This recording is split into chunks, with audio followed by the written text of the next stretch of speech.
Hello, am I audible? Yes, Yes, you are.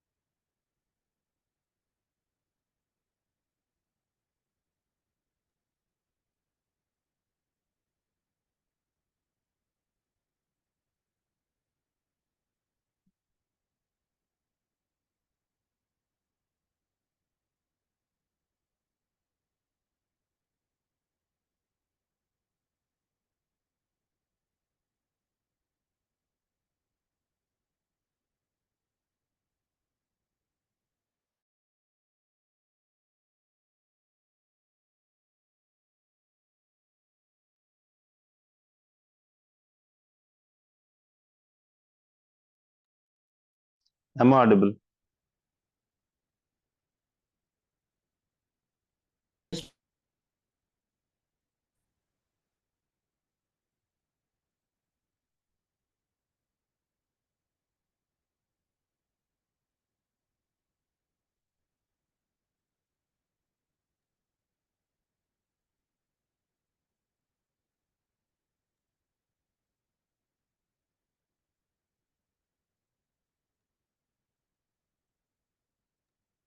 Yes, Prof, you are. Thank you, sir. Good morning. Good morning. Actually, I was facing some issues with my headphone.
Hello, how are you? How are you guys doing? Hey, great. Just turn the-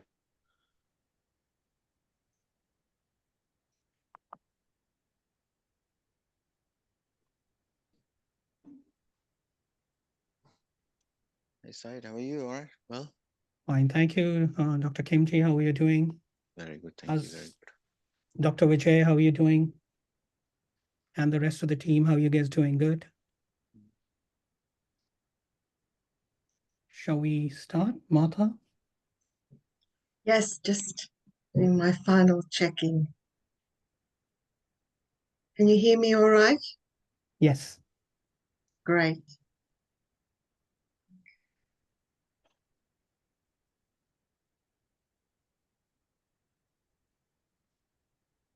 All right.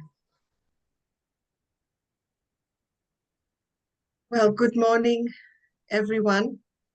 Selamat pagi. Assalamualaikum warahmatullah. Selamat datang ke Indonesia. 2024, 21st of April, Jakarta. Welcome to the International Summit on AI-driven education and management excellence.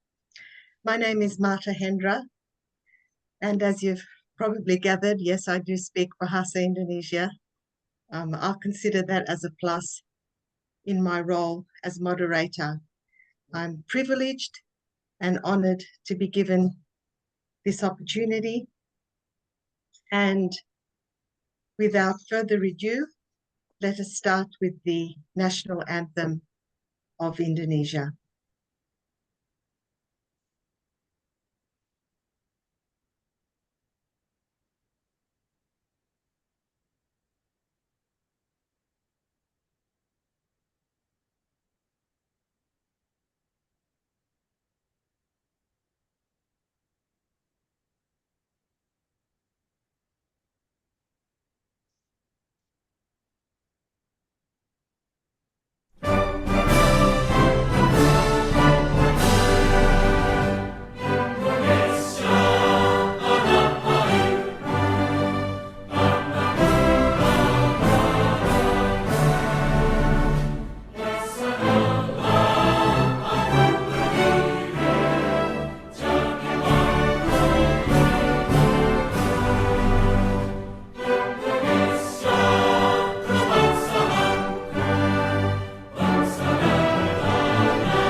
Terima kasih. Welcome to all the participants, our keynote speakers, our guest speaker, our committee members. On behalf of Core Research Private Limited, in association with Management and Science University, Malaysia, Walchand University of Technology, India, and Smart Indonesia Academy, Indonesia. I'm delighted to welcome all the delegates and participants around for the first International Summit on AI-Driven Education and Management Excellence. Scheduled, of course, for today, 21st of April, 2024. The themes of the conference are very wide, including management for the future, AI best practices fostering cultural global trends, art and creativity, a very interesting intersection between AI and creativity, automation and workforce management. And this, of course, looks at the transformation of traditional job roles and the workforce, ethics in AI and frameworks for responsible AI, finance and business involving a very large revolution, I guess, on a large scale, AI in education, which is the closest to my heart, personalized learning, AI and IoT technologies enabling smart and connected systems, a new era of social science, and of course, looking at the collaborative potential of humans and AI, data-driven management, AI for data analysis, forecasting, trend analysis, and healthcare automation, supporting those within the healthcare administration. It will be a great pleasure to join with research scholars, academicians, and students from all around the globe. You're welcome to be stimulated and enriched by the latest in research and development, while delving into presentations surrounding transformative advances provided by a variety of AI.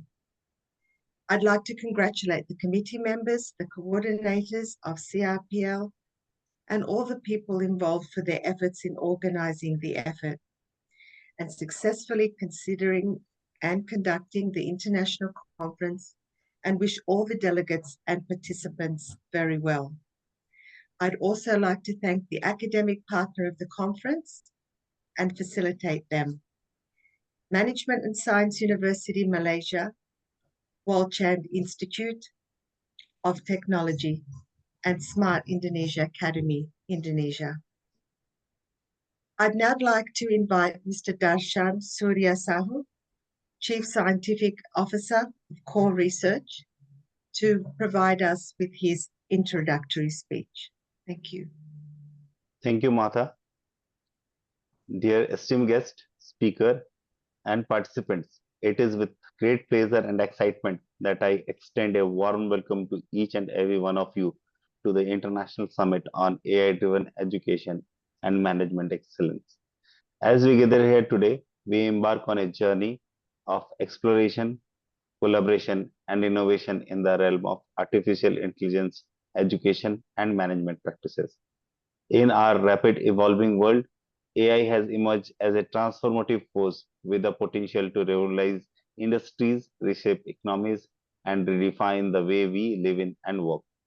As educators and researchers, practitioners, and leaders, it is imperative that we stay at the forefront of the technological revolution, harnessing the power of AI to drive excellence and create positive impact in our respective fields. This conference serves as a platform for dialogue, exchange of idea, and collective learning, bringing together thoughtful leaders, experts, and enthusiasts from around the globe to explore the latest advancement, best practices, and emerging trends in AI education and management. Through keynote presentation, panel discussion, paper presentation, we aim into delving into the key themes such as AI-driven pedagogy, key findings, and ethical consideration of AI deployment. At the heart of our discussion lies a commitment to excellence and inclusivity as we strive to empower individuals and organizations to leverage AI technologies responsibly and ethically. Today, we have the opportunity to shape the future of AI education and management, equip current and future generations with the knowledge, skill, and mindset needed to thrive the AI-driven world. I extend my sincere gratitude to our distinguished speakers, dedicated organizing committee, our co-host, and our enthusiastic participants for their invaluable contribution to make this conference a reality. May this gathering inspire collaborations, foster innovations, and ignite passion for advancing AI education and management excellence. I, Darshan Surya Sahu, Chief Scientific Officer, CRPL, wish you all the fruitful and enriching experience at the International Summit on AI-driven Education and Management Excellence. Thank you. Over to Martha. Terima kasih. I'd now like to invite our conference chair, and I'm very proud to introduce him as my mentor and co-author, the conference chair of ISEME, and that's Dr. Syed Mahmood Ahmed. Thank He you, is a- Martha. Yes, shall I do your Yeah, please, go ahead, hallowed go ahead. introduction? Thank you. Well, where do I begin? I'll make it short and sweet, which is very difficult for a man of such caliber. I'm currently a sessional lecturer with the International College of Management, Sydney in Australia. He's an outstanding, experienced and well-qualified educational professional with a specialist expertise within hotel management, tourism and the hospitality sector. With excellent leadership skills and sound business acumen, Dr. Ahmed has become a superior level, I would say, become very much a superior in all aspects of education, and especially in education delivery, ranging from needs analysis and course and curriculum design through to delivery, review, and ongoing adaptation. Particularly skilled in working with international and diverse students, providing valuable coaching and mentoring to support students to achieve academic goals. He has a very strong background in delivering a wide range of quality training courses through both face-to-face and online delivering methods for both postgraduate and undergraduate cohorts and at various institutions within the higher education realm. He's confident and comfortable working independently or as part of a busy team, reliable, hardworking and trustworthy with a very high level of professional and personal integrity. Thank you. Thank you, Martha, for such an introduction. Good morning all to all of you. I begin in the name of Almighty Allah. Salamat, peace be upon you, and also welcome. I would like to introduce a few points here in my speech. First of all, I would like to welcome the guest speaker, Dr. Kimji Wajanaya, and then the keynote speakers like Professor Dr. Indra Bayu, Dr. Havar Khurshid, Dr. Zawar, Dr. Lilibeth, Dr. Caesar, and Dr. Muhammad Rafiqul Islam. I would like to welcome, along with them, all the participants that are taking part into it and to learn, enhance our learning, both industrially as well as academically, and sharing the knowledge all together with us. So please, I deeply and warmly welcome all of you for this conference and hope we can continue this conference every year, number one. Number two, I'd like to welcome the committee participants. I'd like to welcome the organizing committee, the delegates, and all those who are participating in today's conference. Little bit of element, I know you all have a concern that we went from hybrid to virtual. We had some issues in terms of a little bit of a tragedy incident in Indonesia. And we're looking at the security and safety for every one of us. And that is why we thought to do it on a last moment as the virtual conference. But rest assured, this conference will be taking a hybrid from next year onwards as an annual process. We have, and I'll also like to remove your concerns on the elements of publication. We are doing it on the Scopus, well integrated and well accepted journals. So please, have no concerns on those aspects as well.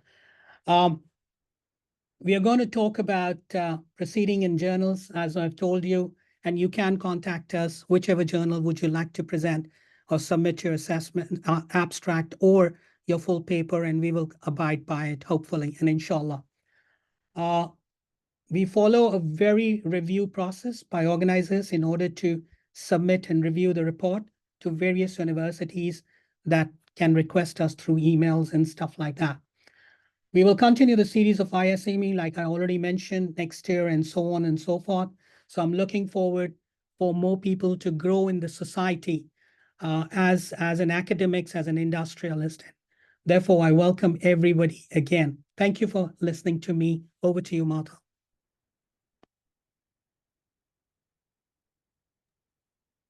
Thank you, Dr. Ahmed. I'd now like to invite our guest speaker, Dr. Kimchi Bajiani. He's a professor of Torrens University in Australia and a consultant to the Asian Development Bank, as well as a visiting professor, the Asian Institute of Technology. He has been nominated as the Australian Innovator of the Year in 2010, and recently head of the Harbour City Labs in Sydney, assisting and mentoring promising Australian deep tech scale-ups to think globally. He has been the author of Spiritual Journey of an Entrepreneur, available on Amazon. Previously a consultant at the New South Wales Data Analytics Centre, managing a range of projects looking at commercialisation of data and digital assets. He has project, program and portfolio, as well as leadership experience spanning over 3 decades, and enabling ICT technology, research and development, innovation in large corporates, as well as SMEs, universities, government, and startups. And in addition, as well as an entrepreneurial mentor and business advisor to emerging SMEs and an angel investor and IP commercialization expert. It's quite a handful for a language teacher, even myself. I'd like to welcome Dr. Bajiani. Thank you. Great. Thank you, Martha. Thank you, Dr. Syed, for the opportunity. I've been given 10 minutes. Everybody can hear me? Can you confirm? Yes. Everybody here? Okay, I've been given 10 minutes to do this presentation, which I recently did, and it took me 45 minutes. So I'm going to time myself and talk very quickly within the 10 minutes that's been given to me. So look, thank you very much. Basically, the whole idea of today's presentation was really to give you a little bit of a snapshot of some of the work that I'm doing in the commercialization of AI, specifically AI, out of university, and spinning these opportunities out and seeing things that make an impact. Particularly focused around the UN SDGs. And so I'm going to give you examples of some of these projects. This is my background, won't repeat it. But this is, as Martha quite rightly said, this is what I'm passionate about, spinning out education, research from universities mainly. And this is an absolute passion of mine. So some of the things that we've been able to do, and I presented this, like I say, a month ago, and it caused quite a lot of interest. And so hence I thought we might do this again. So identifying academics who have AI-based projects that they wish to commercialize. That's not easy because often the targets for academics is publications and everything surrounded around the research. So that's one channel of commercialization of AI. Second part that I'm working on is with supervising a number of higher degree students, doctorate students. And then the third part is through the Social Enterprise Hub, SEH, where we work predominantly with NGOs who have data assets but don't have the skills or the capabilities, and we work through them to be able to generate opportunities. And again, focusing around the various UN SDG goals as well. So we deliver value, outcomes, and opportunities in that space. So I'm going to spend the next few minutes talking about each one of those opportunities. So this is a project where we've developed identifying disease citrus fruit. one of the professors came to me and he said, we have this great idea, great opportunity. So we had a group of students working on this opportunity, and we've now developed a prototype out of this, identifying disease fruit through the use of artificial intelligence. And the reason for this is that alone in Australia, we have close to $1 billion worth of wastage in the supply chain, simply because the farmer picks the fruit up and it gets to the retail store, and it may be diseased of some form that the naked human eye at the source may not be able to see. So instead of putting it onto the container, onto the truck, it goes through the juicing factory, which is perfectly okay in this case. So how do we save? So AI has two benefits in my mind, and I having worked, as Martha quite rightly said, I consulted to the New South Wales chief data scientist, worked on a number of projects, and as part of that role, one of the things was to identify projects that had top line benefit, bottom line benefit. This one has a bottom line benefit. Another project through an academic, again, is using AI under various conditions and factors to be able to determine frailty. So before frailty actually happens, how can you detect it? And research is fragmented. Nevertheless, we're starting to build a picture that identifies various blood factors where you can combine the data sets to then determine when somebody may be frail in, say, 10 or 15 or 20 years' time. So you can actually prevent that. That has enormous benefits and value along the chain. Another one that we're working on is, and again, this is through the Social Enterprise Hub, through one of the academics, is the identification and data, use of data to identify female entrepreneurs and their contributions to the global society, which is over the last decade and a half has grown substantially. And so we want to be able to characterize this, understand the different elements that contribute towards female entrepreneurs. And as you can see, we've got a very diverse range of females around the world who contribute to this amazing effect on the global economy. So then I'm going to cover a few higher degree projects, research projects for you. This one is a psychiatrist himself who is one of my doctorate students, and identified the opportunity to be able to digitize. And when you digitize, you have data to be able to treat AHDH students using the artificial intelligence. And how you can use this is to be able to, every time a new patient comes, AI will augment and provide services and insights to the psychiatrist and make his or her job much, much easier to be able to understand the characteristics of that particular patient. So again, another wonderful opportunity. Data literacy, this is another HDR student, data literacy.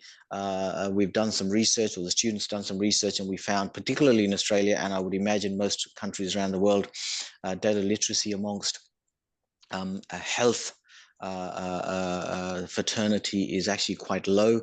There is some work out of the OECD that could offer insights to suggest that there would be a higher percentage of contribution should health workers have a better data literacy index, if you like. And that being the case, we're trying to understand this and create some sort of a dashboard or a data literacy skills level to be able to help governments and authorities increase the level. And this will be some sort of an AI tool and a dashboard that would help create better literate health professionals. Amazing, another project where children safety seats have been involved in various accidents, and what we're doing is using data analytics to be able to better understand how and what conditions accidents for children have occurred, and then be able to use that such that we can pinpoint the different aspects of children's safety and be able to improve children's safety through the use of data and artificial intelligence. Again, another exciting project. Another exciting project, and in fact, they're all exciting projects, so that's really a disclaimer. But muscular detection, similar to the problem earlier. If I asked everybody here how many has a back or a neck pain, I suspect that pretty much everybody may put their hand up. And so what we're working is with another NGO who has access to data and professionals, and asking the question, before muscular pain becomes acute, before it becomes a major, both a burden, financial, and of course health burden, how can we detect this at the point of initial pain? And again, so work is going around at the moment on that as well. Conversational AI is another project that we're working on, and this is in Australia. If you ring the doctor up now, many doctors are charging for Medicare. And for somebody who, like me, who pays a large amount of Medicare levy on the tax every year, that's pretty painful. So how can we reduce the burden on both the healthcare system, the medical fraternity, and of course, reduce the cost to the patient through the whole supply chain, is a project that we've recently just worked on, spent some time, and we've been able to identify sizable amounts of dollars that could be saved, but also streamline the process as well. A few projects that are on the pipeline is NDIS in Australia, National Disability Register, and there's vast amounts of data that's now been collected. We're exploring how AI could be used there. And let me now conclude, because I'm pretty close now to time, on the conclusion, my experience working over the many years is there is a combination of researchers, academics, and entrepreneurs that need to come together, see the opportunities to do good, collaborate with each other, recognize that the researcher is excellent at research and the entrepreneur is there to now provide outputs, aim for outcomes, not just publications. While publications I think are great and ticks a number of boxes, but my view on the world and part of my role is really to be able to explore outcomes that benefit society, that creates entrepreneurs and opportunities, makes the organization a better place, and makes it fulfilling to be able to reward academics, monetize the efforts without any shame. And I don't think there's any shaming being able to do all of the above and create some value for the different players involved. So keep it simple, make it value driven is really the motto that I go by. So that's my talk, end of my talk. It was, by the way, this is just a selection of a number of projects that I'm currently working on. So let me stop sharing there. But over to you, Martha. I hope I stuck to my time. Definitely, terima kasih, Dr. Bakjiani, and definitely very insightful and exciting projects. Our first keynote speaker, Dr. Muhammad Rafiq Qail Islam, unfortunately is traveling and cannot be with us and is unable to present his paper, and we don't have that video recording. But just to inform everyone, and it is of course outlined in the agenda, the topic would have been our multimodal visual analytics and its applications. So now we will actually move on to our first session, and I'd like to invite our session chair, Dr. Atta Bale, the principal of Walchand Institute of Technology, India, who will be evaluating sessions 1, 2, and 3. And I did forget to mention at the start, my apologies if I am not pronouncing people's names correctly, which I'm quite embarrassed to say, considering that I'm very multilingual and usually fare very well. So with further ado, session 1 begins with Stephen Rodwell and his presentation on aligning AI bot personalities with hotel brand identities. And this is an exploratory study of guest perceptions. And I would like to also mention that each presenter has the option of their video being played or to present online. So if you can advise at the start which one you would prefer. Thank you.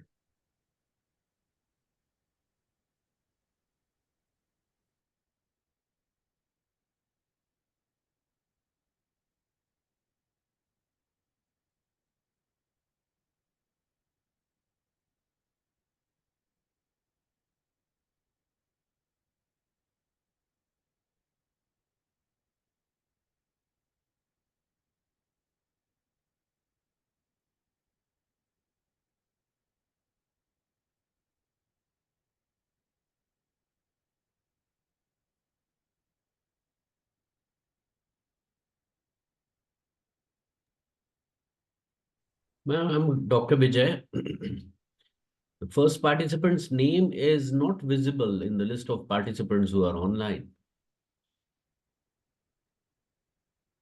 Yes, I just confirmed hasn't joined. So do we have his video recording, please? Stephen Rodwell confirmed he's not a participant online. Yes, we are playing. Okay, thank you.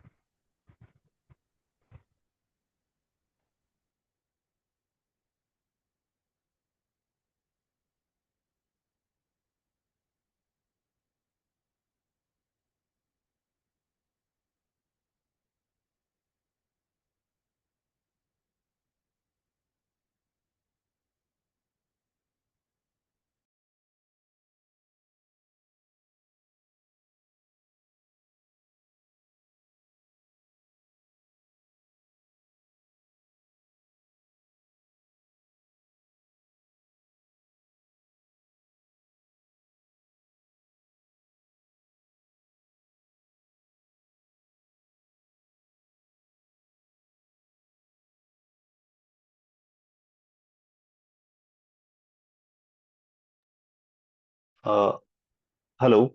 Martha, can we go to next presenter? Meanwhile, we are Yes, setting up video for Mr. Stephen. yes, of course. So I'd like to invite our second presenter, Matthew Humphreys, for his presentation titled Advancing Ethical AI Solutions in Tourism and Hospitality.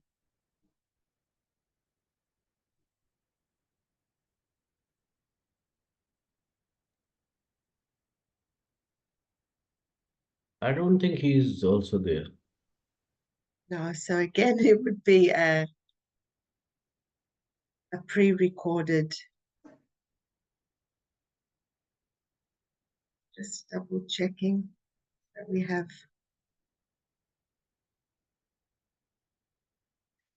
this. Hello, everybody. Good morning. My name is Matthew Humphreys, and I am reporting in from over in Sydney, Australia. Thank you so much for having me here today.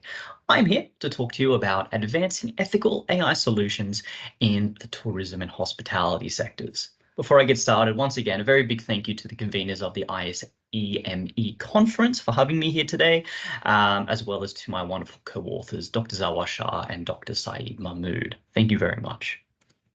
A little bit about me. Again, my name is Matthew Humphreys. I am a teacher across the pond in Sydney, Australia, a lecturer and academic support advisor from the Sydney International School of Technology and Commerce, SISTC. A lot of what I do, or rather a lot of what my research is at the moment, is about integrating AI in education for ESL learners, empowering students by delivering to them accessibility in their education. But today, I'm here to talk to you about, again, AI integration into tourism and the hospitality sectors. And we're all here for a lot of the same reason, right? To acknowledge the fact that AI is becoming so prevalent in our everyday lives. I used a literature review to explore that integration, as well as some concerns as well, naturally, particularly ethical concerns. But at the end of the day, there is a lot to be said here, and there is a lot of potential benefits for this sector by integrating AI. So let's have a look at some of them. The very first one is, of course, the benefits, right? And it's a very sci-fi future that's slowly becoming true. And a lot of the literature as well is so much fun, talking about how all these futuristic applications for AI, and then attaching it to actual feasible technologies that is slowly rolling out right now. And a lot of what the authors are saying is this: they're asking you to imagine a future where stepping into a hotel where your every preference is known by the moment that you check in. AI technologies have revolutionized customer service and operational efficiency at this stage. So again, a lot of the authors are saying that it can enhance customer experiences by personalizing travel arrangements and optimizing service delivery. A big thing. So one of the authors, in particular Garcia Madurga and Grillo Mendez, was stating, imagine a hotel that remembers your preferences, remembers how you like the temperature, remembers that you like tea at 8 a.m. in the morning, and all of that business, Furthermore, AI doesn't just make our experiences better, it also makes them more profitable for service providers. Predictive analysis, as one example, allows businesses to tailor their offerings to what you're most likely to enjoy, significantly boosting revenue generation. And I do believe they were stating about 12% growth in that regard. Here's a nice picture.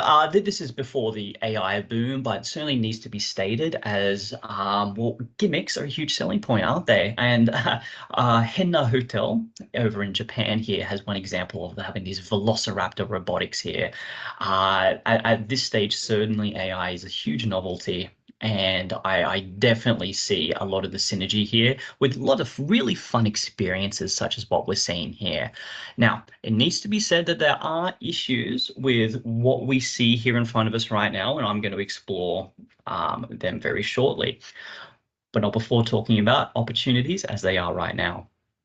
So AI is not just about the present, but also, of course, the immense potential that it holds.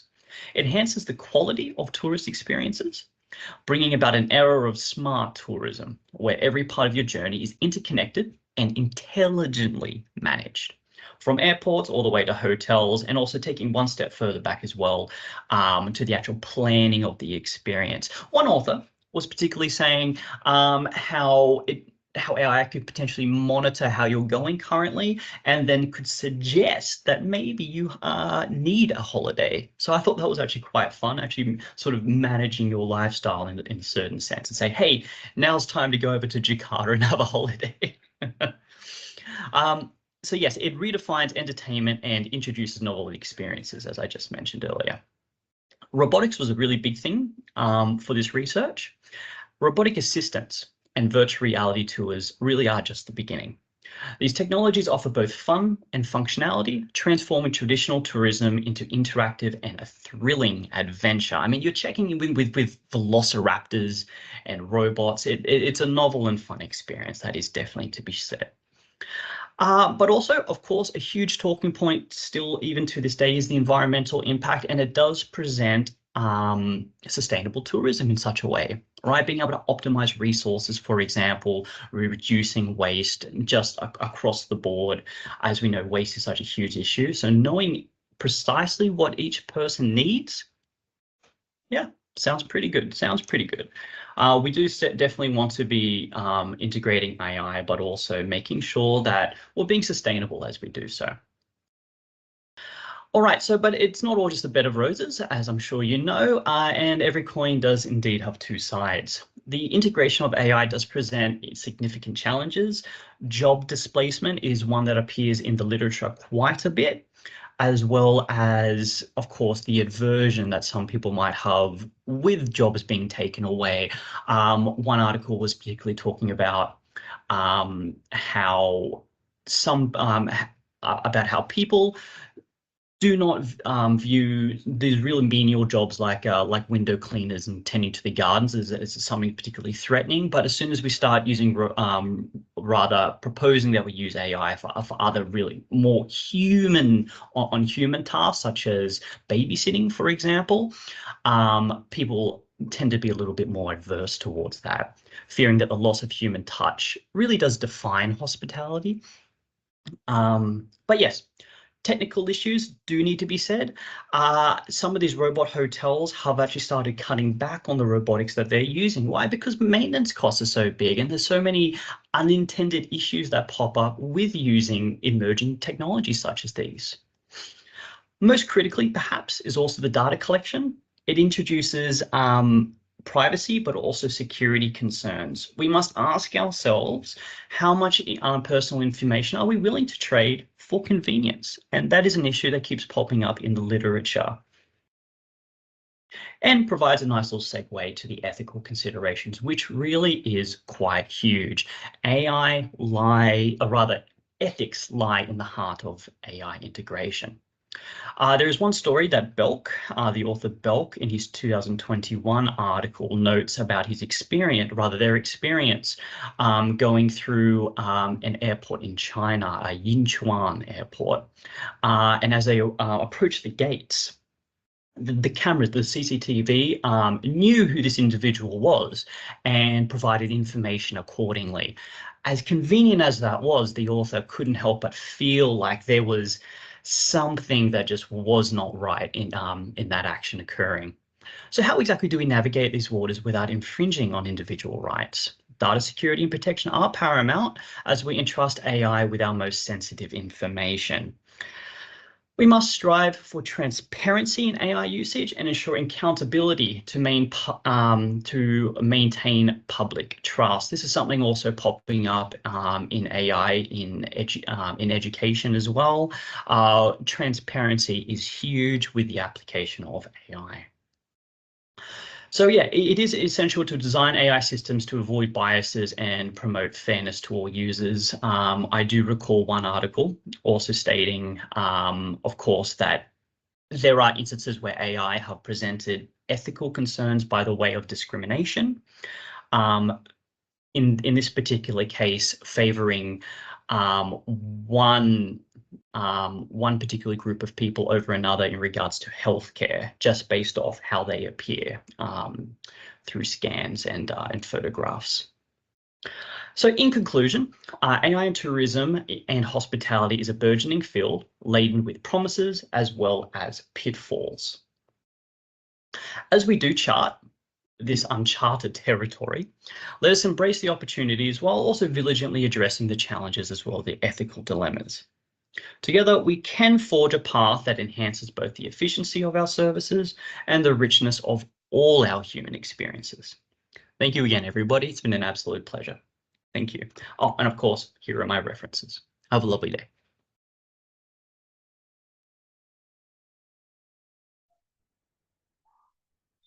Thank you, Matthew, definitely again for a very informative and exciting presentation. So I'll just like to confirm again if we have the presentation from Stephen Rodwell. He will be joining soon, so he will be presenting by himself. We are getting in touch with him. So we can proceed with the program.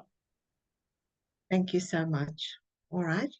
Well, I'd now like to move on to the keynote topic, which is going to be presented by our second keynote speaker, Dr. Cesar Sanin, a professor at the Australian Institute of Higher Education Business Information Systems in Australia. And let me introduce him. As both a professor and associate dean of scholarship at AIHE, he supports the development and implementation of the Institute's research strategy, policies, and practices. Also teaches, supervises students in the fields of AI, machine learning, knowledge engineering, and information technology, drawing on PhD in artificial intelligence and knowledge engineering from the University of Newcastle and degrees in IT and engineering as well. This has definitely enhanced his commitment to act efficiently and ethically in the profession while developing knowledge in both written and oral communication skills, and of course, a broader understanding of community diversity. With over 20 years of academic and professional experience in diverse interdisciplinary areas such as AI, machine learning, knowledge engineering, software engineering, project management, and the list goes on. He has published multiple papers in reputable journals and conferences, engaged in collaborative research in projects in Australia, Europe, Asia, and South America. His professional experience includes working independently with initiative, as well as being a valuable team member, project and research leader inside organisations at AIHE and the University of Newcastle. And there's no doubt that the doctor's passion lies in knowledge engineering. Also a co-founder of iDream, a startup that applies machine learning and data analysis to create innovative master plans for user projects. And finally, his mission is to advance and disseminate knowledge in the fields of AI, and knowledge engineering, and to contribute to the social and economic development of the communities in which he lives.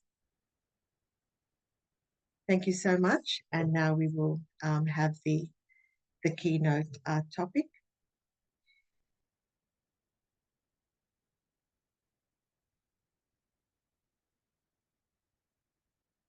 The influence of AI in the industry, digital twins, and virtual engineering objects in Industry 4.0.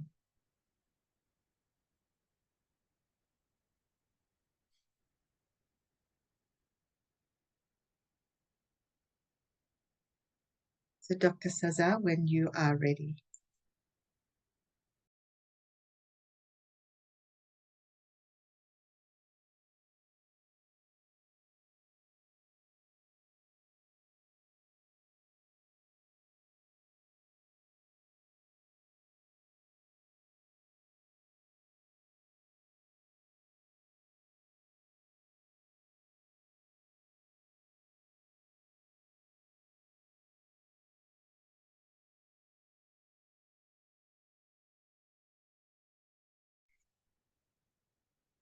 Just confirming, Dr. Sanin, that you are still visible as one of our participants? Or do you prefer to have your video played? He preferred to present himself. So he has, we don't Yes. have any video. I Okay. think he's facing some issues or what. We are confirming just for it. All right. Thank you. We'll just wait another minute or two.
Dr. Cesar, I think you are on mute. Yes, I am. I'm scheduled for 1 p.m. I mean, 1 p.m. Australian time, Okay, okay. if I am correct. Yes, I am for 10:14. So in fact, it's 1:14 p.m. or it will be 10:14 a.m. over there. Am I right?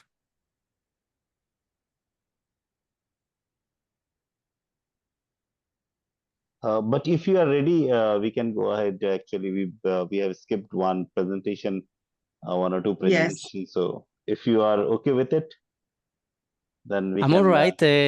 I will show you. I have good. I have extra time. Yeah, yeah. You can. You So can have all the time, sir. do you mean I can talk like at 1:34 p.m.? I hope so. Okay, not a problem. If it's engaging, we don't mind. Okay, not a problem. So you've got enough time. Don't worry about it. Okay, so am I free to share my screen? Yes, please Yes, go sir. ahead. You are. Okay, not a problem. Okay, good morning, everyone. My name is Cesar Sanin, and I'm going to talk to you about the influence of artificial intelligence in the industry. And particularly, I'm going to talk to you about 5 technologies that can support digital twins. And one of the most important ones is the virtual engineering objects. And that can support what I call, or what we call Industry 4.0.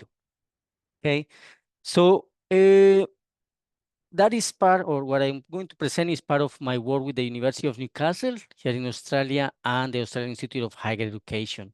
I am part of the knowledge engineering research team of the University of Newcastle, and I lead it over there, lead the team over there.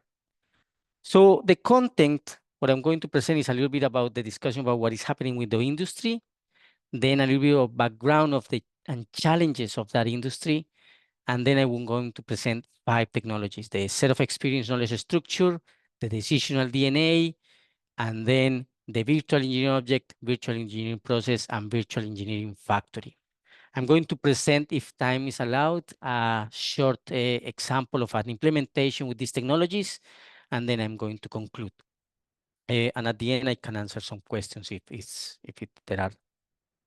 So in principle, I'm going to talk about the initially the industrial revolutions, and we well, we have been told now by researchers that we are gone over our society over 4 industrial revolutions. The first one, obviously, is the one that is the most known in the 1700s, the industrial revolution, when the steam engine came into our knowledge and, well, came into the production of in industries. Then around the beginning of the 20th century, with the electricity, when the electricity came into labor and the production lines started to be done with the introduction of mass production, that is what is called the second industrial revolution. Then in the started at the beginning of the 70s, the third industrial revolution, when all these, let's say, small microchips and electronics came into the game of production and industries, mostly because of as a result of all the research done in the 40s and 50s and the development of those micro components. And finally, well, we are now in the last, let's say, 15, 20 years in what is called the fourth industrial revolution, when all these microchips and elements came in to try to control all machinery in what is called the cyber physical systems. And they all came into place with the production systems, trying to control what the machines are doing and well, making easier for us to plan and to control the production of construction services and goods for society. So this is the one we are at this moment now, the Industry 4.0, and this one presents many challenges. We are quite far of having completely developed the Industry 4.0. We have still many challenges to complete there in order to start thinking that we have completely achieve the development of that industry. Some of the needs of this industry, basically, one of them that I can talk about is, for example, in the product life cycle, now the routine tasks are still very much of them. So 60% to 80% in non-creative industries are done in routine tasks and not necessarily already using all this machinery or elements that we can use with computers and microcomponents. So it's still a quite high percentage. So if we talk about the creative industries, this is still between about 40%. Yeah.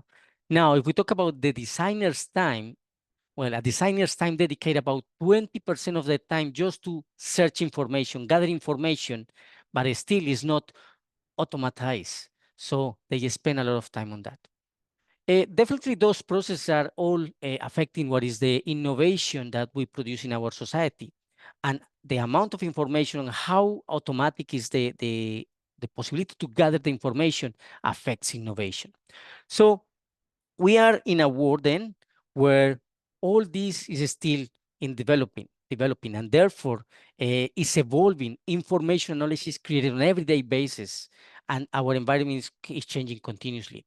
So it's an environment that is continuously changing and is dynamic. So therefore, for our operation and make these industries, let's say, being able to respond to the society needs, they need to take decisions quickly, but in a more systematic way. So that's some of the needs that the industry has at this moment. So therefore, there are some challenges.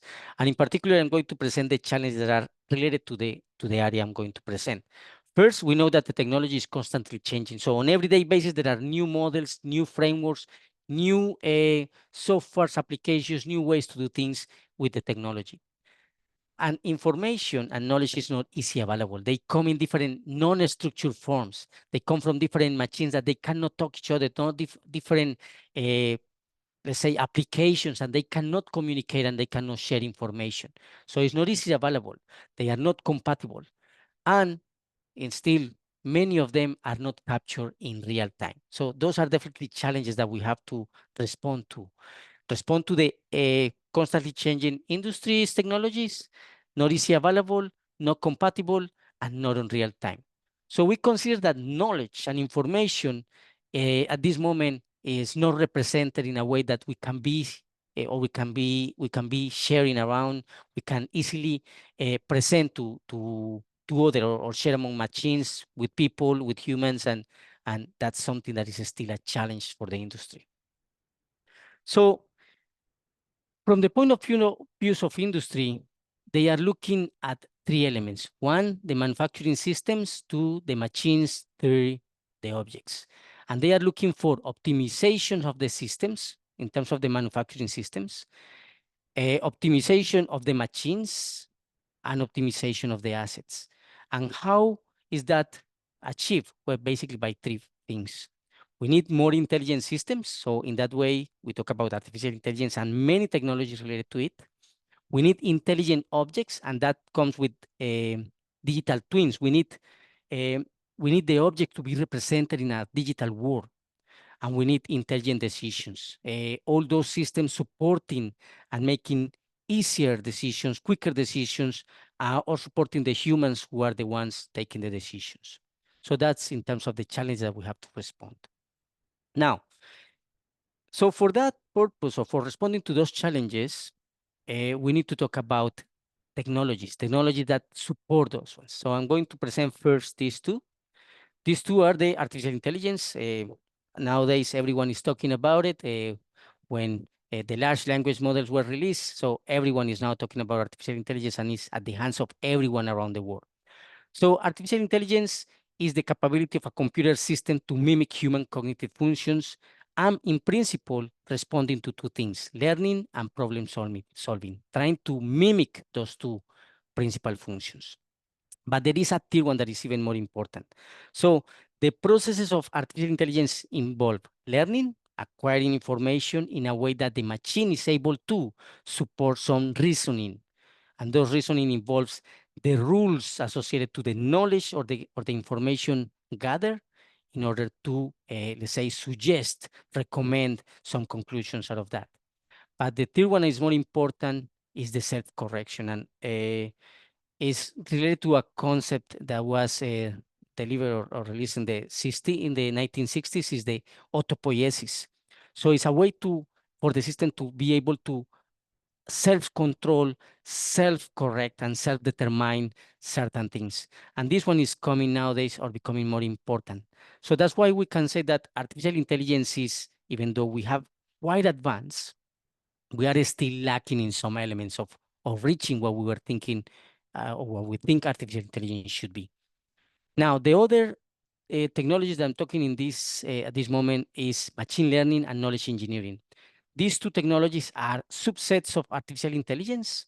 They support artificial intelligence as a whole. The first one, the machine learning, is all the algorithms that help learning, the processes of learning and reasoning, yeah, to help those two. So all the algorithms and models, there are a huge amount of models nowadays that they are continually tested in different areas. The other one is knowledge engineering. So in this one, we refer to the ways to represent knowledge and being able to capture it and manipulate distribute, administrate that knowledge, being able to share it. So two subsets of artificial intelligence that are important for what I'm going to present: machine learning and knowledge representation. Now, other things that I'm going to talk about are two concepts that I already mentioned. One of them is the cyber physical systems, and the other one is digital twins. So the National Institute of Standards and Technology described the cyber physical systems as smart systems that include engineered and interactive networks of physical and computational processes. So basically, every system, that every machine that in some way is connected or connecting different machines in a physical real world that involve let's say microchips, computer processes, application software is considered a cyber physical system. And in principle is, or this term is mostly used in industry, but it can be used in any area, in health as well. So it's any system that has all this machinery connected in some way and connected to applications, but also connected among the machines and the systems. The other concept is the digital twins. So if we are able to connect machines in the real world, that they produce information, they are connected to systems, well, why don't we represent those machines, those elements that are in the real world, in the virtual world? So they are basically a digital representation of a real world entity of our system in the virtual mode, in the virtual environment. Yeah.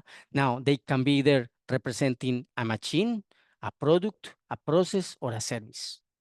Okay, so we have now, or I have talked about five models here, or five technology in the background: artificial intelligence, machine learning, knowledge representation, and cyber physical systems and digital twins. Those five are the basis for what I'm going to present as the responses to the challenges that, well, that the industry is presenting nowadays, and as part of the Industry 4.0. Okay, so the technologies I'm going to present basically are experience-based knowledge, and they represent experience. So they are knowledge representation or knowledge engineering structures that are able to present or to collect knowledge and being able to distribute it in a single format. Not just the objects, but also processes and systems are able to be represented in those technologies that I'm going to present. Second, these structures are collected into a repository of objects, processes, and systems, and they are able to gather, store, add, share, and reuse knowledge that is able to be supporting any manufacturing system. So they can be connecting among all the different processes, all the different machines, and be part of cyber physical systems, and is part of the technologies that support digital twins.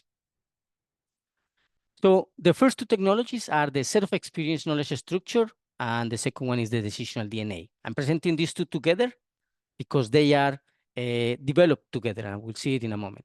So these two technologies are, in principle, experience-based knowledge.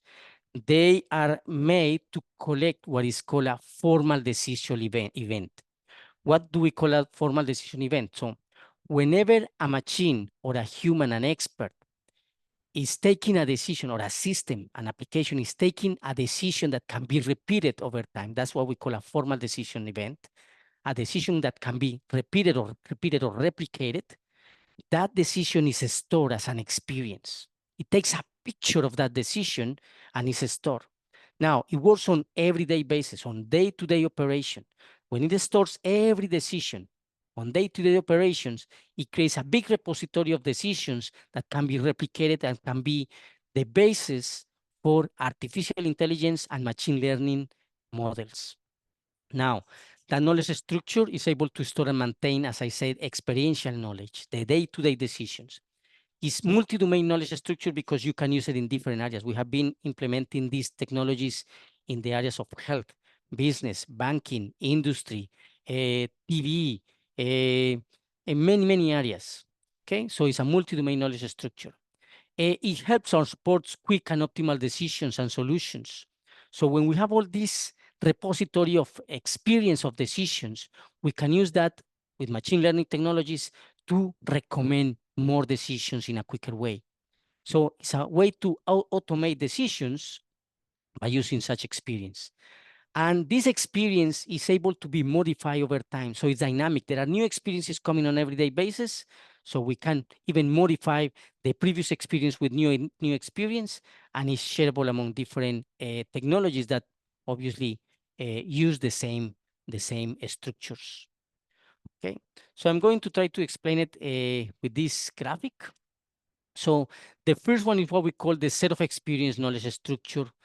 This set of experience knowledge structure is based on 4 components. The first one is the variable. So every formal decision event, every decision has some features, some key values. That's what we call the variables. So these ones in the green color, they are the variables. Now these variables, in some way, they are connected in the way of functions. Functions are the way we take decisions. We take decisions based on some mathematical operations or some ways to operate over even strings, even so over variables that are not necessarily numerical, but can be also categorical. Now, those are the first 2 elements. The third element is the constraints, the red part. The constraints are the limitations of these variables and these functions. In a world that is surrounded with certain assumptions, we now have to have constraints to limit how these decisions are taken, the formal decision events. And the last one is the yellow one that you cannot see pretty well here. They are the rules to be applied over these 3 elements in order to take decisions. So when one decision is done and can be formal decision event, is stored in these 4 elements, and that creates a set of experience, one single experience. Now, if we have many of these ones, yeah, many of these decisions, let's say on the day-to-day operation, many of these ones, they are what we call a chromosome of decisions or decisional chromosome. So if you are taking decisions on everyday basis on the shop floor about how a product is done or how many units of a product are fabricated, yeah, on everyday basis, after, I don't know, 1 week, 1 month, you will have a decisional chromosome with all the decisions of that production, of that product to be fabricated. But you can collect decisions that are not just about how many units to produce, but about the staff, what is the shift. So these ones are about the units produced. This one is about the staff that is working on that day. This one is about the logistics and the material that is arriving. And you have different chromosomes in different areas. When you have all those ones, they are what we call the decisional DNA of that company. Yeah. So that is the first 2 technologies, the set of experience knowledge structure and the decisional DNA. Now, these 2 technologies have been used in several areas. We have converted that into ontologies to be able to be shareable in the industrial maintenance, in business experience. We are being used the decisional DNA for creating trust and reliability in technologies. We use it for what I'm presenting in a moment, the virtual engineering object and the processes and the factory, in interactive TV, geothermal, in many areas we have presented the use of these 2 technologies. But let's talk about the ones I want to present as well here as part of the industry. I'm sorry. Now, the third one is the virtual engineering object. So this virtual engineering object is the basics for digital twins. So we need to represent any object that is in the shop floor in the virtual world. So whatever is in real life, we represent it in the real world. From a complete machine, could be a screwdriver, could be a single screw, but also you can put a TV, you can put a drill, you can put any machine from the shop floor and be represented as a virtual engineering object. Yeah. Now, this object is able to capture all the features of that object. Yeah. And added to that is the experience. Remember that the set of experience captures experiences, decisions over that happens over real time, where we added the description of that object with the experience, the 2 elements, so all the features and the experience. So we said that this virtual engineering object is basically a living representation of the object in the virtual world. Yeah. Now, that virtual engineering object has basically some elements. So the first element that we have there is the characteristics of the features of the virtual engineering object or the real object. What are the requirements for the operation of that object is another element of the VO. The functionality or what can be done with that object, the current state or present state of the object. Yeah, at certain moment, it can capture what is happening with it. The connections, if that object is connected to other objects in the shop floor, and what is the experience, what has been happening in the past operations with that object, what has been done with that in the past. So that is the virtual engineering object. Now, as an example, we say, well, we have, this is a drill, we have the characteristics, the functionality, the connections, the experience, the present state, and the requirements. All of them are represented using the 4 elements of the set of experience, all of them, the 6 elements of the virtual engineering object. This is a sort of a representation, a Java structure of that, of one object. So with the different classes that we have, the variables of all the set of experience together with the present state, the connections, all that is connected and represented using these classes. Now, the 4th element that I want to talk about is the virtual engineering process. Now, if we extend that, we think that in a shop floor, what we have is a series of connected machines that are able to produce or fabricate a product. So that is a process. So let's say we have certain material that is traveling from one machine to the next one. And at the end, we have a product. So that is what is a process. So a virtual engineering process is a knowledge representation of that manufacturing process that is traveling through all the machines in the shop floor. Yeah. And it explains the sequence that product has to go through in order to be manufactured. Now, this virtual engineering process stores more information additional to the all individual virtual engineering objects. So this VEP is made of several VEOs because it's all the machines connected. And it has processes or information about the sequence of the operation, the process that is done in each part, the time for each process, the cost of each process, and more elements that are related to it. Now, this VEP, as I said, is having virtual engineering objects at the lower level, yeah? And all of them are producing 3 elements. Yeah. The operations that are done with those objects, the resources required for that, and the experience of producing let's say one line of production at a time is one experience. Then another line of production at a time, another experience. And it also collects experience for each process. Now, the 5th element I'm going to talk about is the virtual engineering factory. So the virtual engineering factory is basically a representation of all those processes that are done. So we have different processes that are done in a factory. All those ones are elevated to the level now of a factory. All those processes. And basically this one is able to store information about the human resources, all the resources associated to those processes, and how the different processes are done by assembling different machines, what sort of raw material is required, what are the parts or set of parts that are required for the different processes inside the factory. So this factory is able to store all the experience, all the formal decision events that are related to what is happening with the company as a whole, with the industry as a whole. So it's at the level of logistics, material handling, personnel, storage, quality control, transportation, and those ones are at this level of the virtual engineering factory. And is represented by this or in this way. So it comes from the processes. Remember that the processes use the VEOs, yeah? And all those processes are represented here inside. So a factory is made of many processes, but every experience of a process is made of different elements. Loading and unloading, basically material, transportation, storage, quality control, and the experience of every one of those industries.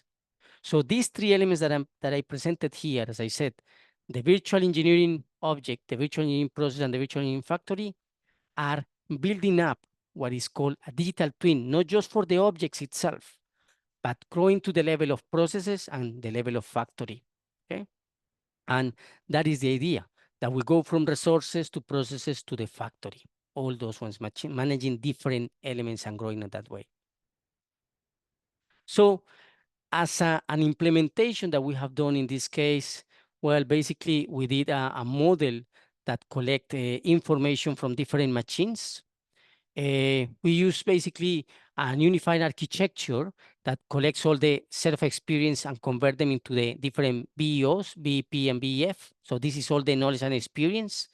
We collected or connected those machines or the real machines are connected through sensors, or the sensors are connected through the architecture, and they transform the information from each sensor, each actuator, they transform it into the set of experience and the VOs, the VEP, the VEF.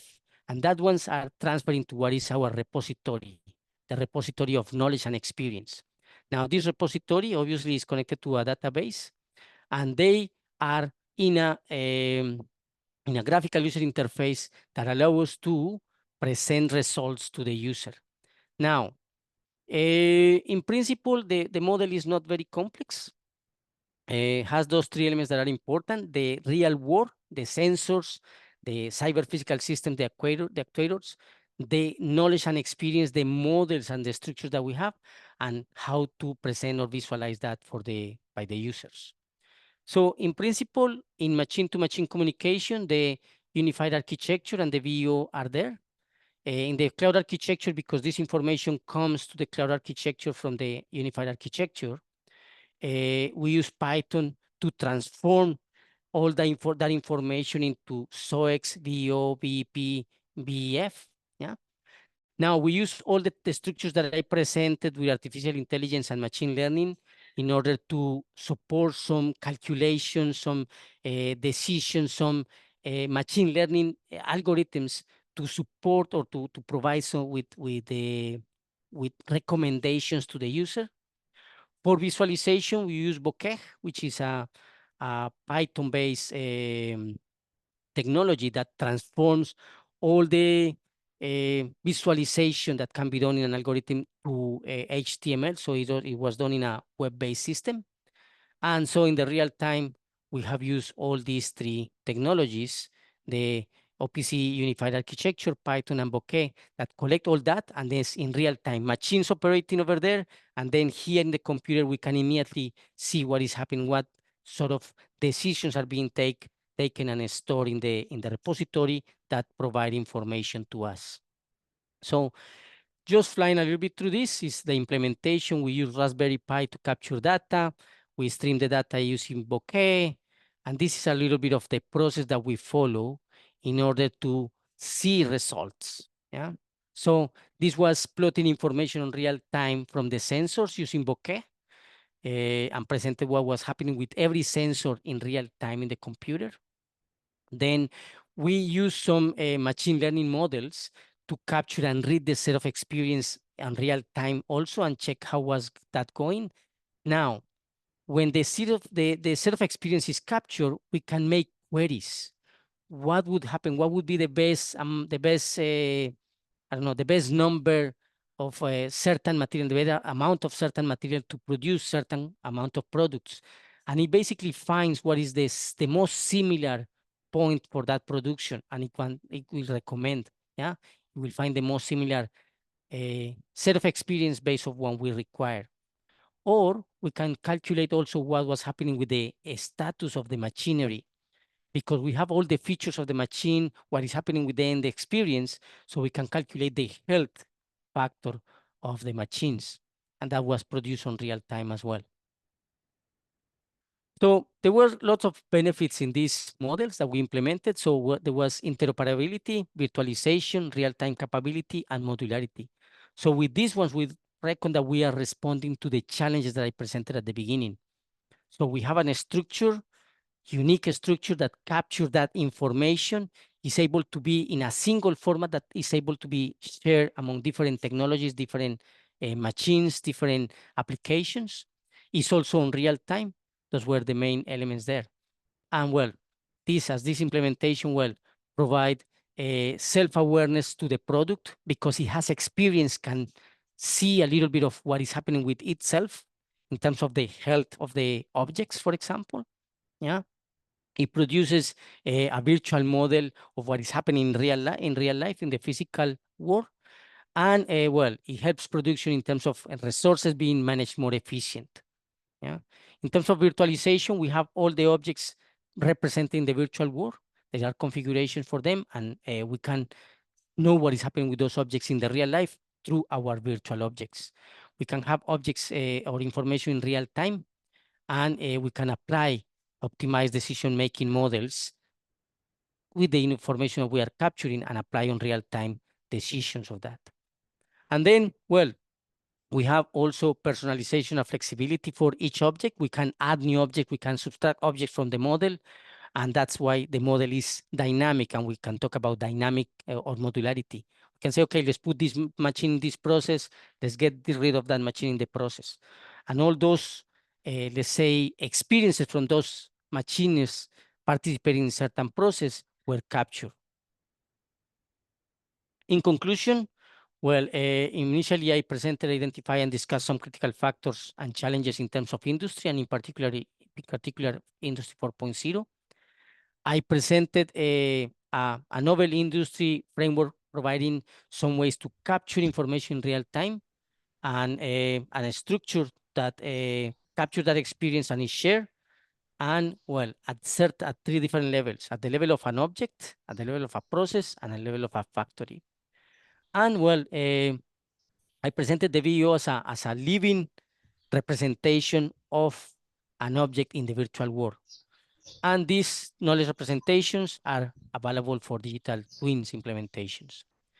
Now, I presented a small case here where we implemented the VO, BEP, and BEF, and they present information in real life. And we truly believe that these models are enhancing design and manufacturing systems and support decision-making in the virtual world and Industry 4.0. And finally, this is being currently, there are attempts to implement this not just in manufacturing systems, but also for products and services in real life. Thanks a lot. I have finished. Any questions?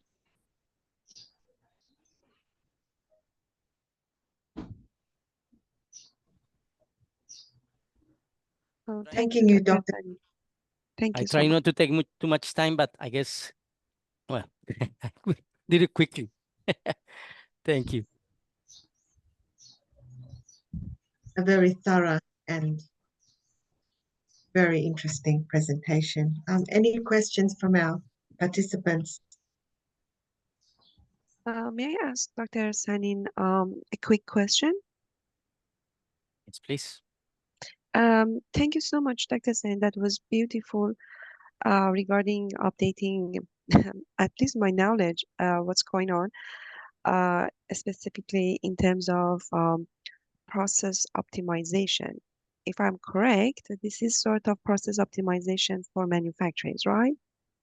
Well, it involves part of that as the knowledge structures, then they can be used once captured, they can go through machine learning process and optimization and supporting on recommendation for decision making. Yes. Right. So is there any place for cost efficiency or the role of accounting while you're working on your model?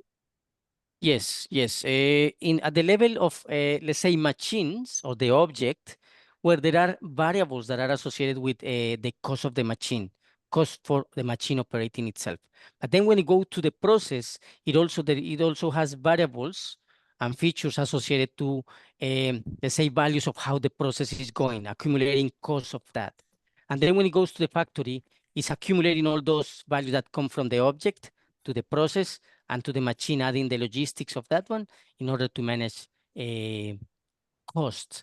However, we have an attempt to connect these to, let's say, an accounting system, something like that. No, it's just for us to know how much is the cost of this process, how much is the cost of this machine operating or producing this, but not to the level of connecting this to an accounting system. All right. Do you think there is a room that for extension of the model, you would like to consider getting information from accounting information system? I guess that it's important and it definitely needs to be implemented at some point. If it's going to the extension of that, it will need to be connected and providing additional information for the financial area of the company. Got it. Sure, Thank certainly. you so much. Thank you, Doctor. Thank you Thank so much. you, Sharon. Any other Dr. question? Sanan, one. Yes, Yeah.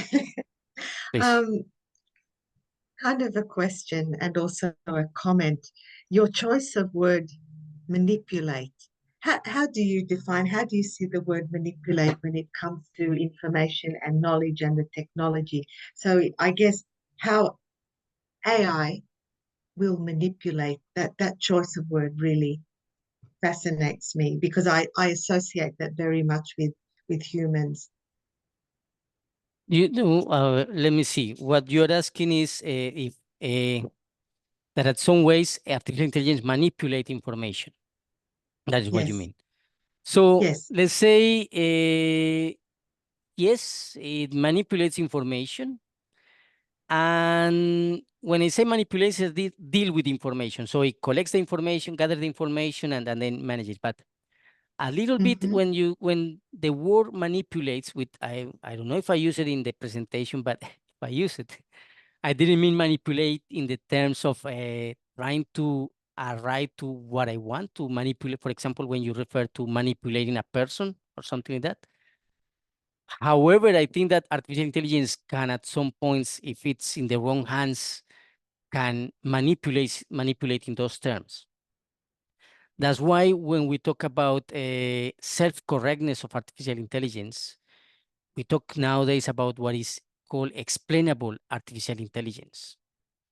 So with when the release of the large language models and all these ChatGPT things, and that it was discovered then that, well, they come with many errors and many non-factual responses.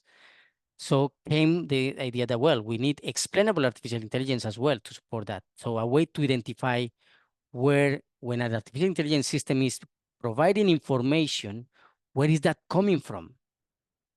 Why is the artificial intelligence system giving us that answer? What are the sources for that? So that is the explainable artificial intelligence. And in that way, when we have that sort of explainability, we will be able to apply corrective actions. And therefore, avoid the manipulation in the wrong sense. Okay? And produce only what is factual. I don't know if that answered what you were meant to ask. Very, very much so. Thank you. Okay, thank you.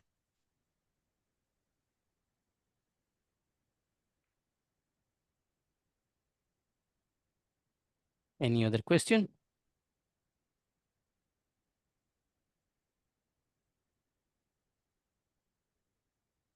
Well, if not, then Thank you. thanks a lot. Yes. Thank you once again, Thank Dr. you. Sanan. Very, very thought-provoking. Well, I would now like to announce the start of session 2. I believe that Stephen Rodwell is still unavailable to present at this stage. I will check in again later on. So if everyone is ready and well ahead of schedule to begin session 2. And once again, if you have any questions of our presenters at the end of their 10 minutes, there is question time of 5 minutes. Well, the next presenter is yours truly, and I will share my screen with you. The title of my presentation is The Role of Leadership in an Ever-Changing Work Environment, very much focused on the culture of EI versus AI. So I will share my screen.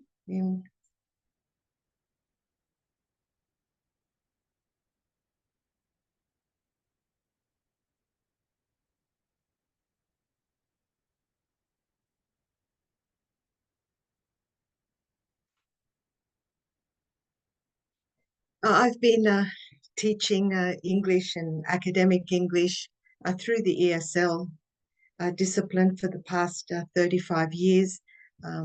More recently, been a lecturer in the Australian tertiary education system in business and professional communications. A proud Australian-born Hungarian, fluent in Indonesian and Malay.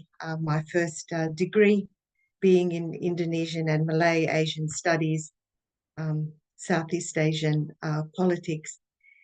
Also competent in German, currently learning Yoruba, a Nigerian language, and very, very interested in a PhD research, looking at the linguistic and socio-cultural ties between Indonesian and Malay, West African Pidgin, and our Australian Indigenous languages. So as you can see, no doubt I am very much the linguist. I'd like to thank once again my mentor and co-author, Dr. Syed. My paper will explore the role of leadership in this very global business environment that is changing rapidly due to technological advances, very much in the face of AI intelligence. And I'll provide more of the human face rather than the technical, being my background. But I'll also just touch on the perceptions of leadership and cross-cultural management, and of course, how we navigate through these areas in the growing face of AI. But always coming back to the key point, which is to find that healthy balance in this fast-paced world where technology challenges the human face of business and leadership. And this is why I posed that question to Dr. Senin regarding the word manipulation, because it is still very much a way in which humans and leaders in organizations choose to negotiate, compromise, and of course, the willingness to find a balance and how that AI, how that technology will be implemented within our industries.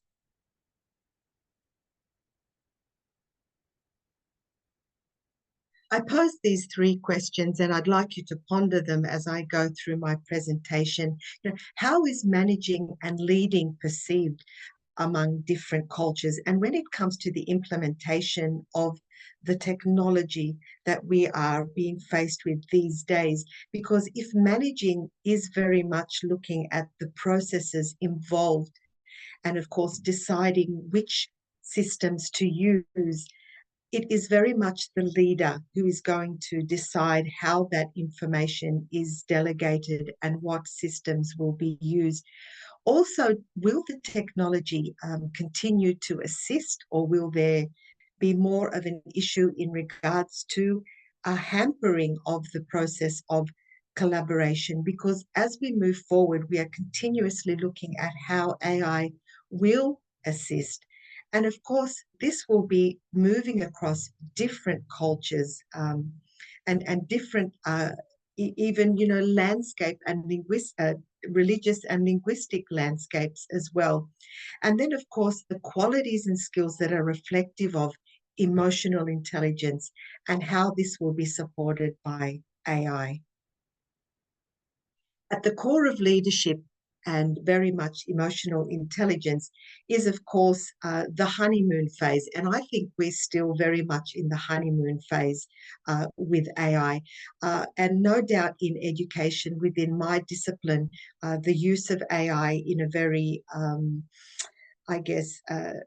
in a very conformative way where it is seen not to harm the integrity of the academic integrity of education is very much the focus of discussion these days, and no doubt still very much in that honeymoon phase. AI can no doubt assist humans to produce better work, but improving the emotional intelligence, the soft skills that employers are putting more emphasis on these days, the strengths of AI need to be utilized very much in this area. And once again, I come back to finding this healthy balance between the intelligence of a machine versus the intelligence of a human. In regards to leadership styles, flexibility is key. And of course, AI relates very much to the flexibility that we can see developing today when it comes to decision-making processes, also our various management techniques. And if AI can be used as a blanket to cover the different cultures, it is no doubt an Indonesian manager, it is no doubt an Italian manager or an Australian leader who is going to look at incorporating that within the culture, and not only within the cultural environment outside of the business, but the cultural environment within that particular organization. So therefore, with effective leaders moving forward in our fast-paced technological world, integrity, open-mindedness, and of course, using the technology to boost our strengths and to also to aid with our weaknesses. And to remember that no one size fits all. As I just mentioned, the flat hierarchies within our organizations are changing.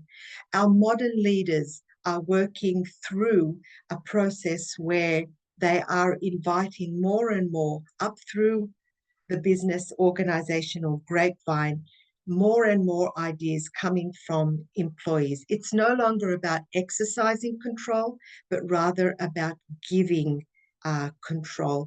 And diversity and inclusion, sustainability, these words that are becoming more and more important within our organization's cultures is what I want to pose now to all of us to think about. We have the space to grow, and it involves taking risks. But what role does AI play in this new shift of power? It adds to efficiency, creativity, progress, and innovation, and there is no doubt. But the division of this power, the implementation of this technology will be decided by our current leaders and managers. Collectivism versus individualism, and of course I generalize here when we move across our different cultural systems. Within Indonesia itself, there are more than 350 ethnic groups. I myself am fortunate to know Sundanese, the second largest ethnic language in Indonesia. Within that particular Sundanese or within that particular Batak group, there are different ethnic groups within them, different value systems as well. And this, of course, is spread very much across the world when we have a look at our different societies. And AI will be an aid here to show that decisions and reactions, of course, they are unpredictable. But when it comes to the technology involved in leveraging the capabilities to assist human skills and vice versa. So I guess my point here is that regardless of the ethnicity, linguistic, religious, socio-cultural background that we originate from, our leaders and our managers will be navigating that system and using AI and leveraging its capabilities to support, whether it's in health, whether it's in education or in business. The ability to make a sensible check or judgment is based on the knowledge of how people will react to situations and decisions. And this is where I guess AI scares me personally as an educator. But Dr. Sanen, you have, I guess, put some of my fears to bed in terms of how specialists and experts as yourself still see the ongoing challenges when it comes to the relations between EI and AI. Just summing up, acknowledging both the opportunities for innovation and progress are very, very important when it comes to the privacy, security, and human dignity that we as humans play in the increasing presence of AI. And of course, enhancing our emotional intelligence and communication skills, because no matter how wonderful and amazing the technology will be, the empathy, the efficiency, productivity, and the overall implementation of that will still be very much managed by our leaders. They communicate, they influence, they look out for new things, they create goals, ask questions. And this is where I think AI still has a long way to go, because I don't feel that a robot will be able to influence and to create and ask the questions that humans still do and still need to do. Persuasion and disagreement, trust and decision-making, our communication traits present in every single culture. But again, as I've said, how these leadership styles, the reflections of our own personalities and our cultural values, where they will fit in within the AI culture, is what we're still working towards. Terima kasih banyak. Thank you for your attention. Any questions?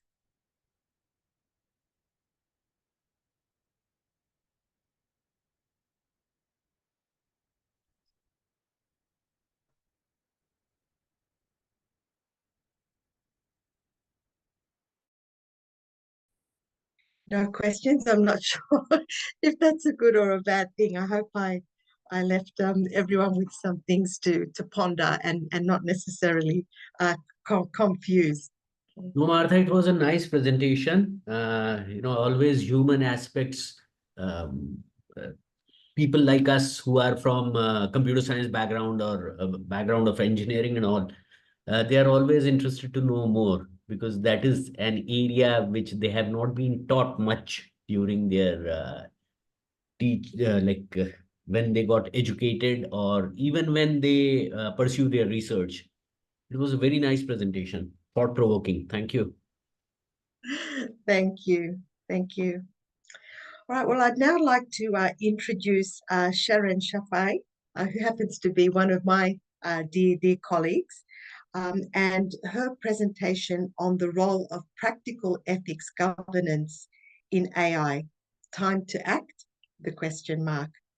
And Sharon, would you like to present? Yes, Martha. Thank you for introducing me. Yeah, of course. Thank you. Whenever it is the time, let me that I share my screen as well.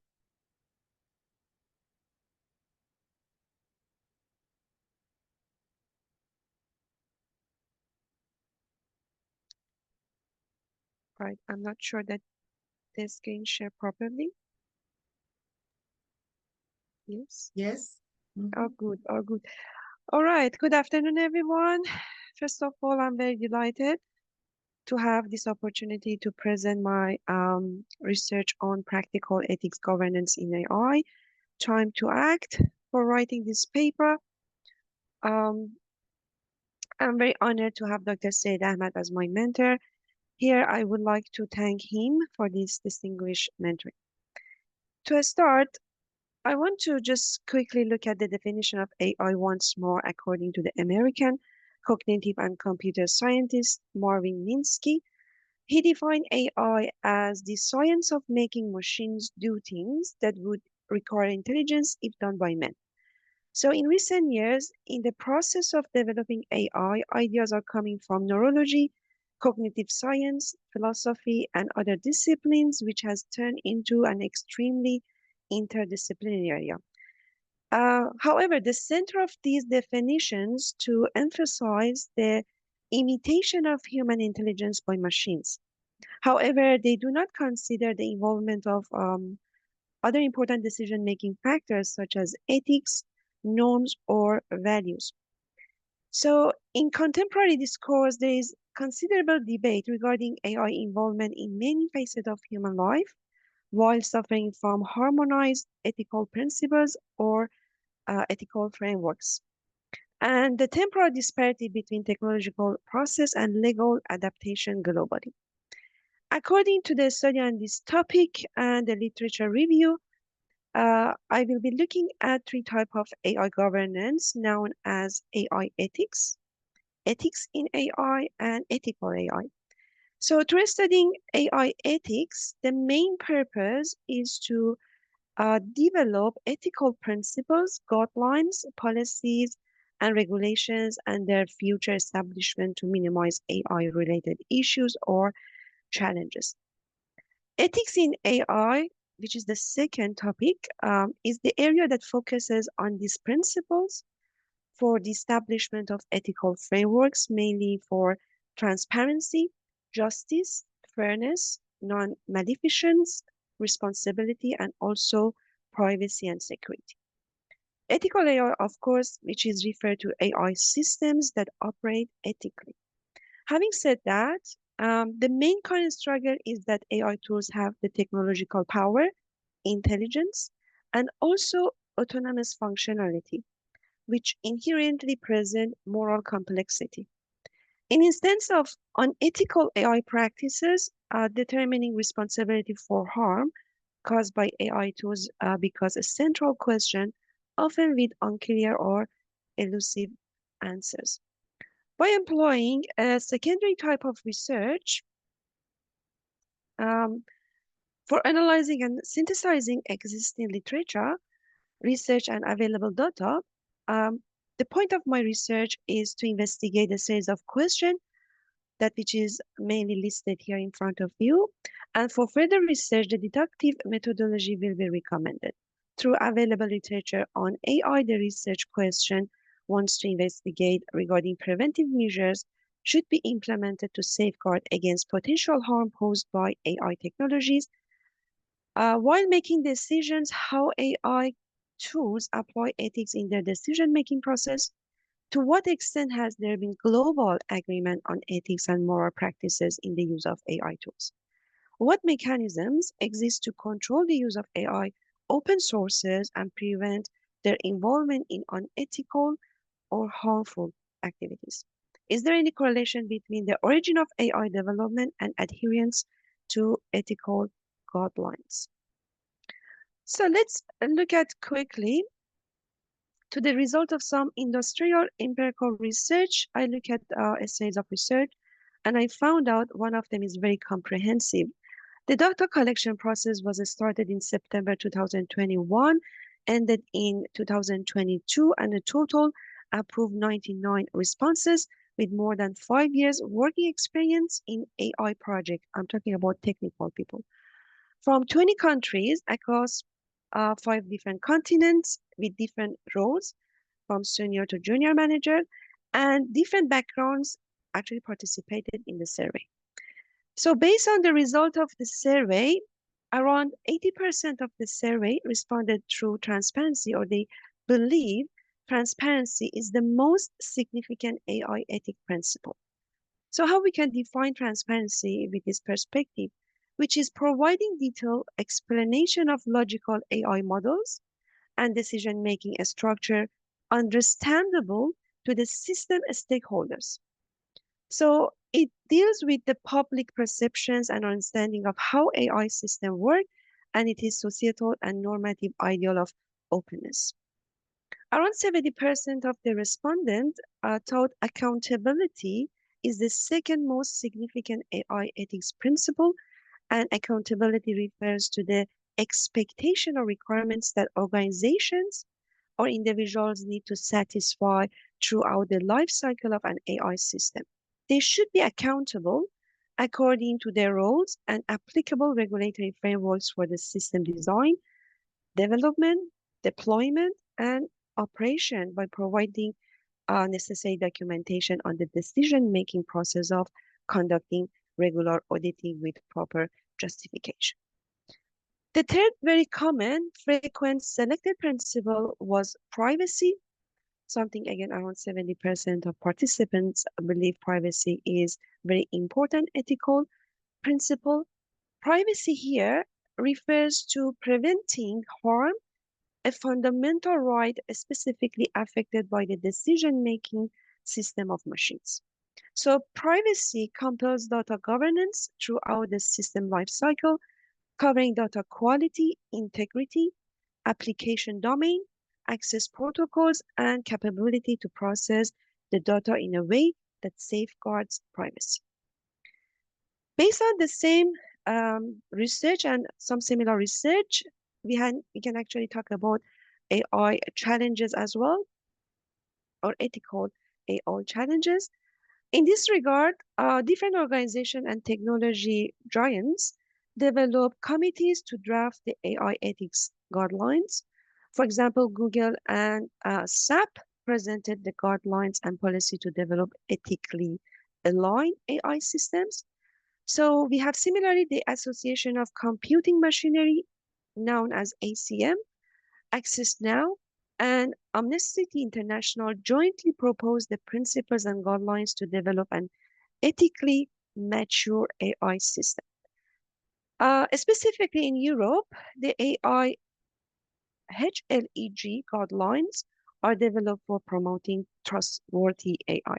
Trustworthy AI, which is the ethically aligned design or EAD guidelines presented by IEEE, and consisting of the set of principles and recommendations focuses on the technical and ethical values of AI systems. So some researchers claim that the extant AI ethics guidelines and principles are not effectively adopted in industrial settings. They categorize actually main AI challenges or AI-related challenges in terms of application of ethics into lack of ethical knowledge, vague principles, highly general principles, conflict in practice, interpret principles differently, lack of technical understanding, and extra constraint. So lack of ethical knowledge apparently is considered the most frequently selected and cited challenges by more than 82% of the survey participants. And it exhibits that knowledge of ethical aspect across AI system is largely ignored in industrial settings. There is a significant gap between research and practice in AI ethics, and extant guidelines and policies devised by researchers and regulatory bodies discuss different ethical goals for AI systems.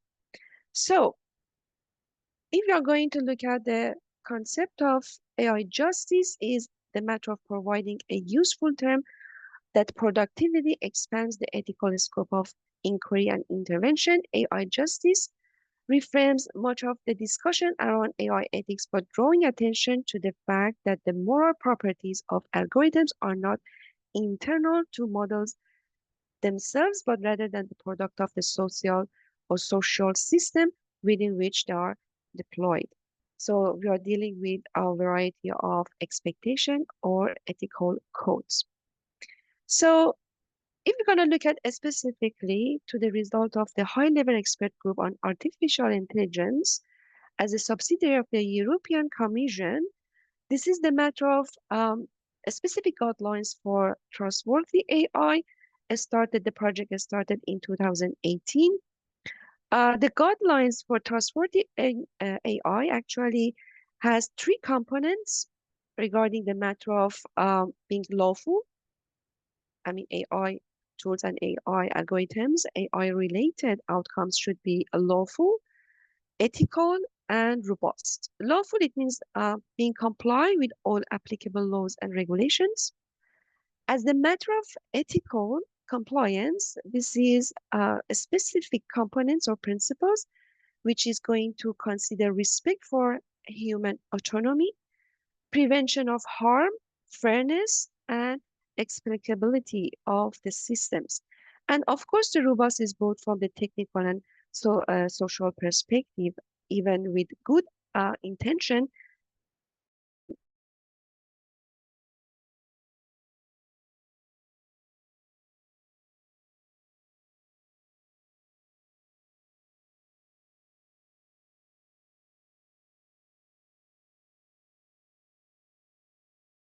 European Commission continued the project and work on different aspects and issued a digital strategy in 2020 and also a white paper on AI.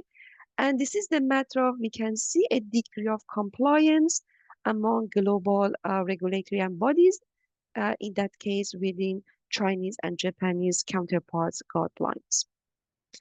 So for conclusion, if it is actually look at the situation explained briefly here, the perception of both practitioners and lawmakers regarding ethics or ethics in AI correlated and statistically significant for specific challenges. But conflict in practice emerged as the most severe challenging factor for the identify AI ethics principle.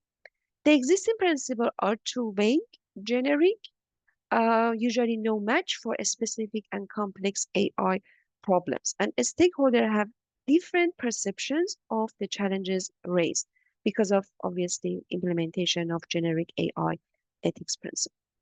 And it seems that a broader consensus of multiple stakeholders, practitioners, lawmakers, and regulatory bodies required to define domain-specific principles and guidelines at the time of dealing with future AI.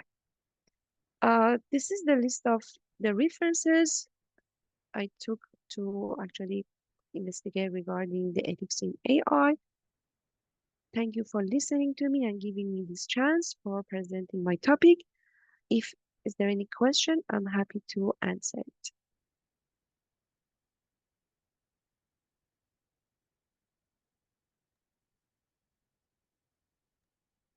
Terima kasih, Sharon.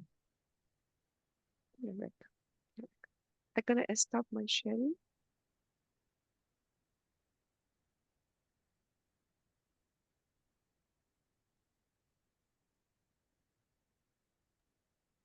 It seems there are no questions, Shireen.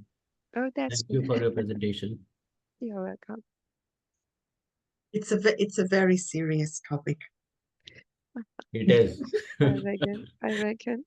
Because technical people usually, based on the topic you explain and based on whatever I heard in the up to now, actually, I found out technical people are very knowledgeable, deeply actually went through the implementation of AI. But if we look at from the other perspective, that at the end of the day, AI gonna make decision for us in different perspective, in different area. So how we can actually consider application of something as ethics? Because even for definition of ethics, we don't have a global agreement. Probably we know that ethics can be defined based on the context.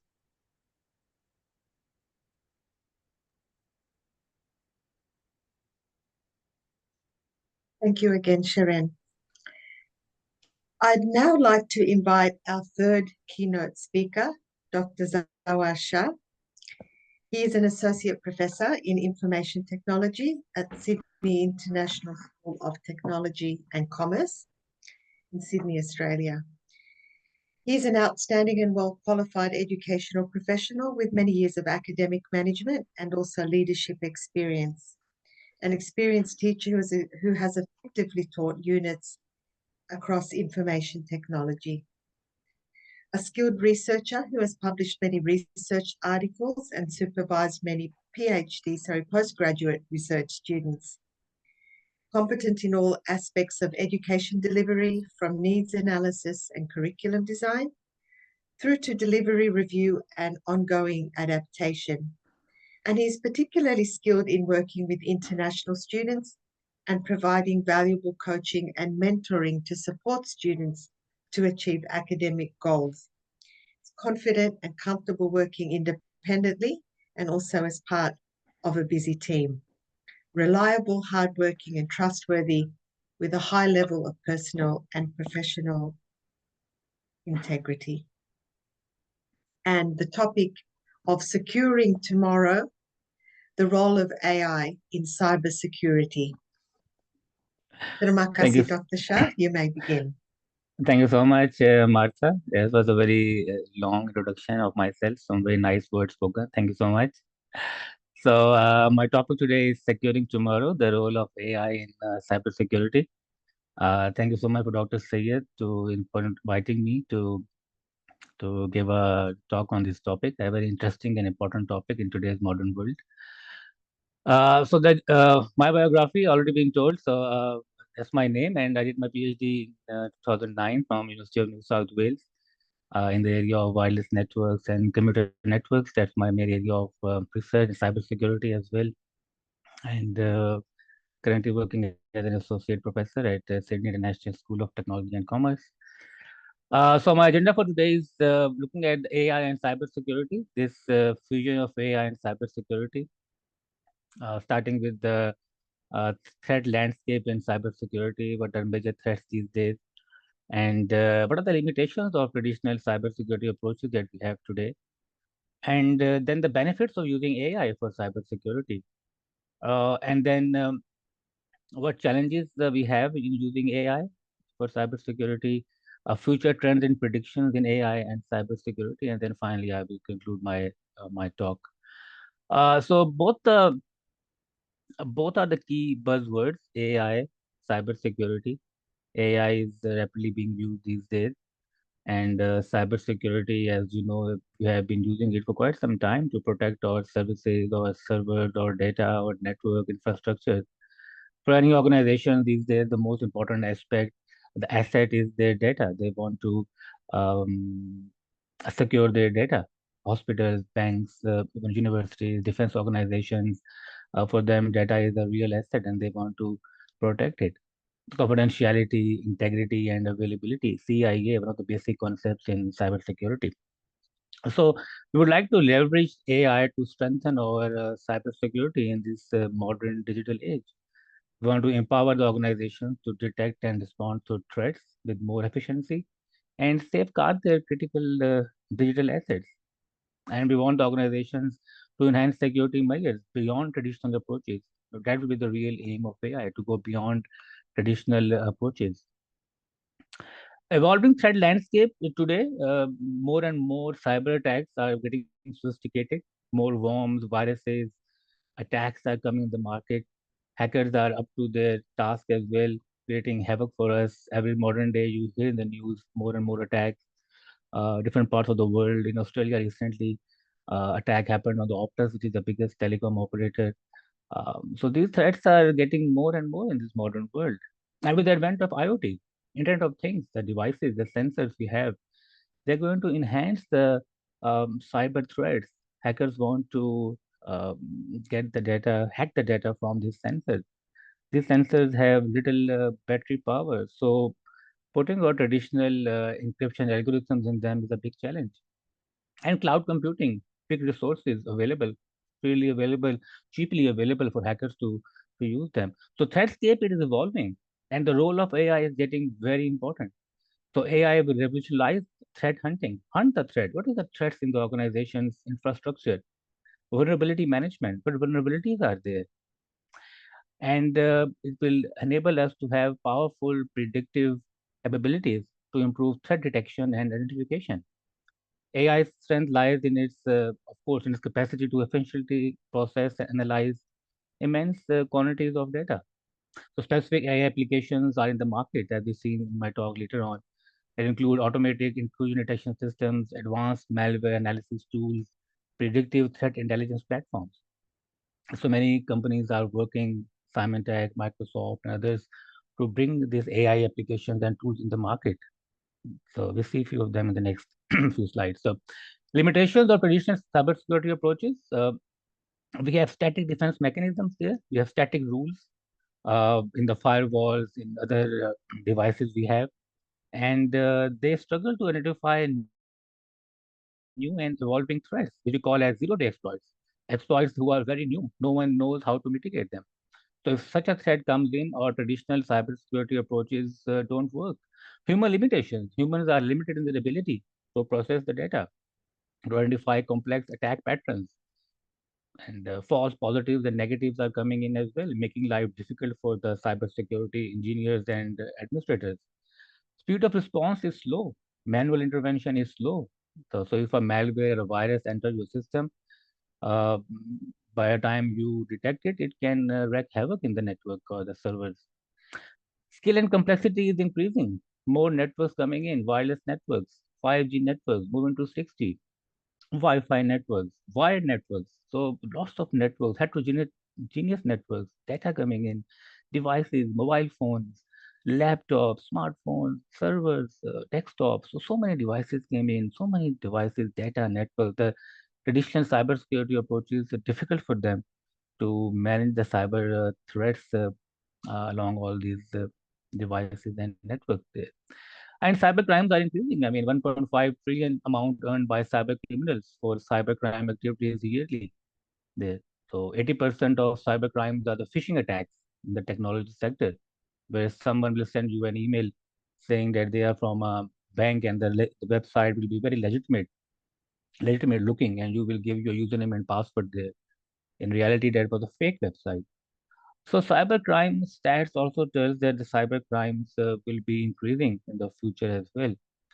And top 15 cyber threats, if you look at them in this modern world today, we have ransomware attacks, very common, IoT vulnerabilities, social engineering and phishing attacks. And you can see at number 5 and number 11, AI-powered cyber threats and AI misuse.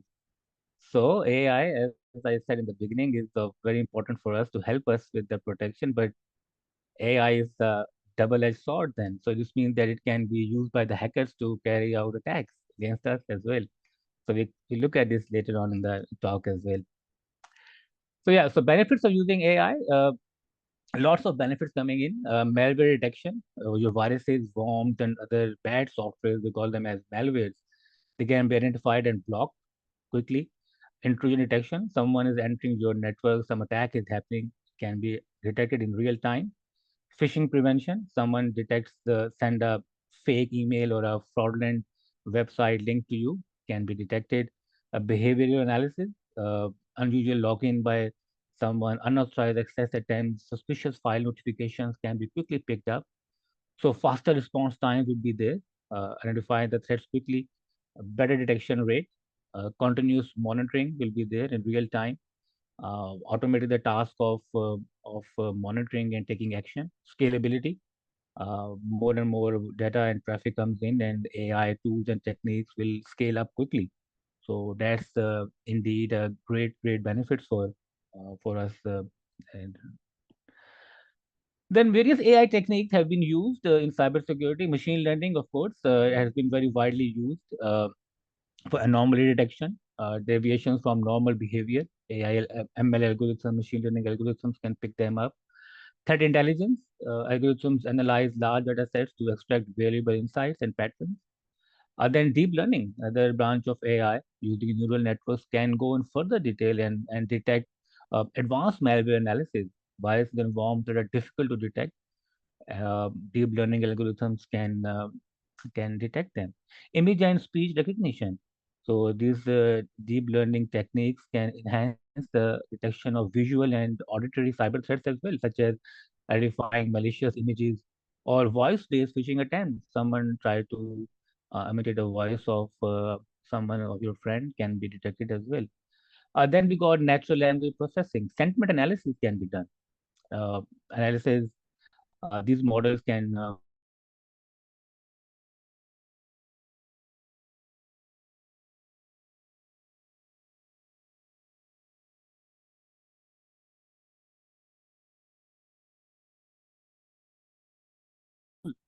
This is especially used for dynamic policy optimization. The algorithms can learn to adopt the firewall rules or intrusion detection parameters based on the threats and network conditions. It will be very useful for a security administrator where the rules are made manually. And RL algorithms, reinforcement learning can really be useful in that regard. So various AI techniques have been used, and one case study is about the Simon test, one of the um, biggest cybersecurity provider in terms of virus, antivirus, and other products. They came up with a targeted attack analysis tool, TAA. And this tool leverages the power of AI, specifically machine learning and deep learning, to automatically analyze vast amounts of data and identify the indicators of a security breach. Advanced algorithms are there that mimic the process, data analysis, and functions of an experienced security expert.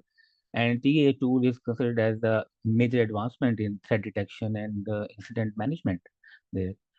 Many other tools as well, IBM and other organizations, they are also working the same lines and producing their own tools. And these tools will be very useful in the coming years. Now, these are all the good things about AI, all the benefits, but of course, AI has challenges and issues as well, as mentioned by the presenters before me. So, same challenges are here with the cybersecurity as well. Data privacy concerns are, of course, there. Lots of data will be used, so sensitive data would be there, raising privacy concerns and compliance with the regulations such as GDPR or HIPAA law, for example, for health data. So data privacy concerns are there.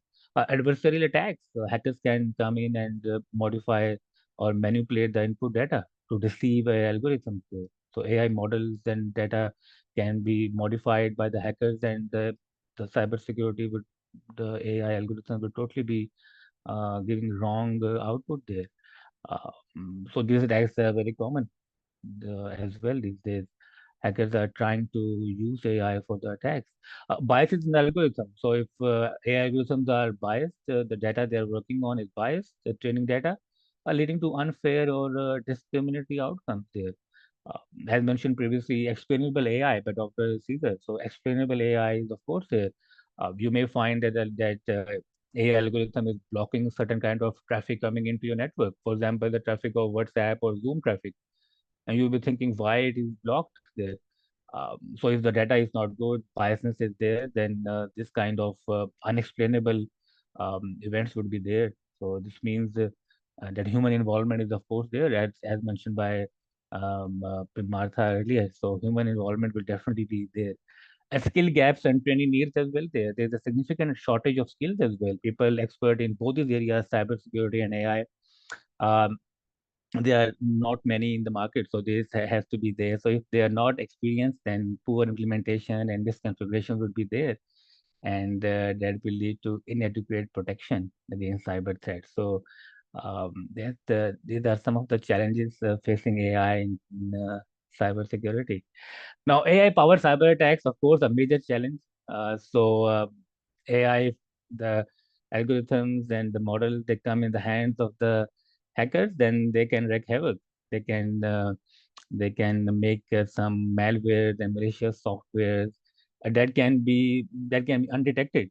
They can string the system without detection. And IBM actually made one of malware called as Deep Locker. That was a research project, and they wanted to tell the world that, see, we can make up such a kind of malicious software that will look benign to you, look very benign, but in reality, that's a malware that is AI powered, and it evades detection. No one can detect it, and it can only activate it when it reaches the target. So when it reaches the target, it is executed there. So it has a distinct malware, benign application, and target attributes, and then it enters the system and stays in the system unless it reaches the target, and then it gets activated. So just one of the examples of how AI can be used to carry out attacks, and it is scary as well if it gets in the hands of hackers, and it can cause damage. So it's like a cat and mouse game. So we have to be ahead of the hackers. We have to think how hackers can think and be two step ahead of them to mitigate all these attacks. So yeah, future trends and predictions in AI and cybersecurity. So some predictions going forward. Growth in AI-powered cybersecurity market will definitely be there.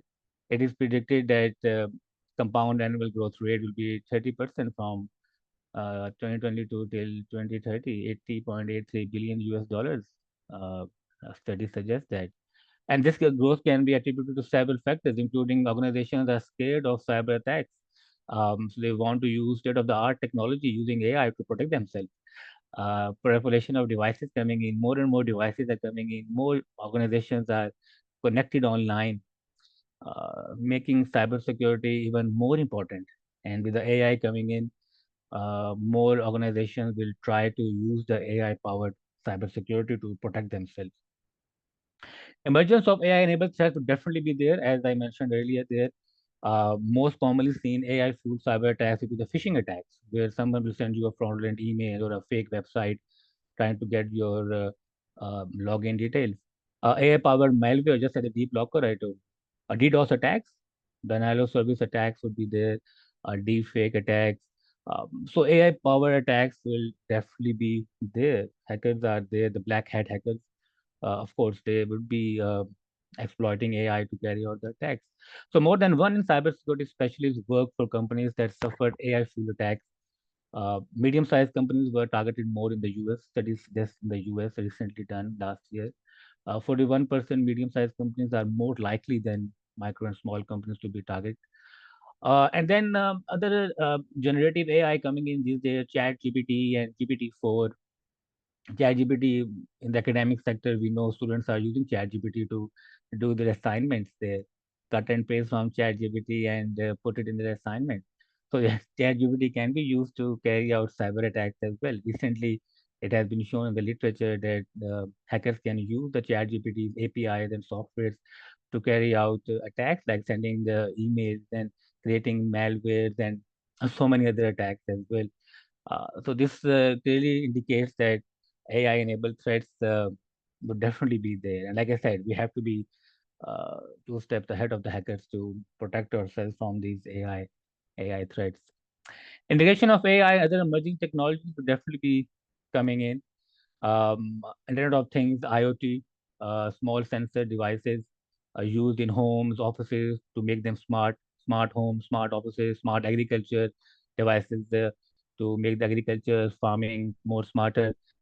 These devices have very small battery power, so they offer a very unique um, cybersecurity threats or traditional cybersecurity algorithms. We can't use in them because of the limited battery power. So AI will come in and help us here. And studies in the US suggest that AI will be used for IoT, and 32% of the participants said that in the US, the study said that 32% participants said that they will use AI to ensure security in IoT as well. So it's a good combination, AI and security of Internet of Things. And then the blockchain, other important technology for the future is the blockchain. And the blockchain by default itself it is decentralized and uses cryptography. So it has lots of security built in. And with the AI coming in, that will be a really potent synergy, a very useful fusion of the two. And blockchain can be used to enhance security in healthcare innovations, supply chain management, and so many other areas as well. So very, very useful combination of AI and blockchain, and in the future that will be work together more, the both the technologies. Last but not the least, the greater emphasis on AI governance and cybersecurity mentioned by the previous presenters as well. Organizations should define clear procedures and controls to guide the ethical and responsible use of AI in cybersecurity, ensuring compliance with legal and regulatory requirements. They should ensure that all AI applications align with the organization mission, values, and the ethical principles, fostering trust and accountability among different stakeholders. They should regularly evaluate AI systems for compliance with governance frameworks, identify potential risks, and implement the strategies to prevent misuse or unintended sequences in cybersecurity operations. So human factor will be there coming in as well. We cannot at this point in time leave the AI to be totally automate the task. Human involvement will definitely be coming in there. So to conclude my talk, I discussed the traditional security measures in today's modern world and why they are inadequate because of the rising sophistication and frequency of cyber attacks. And AI has the potential, and it is being used to eventualize cybersecurity by increasing threat detection, automating the task, and enabling proactive defense strategies. However, has a double sword, so it also empowers the hackers with tools for sophisticated automated attacks. Integration of AI with IoT and blockchain will definitely be there, and emphasis should be on the ethical AI governance to mitigate risk, and ongoing advancements in defensive AI technologies would be there. I will conclude by saying that we should embrace AI's potential to increase cybersecurity, and we should prioritize ethical governance to navigate risk effectively and remain agile in the response to evolving cybersecurity threats. Thank you so much, everyone. If you have any questions, please feel free to ask now. Thank you.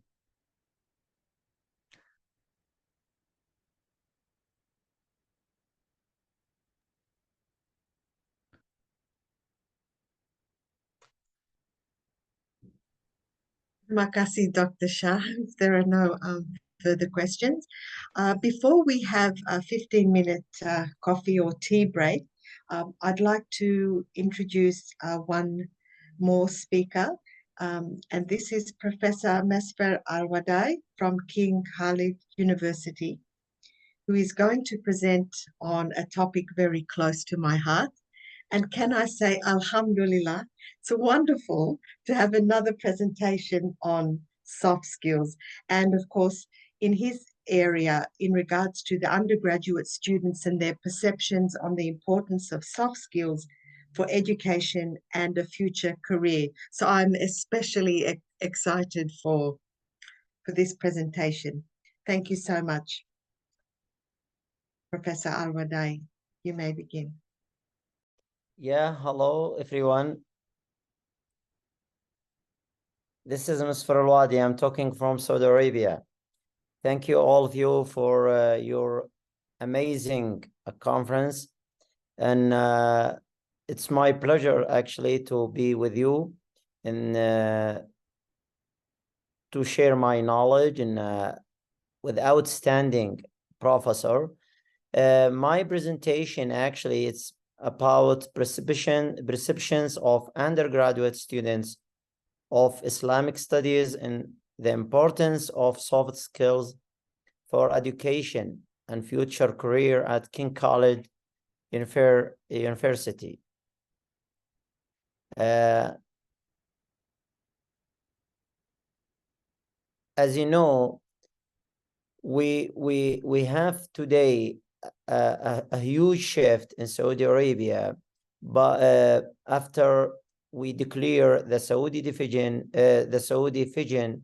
2030, which require all the educational system revision to meet the Saudi Vision 2030 requirements and to survive in the current global business competition and employee regardless of their education level. The Saudi guys, Saudi undergraduates have to acquire both hard and soft skills. For that, Saudi researchers and educational decision makers and educators during the last decades alike have to emphasize the importance of fostering a set of soft skills. When I said soft skills, we talk about communications, management, time management, self-management, teamwork, all these kind of skills. These kind of skills, it's so important now for people succeed in their life and business workplace life. Employers are looking for important soft skills obtained by the academic institutions during their studies in high education institution.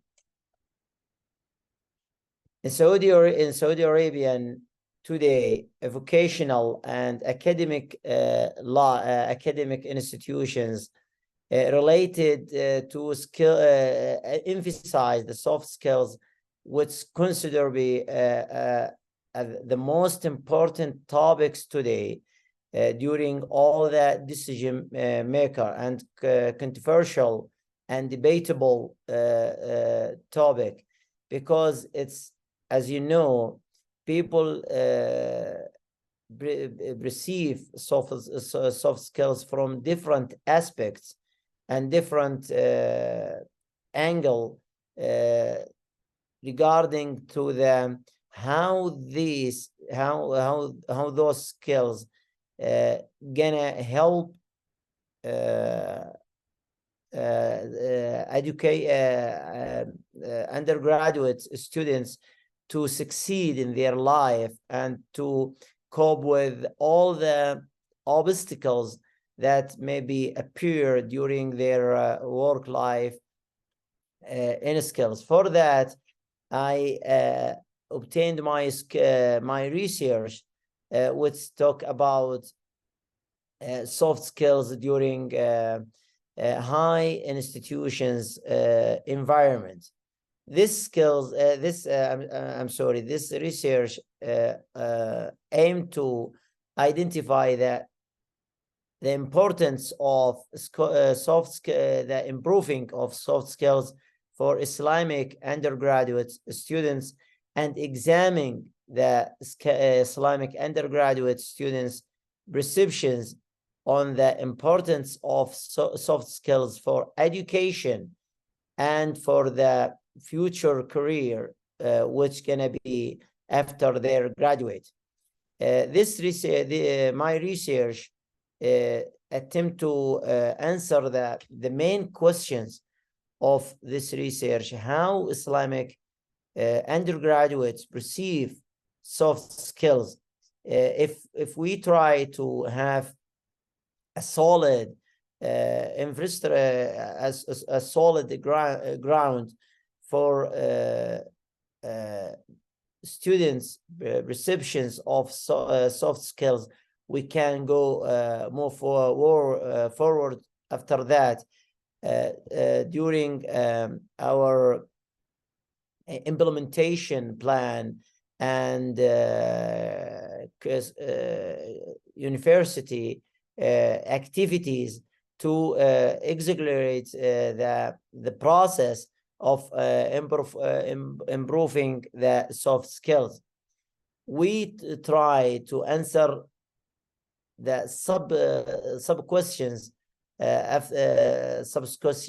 talking about the categories of soft skills, because we have different categories on soft skills, some of them in management level, some of them in operational level. We have to define the categories, then work on it by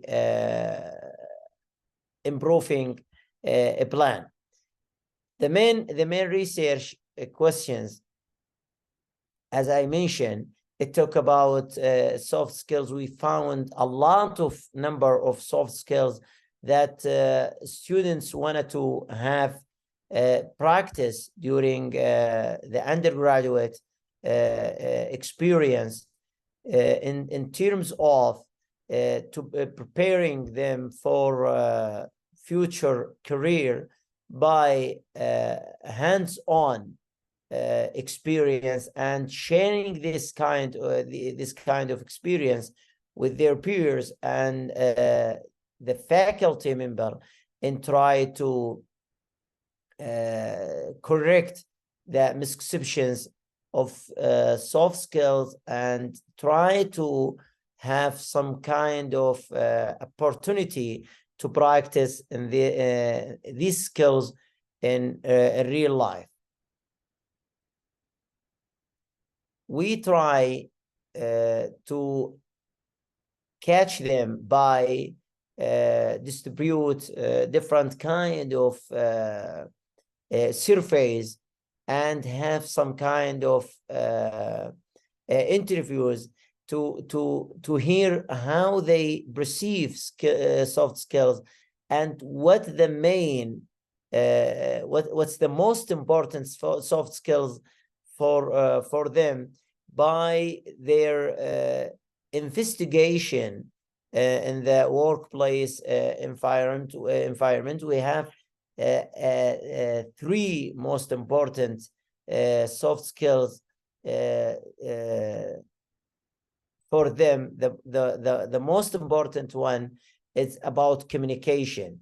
Communication include two parts, which mean active listening and how to present themselves to others, how to market themselves to others. The second one, it's about how to manage themselves during workplace and how to control themselves during the pressure time and the pressure tax that will face during workplace. The third one, it's about how to interact with other people and to get much they can from their experience and to work with them as a team to achieve the same vision and the same goal. As conclusion, the purpose of this study, we investigate the Islamic undergraduate students' perceptions and of the importance of soft skills. We try now, after we done our research, to plan some different kind of program and initiatives that concentrate on improving soft skills during classroom activities and extracurricular activities that we aim to help them to catch the high level of soft skills. And we try to provide the undergraduate students with a different kind of opportunity to visit different kind of company to see how the real life, the business life already going on over there, and see some different kind of experience and how these kind of soft skills work on and implementation plan over there. Thank you, all of you. I'm pleasure again to be with you and share with you my presentation. Thank you, moderator. Thank you, Professor Al-Wadai, on a very practical approach to the introduction of soft skills. And no doubt, as I know from my own teaching within business communication and previous papers, that more and more employers around the world are putting emphasis on the soft skills in this fast-paced, growing technological world. Thank you again. Are there any questions?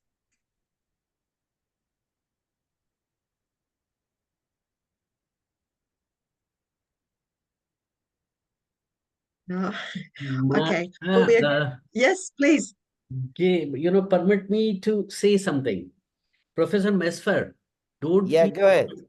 Don't feel offended. I am citing an example of how intelligence and AI, artificial intelligence, differentiates In your first slide, there was a word jest.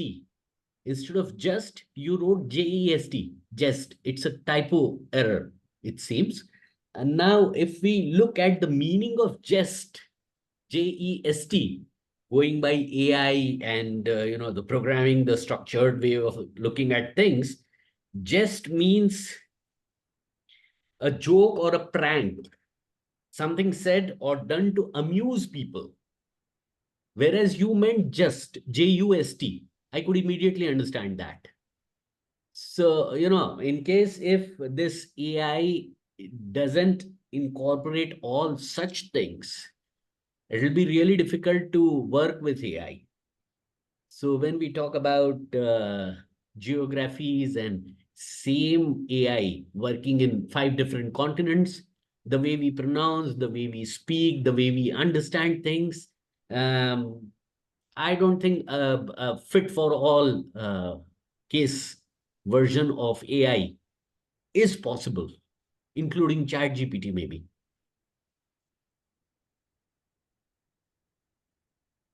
Yeah, you talk about AI. I didn't know if I mention about AI. Maybe. No. See, when we talk about using these tools, yeah. Summarize or to make things speak for itself, like your presentation. If the computer starts talking what you have written, suppose I am blind, I cannot read, so a voice over mechanism which speaks your slides to me, whatever is written there. Yeah. I completely agree with you. Thank you for your comments. Thank you. No problem. Thank you. Thank you. Nice presentation. Thank you so much. I appreciate it. Thank you. Well, if there are no further questions, we will have a 15-minute coffee break, tea break, water, and then we will resume in 15 minutes. Thank you again for all participants. I look forward to seeing you after the break. Rather than replaces human educators are all important considerations. Then how should we reimagine assessments in the light of AI? Communicate to students with AI. One of the best things that you can do to engage with AI in teaching and learning is simply talk to your students. The more you can set clear expectations and cultivate trust, the more likely you'll be able to clear the path together through what can feel like uncharted territory. Talking with and teaching with your students how to interface with technology, whether it's generative AI or another form of technology, is foundational to a teaching practice that will prepare students for literacies which will need their future, whether inside or outside the school. Another one, determine the zones of engagement.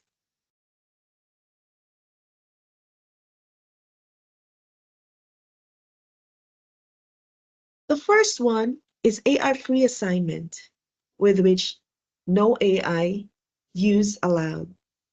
Provide clear rationale why AI is not to be used, connecting your reasoning to learning outcomes of the different courses you have. If you do decide to ban AI, it is important that you have a conversation with students about your rationale so that they understand what you've made this choice. To not to do is a missed opportunity to help students think critically about the technologies in their lives, as well as the way they choose to use particular technologies impacts their learning process. Following in the AI spectrum of engagement is AI friendly, with which students get to follow guidelines. For example, ideation and research. AI can be used to help generate ideas, organization, and information gathering. Limited word usage. AI language can be inserted but cited with an assignment. So, in this area of your course, students are given specific guidelines on how they may engage with AI as part of their work. You also provide rationale for why these limitations exist and how they can connect with the learning outcomes of the students in a specific course. And the last part in the spectrum of engagement, AI friendly, with which should be emphasis on using it responsibly. In this area of your course, students are encouraged to use AI in whatever way they find helpful or useful for them. You provide any expectations or citations and guidance in the risks and strengths of using AI.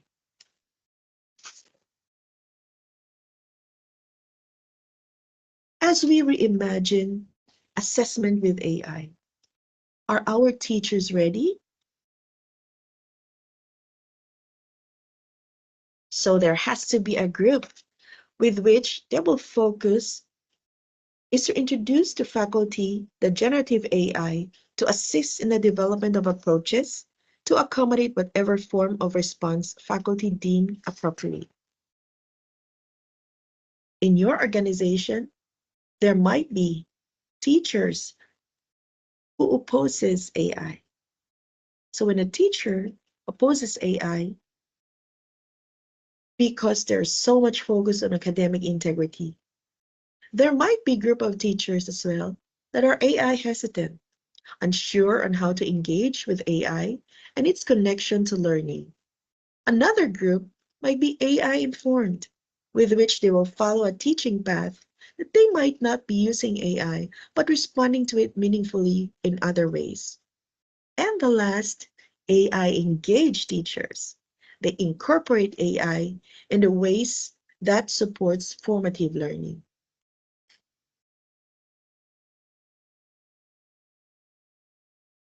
With all the possibilities, chatbots and virtual assistants, automated grading and assessments, intelligent tutoring systems, curriculum planning, learning analytics, content recommendations.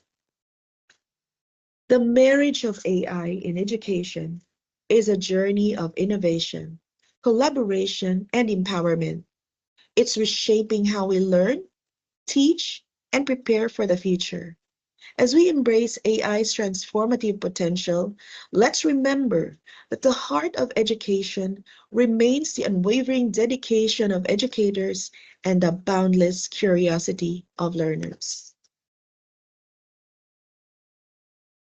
According to Jacob Brownowski, in his book, The Ascent of Man, knowledge is an unending adventure at the edge of uncertainty. We are all afraid for our confidence, for the future, for the world. That is the nature of human imagination. Yet every man, every civilization has gone forward because of its engagement with what it has itself to do. Thank you again, CRPL, and to our participants, thank you for your listening ears and undivided attention.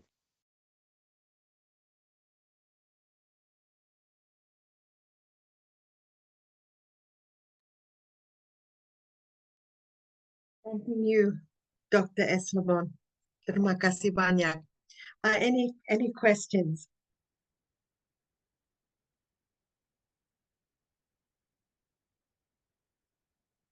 Yes, please go ahead. Thank you. Martha, thank you for that. Dr. Leavitt, excellent presentation, I thought, well structured. How are you finding your students as you teach this? What is the kind of response you're getting in the application of AI? Actually, students have very much welcomed the idea about AI. And at some point, our role as administrators of a certain institution like STI West Negros University, we're trying our very hard to really keep with the pace of the demands of technology, because whether we like it or like it, we really have to embrace the advancement of technology. Yeah. Okay. All right. I think the mindset for our students of the availability of AI with which they really have to be responsible of using it is very much should be given a very much importance. Yeah. Excellent. All right. Thank you for that. Thank you. And can I ask you, in your role as a physical education teacher, how important has AI been there in your education? So in the education of students and implementation, curriculum, and so on. Thank you, Martha. As much as I'd like to handle again classes and give my students the idea and the very good concepts about physical education, it was way back 10 years ago when I was not given anymore the opportunity to handle physical education classes because we are so very busy with accreditation on those stuff. But in our institution, we have this courseware with which everything is really made available for our students where they get to make use of our electronic learning management system, and everything is in there. We find it hard. We do not actually find it really hard to teach physical education, even when we had the pandemic, when we experienced the pandemic. Thank you. Any further questions? Yep, Martha. Yes, please go ahead. Hi, Dr. Lesleben. It's nice presentation there. Because I'm going to also describe about AI for education. I just want to know about the issue in Philippines also regarding to implementing the artificial intelligence. Do you have the same issue with Indonesia that they feel artificial intelligence is a threat, especially for education? Do you have the same problem there in the Philippines? In the larger scheme of things in the Philippines, I think we are gradually accepting the introduction of AI in education. But basically, if you have noticed in the last part of my presentation, there was a emphasis about how we should assess the outputs of our students. So basically, we have to train our students how to accordingly use proper assessment tools for us to make sure that indeed we develop the critical thinking skills of our students while they use the AI as well. It's good then. Thank you. You're welcome, Doc.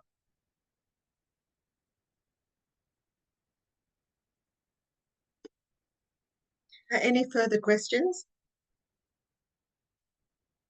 I guess just as one of the privileges of being a moderator, I can come in here and there with a comment. The way you had presented that teachers could be either opposed or hesitant or informed or engaged, and in relation to my presentation, finding that healthy balance, of course, we can put that equation straight into the workplace, into any industry.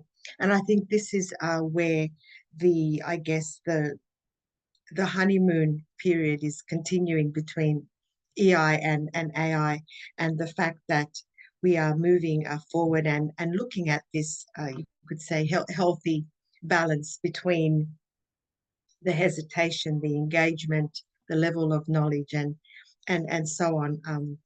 But it was really an excellent presentation. Thank you again. Thank you, Doctor. Right. If there are no further questions or comments, we will now proceed with session 3. I'd just like to confirm if Eddie Huang is with us. I cannot see you, Eddie, in our list of participants. So I will then ask if we have a video presentation for Eddie. Yes, we have. We'll be going through their video presentation. Okay, thank you very much. So Eddie's presentation is looking at towards energy efficient and low latency voice controlled smart homes, a proposal for offline speech recognition and IoT integration. Thank you. Thank you, everyone. It's my pleasure to have this opportunity to be here to present our latest research on integrating offline speech recognition and IoT technologies into smart homes. My name is Peng Huang, and under the guidance of Dr. Imdad Ullah, we are from the School of Computer Science, Faculty of Engineering, the University of Sydney. Our team members include Zawar from the Department of Information Technology, Sydney International School of Technology and Commerce, Said from the International College of Management, Sydney, Tariq from the Management Information System Department, College of Business Administration, Prince Sultan bin Abdulaziz University. Today, speech recognition and IoT technologies are widely used in smart homes, enabling people to control devices through verbal commands and make people's life more efficient. However, the existing speech recognition services are primarily deployed on internet cloud platforms. This means that when users speak a command, devices like Amazon Echo will post a recording file through numerous network nodes, reaching multiple servers, and then receive responses through the internetwork. This mechanism not only increases energy consumption, but also introduces latency in command execution and the risk associated with the single-point failures. In our research, we propose a concept towards energy-efficient and low-latency voice-controlled smart homes. This involves embedding offline keyword supporting technologies directly into household appliance. The household appliance, equipped with limited resource hardware, can independently understand and respond to user commands without internet connection. Additionally, we advocate for the creation of a locally IoT network with a distributed architecture. This network design is intended to enhance the robustness and scalability of the system, mitigating risks associated with centralized networks. This is an architectural overview of our design concept, which is structured across 4 key layers: system, subsystem, module, and component. The system refers to the overall framework of the smart home systems we proposed, which includes multiple subsystems, each serving different areas within the home. For example, a system for an apartment might include subsystems for the living room, bedroom, kitchen, and bathroom. The module focuses on specific function or service, such as lighting, temperature control, and security. The component is a specific type of device or household appliance with a module that implements the function or service, such as table lamps and ceiling lights, which belong to the lighting module.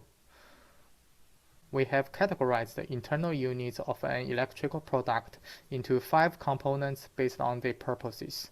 As shown in this diagram, the power component unit provides the necessary voltage and current for the operation of other units within the appliance. The actuator implements the appliance functionalities, such as the internal motor and the temperature sensor of an air conditioner. The controller is a primary computational unit that coordinates the functions of multiple units and maintains operations of the appliance. Human-machine interaction units are designed to receive user instructions and respond with information, such as buttons for input and LED indicators for output. IoT network adapters enable the devices to communicate with each other. In contrast to traditional smart home appliance, we introduce a KWS unit into the HMI part through 2 approaches to enable any appliance to be directly controlled by users' verbal commands. The first is coexist integration approach. The KWS algorithm is deployed on an independent microcontroller with an external codec and storage hardware. When the KWS algorithm identifies a user verbal command, it parses the command and sends a control instruction to the appliance microcontroller via a predefined communication protocol. The second approach is unified integration, which use a specialized AI chip with integrated internal codec, controller, neural processing unit, and storage units. Hence, a single AI chip has the opportunity to implement all the functionalities required by the coexist integration approach. This solution includes high hardware integration, allowing the deployment in a small hardware spaces and lower power consumption. Since the software runs on a single chip, it has the higher degree of cohesion and low latency. In smart home systems, all devices are connected to the network as node. We have divided the network solution into two parts. The lower level foundational communication part is responsible for physical access, network access, and addressing. This part can be implemented by wireless technologies such as Bluetooth, Wi-Fi, and Zigbee. Different IoT technologies provide various advantages and bring different shortcomings. There is no one-size-fits-all method to meet all devices' needs. So we believe an IoT network solution should combine the advantages of multiple IoT technologies, such as using low-power Bluetooth to enhance the battery life of some devices, and using Wi-Fi to meet the needs of the high-performance devices. The upper-level application communication part is responsible for implementing business logic, sending and receiving specific control commands and content. We believe the constrained application protocol is a good solution for this part because it does not require a centralized broker, make it more suitable for decentralized scenarios. The network solution utilizes a mesh topology. When a single node shuts down, that package can still be transferred to the destination via alternative paths, enhancing the system's robustness. The mesh network doesn't have a centralized switch. The network scale is not limited by the performance of a single device. When users add new devices into the network, they only need to establish connections with the neighbors. New devices also help to extend the network's wireless signal coverage. We categorize the speech interactions between users and devices into three types to effectively manage various system interaction scenarios. The direct device interaction means that user can directly speak to the target device. The target device understands, executes, and provides feedback on user's command without network activity. The cross-device interaction within a subsystem provides a method for controlling devices without a KWS unit by interacting with devices that have a KWS unit within the same room or area. Users do not need to mention location words because the listening devices and the target devices are within the same subsystem and they share this attribute. The cross-device interaction between subsystems. For example, users in the living room want to turn off the bedroom light. In this scenario, users need to explicitly include the target room name, that is bedroom. They can say something like, turn off the bedroom light. This command is heard by the device in the living room and then transferred through the network to the target devices in the bedroom for execution. In summary, our proposed concept for an energy-efficient and low-latency voice-controlled smart homes leverages offline keyword spotting technologies and a robust mesh network architecture to address the limitations of current cloud-dependent systems. By integrating offline KWS into household appliance, our system allows for instant voice interaction without the need for an internet connection. This design not only reduces the latency but also decreases the energy consumption. Our distributed network design uses a combination of multiple IoT technology. By employing a mesh topology, the system can easily expand as a new devices join and mitigate the risk of single-point failures. These concepts support straightforward interaction across devices, making smart home control more intuitive.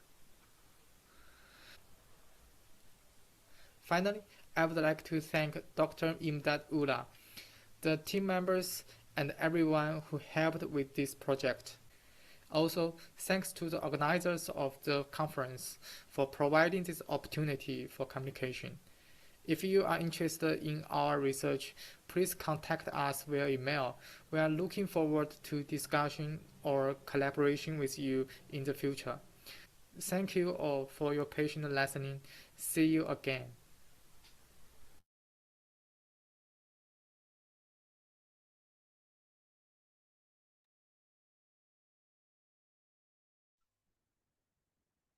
Thank you, Eddie, for that very insightful and interesting presentation. We are fortunate to have Dr. Ullah join us, who was just mentioned by Eddie as being part of this research paper. And if you'd like to ask some questions of Dr. Ullah, he is online at the moment. Please go ahead.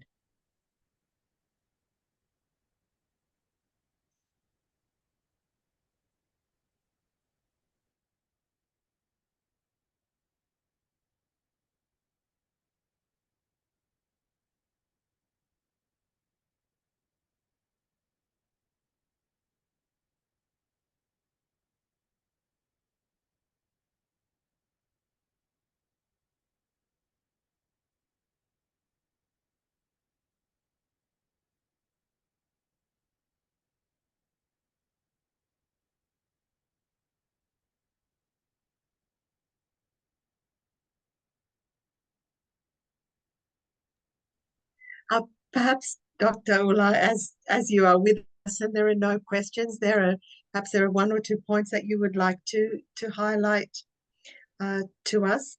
The fact that this is related to saving energy and of course in relation to voice controlled smart homes. I think we are moving out of simply the smartphone, even the hybrid cars that we have, which are responsive to voice control, and especially smart homes. And obviously not every country has the luxury of even building the technology for that. But what are your views?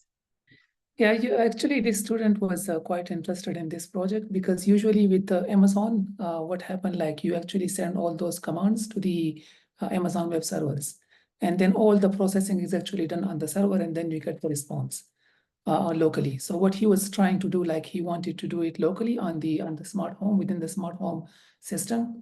So it will give you like many advantages, like you can secure the data, the user data, you can make their data private. And you can also reduce the communication cost and also the communication delay. So that was like his idea to do it actually on the local side.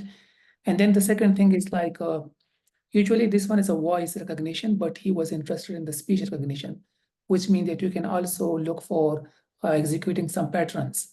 So for example, if there is a user and then user is from outside of the home, for example, he is not the family member. So that means the system will not react to the to his or her commands, for example. So that's why like this is another important thing that he wanted to implement. So he will be implementing this speech recognition with the help of some advanced analytics to also see like how they can make the profile of the users, individual user like the family member, for example. So it would be like a very controlled environment if they want to implement that one. Yeah. Oh, and so the difference between voice and speech recognition there. Yes, yeah. Yeah. Yes. So he's actually interested in that one. Yeah. Yeah. Well, hopefully not too many actors who are good at imitating other people's speech will be, I guess, involved too much in this process. But I guess it's an area which is very practical and can be used in so many situations, whether it's entering any kind of business or educational institution. Yes, but just watch out for those actors who are very good at mimicking or imitating accents of people's voices. trying to get into places. Yeah. Okay, that's also a very good research direction. Good to explore. Yeah. Yes. Okay. All right. So any questions now from the participants? No? All right. Well, thank you again for joining us. Thank you for your time and interest. Thank you. Thank you.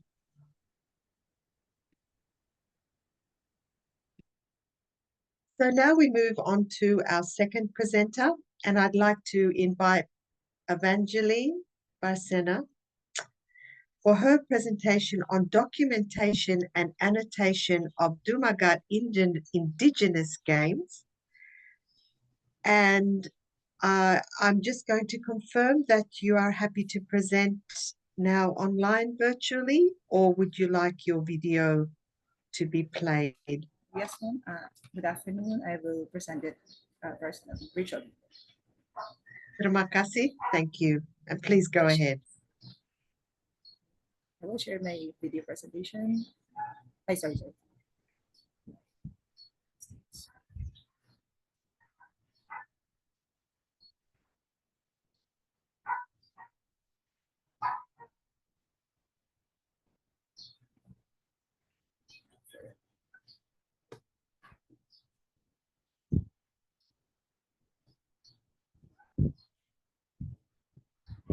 Can you see my slides, ma'am? Hello? Am I audible? Yes. Can Yes, you see my audible. slides? Yes. Can see your slides and we can hear you clearly. Thank you. Good afternoon, everyone. I'm Evangeline M. Barcena. I am a professor, assistant professor from the De La Salle University, Philippines. So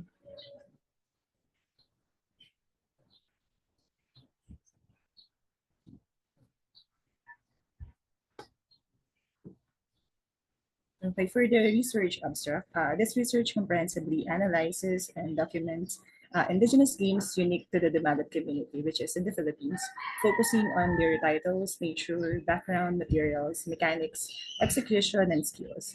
Using ethnographic method and descriptive design, the study describes and analyzes these games, emphasizing their cultural heritage, historical roots, and social significance. The research emphasizes the role of the Dumagat indigenous games in preserving cultural heritage, promoting patriotism, and serving as educational tools. It culminates in the creation of instructional materials to preserve and promote these games, raising bonds within the Dumagat community and beyond. So for the introduction, indigenous games echoing through time like vibrant echoes of the ancestral voices are not mere pastimes but living testaments to the rich cultural heritage of the Filipino people. How if these indigenous games fade into obscurity, how will future generations, especially the Magats, maintain a connection to their cultural heritage? So the Magat is a native in the Philippines. And preserving these indigenous games, particularly those of the Dumaga tribe, is crucial for maintaining the country's historical heritage and preserving Filipino identity for future generations. Today, traditional indigenous games can still serve a purpose, serving as skill-building activities in physical education classes or sports practice sessions, according to Edward 2008. The need to protect and preserve the indigenous games of the natives, particularly the Dumagat, is a way of helping the country to maintain historical heritage. The primary goal of this study is to cultivate a sense of patriotism and nationalism by exploring the realm of the indigenous games, particularly focusing on the rich cultural heritage of the Dumagat people. This research aims to deepen the understanding and appreciation of these traditional games while also reaffirming the commitment to promoting and preserving them. Okay, again, the purpose of this is to preserve and respect the cultures and tradition of the Dumagat people, cultivating a greater sense of cultural awareness and appreciation. This will be achieved through the crafting of an instructional manual that can be integrated into physical education classes, aiming to develop the better understanding and appreciation of the cultural heritage of the Dumagats. For the methodology, the researcher used a qualitative approach, specifically the ethnographic method and descriptive design. The researcher wished to obtain an in-depth understanding on how, where, and when do the Dumagats play their indigenous games. The study employed an ethnographic method. So ethnography, simply stated, it's the study of the people in their own environment, using methods such as participants' observation and face-to-face interviewing. The researcher uses structured questionnaire or the multimedia gadgets like digital camera for video recording and picture taking to document the Dumagat's indigenous games. Then the researcher used... Sorry, are you moving your slides? Because we're just only seeing the front slide. Are you using I'm other moving. slides? I'm moving my slides. No, it's not moving. It's just your front Okay. slide is there. Can I?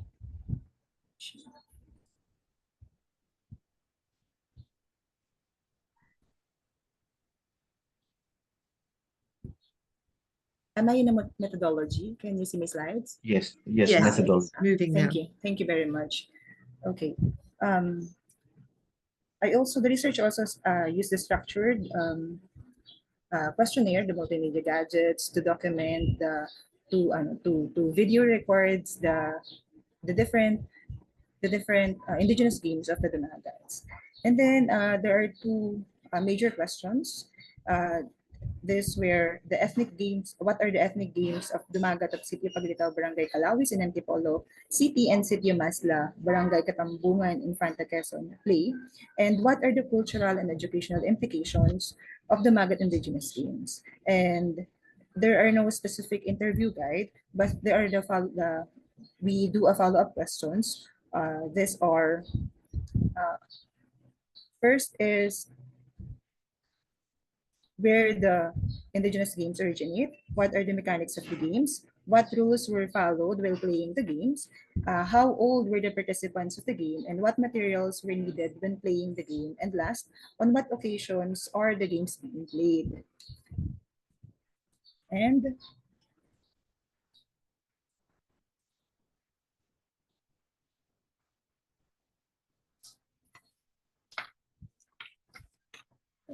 so after reviewing all the videos, additional questions were formulated regarding the background, the materials, and the physical skills of the games to ensure the comprehensive data collection and avoid overlooking important aspects during interview.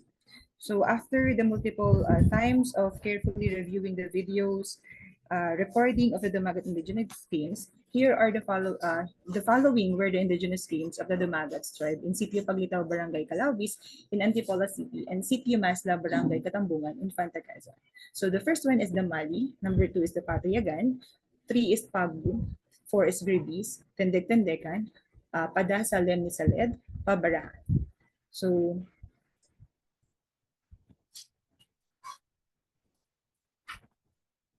formally, this game is to answer the questions given for the participants. Here's the data that was collected. This game is performed during full moon, during important occasions like wedding or courting, or if there were visitors coming from other tribes. So this game is considered as their favorite game, and the purpose is to show who is the strongest among the participants. In order, it was done in outdoor, and the participants are 2 male teams, aged 15 to 35, with 7 to 8 members of each group. So the objective of the game is to touch the ball to the home base of the opponents or the kalaban, or to touch the opponent's home base by the player holding the ball. So another is patuyagan. The patuyagan is this game is unique in their community. It was developed when some members of the tribe gaining skills on how to hunt target animals for food and conquer enemies for protection. Okay, the materials are the bow and arrow and the banana tree. And the objective of the game is to hit the banana tree using bow and arrow. And then next is pagbu. Pagbu is the player grapple, and each one tries to gain the first chance to bodily lift the other to throw to the ground, so that the objective is to put the opponents on the ground. The Magat played Pagbu to impress the girl they are courting. Most of the time, the opponents or the kalaban was the person who was courting the same girl. Okay, the objective is the objective of the game is to lift the opponent or the kalaban from the ground or throw him flat on the ground. Next is the gribis. Another game is the gribis. And then we also have tendek-tendekan, Padasalem, Misaled, and Babalahan. Those are the indigenous games coming from the Dumagat, from the Antipolo, and the Infanta Quezon. And then for the cultural implications, their movements have significance. For the circular formation, represents the continuous cycle of life and contentment, reflecting their harmonious relationship with their life. The weightlifting symbolizes their resilience and determination to protect themselves and their community from harm. The bow and arrow movement illustrates their perseverance and skill in hunting, embodying their connection to nature and survival. The wrist and circular motion demonstrates their role as stewards of nature, emphasizing the respect for the environment.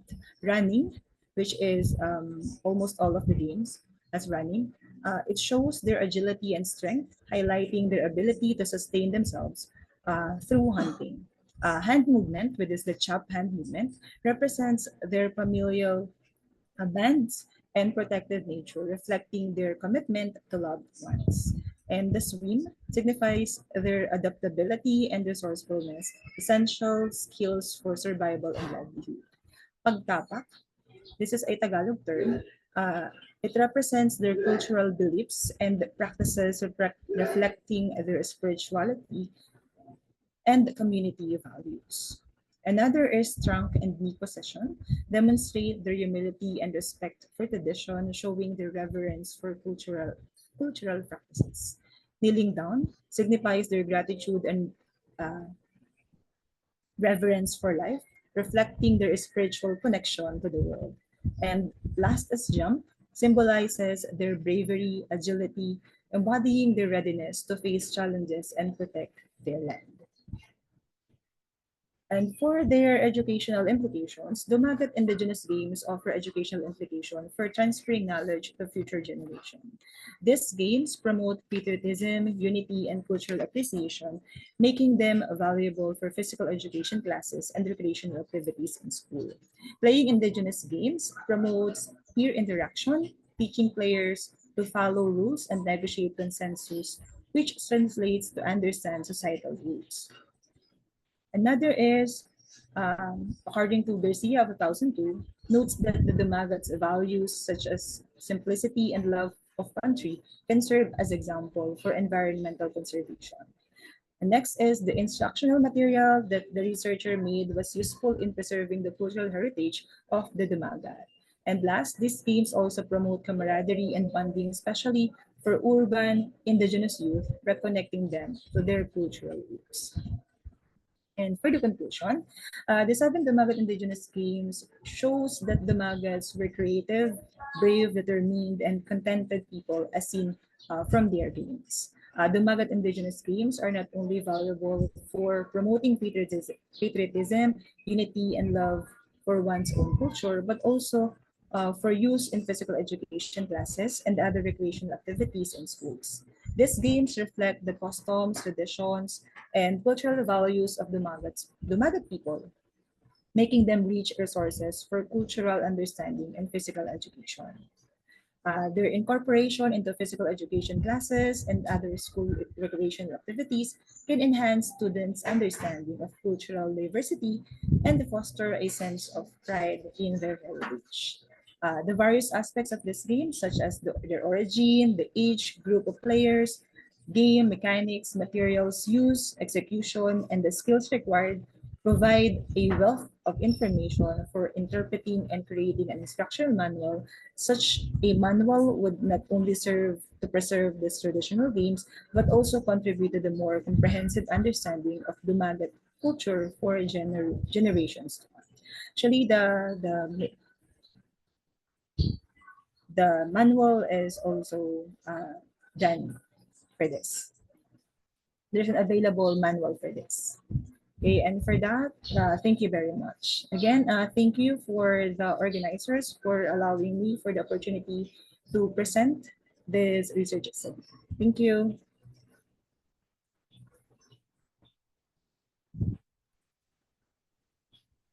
Thanking you very much, Professor. Are there any questions?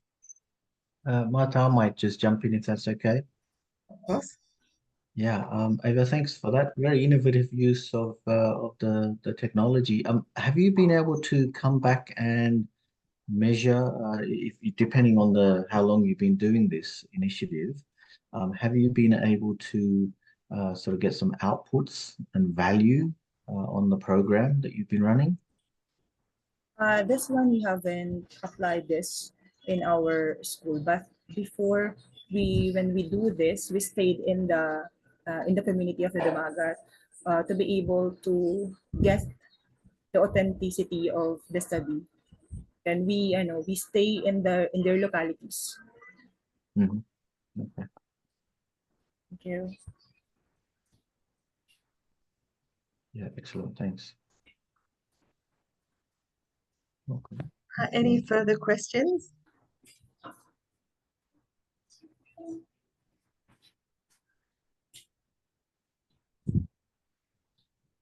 I guess, just a comment that it's a wonderful, beautiful thing to see how there's the fostering of education and, of course, the ties to the students' cultural and ethnic roots and how they'll be able to take that into the future, coupled with the skills that they are developing as well.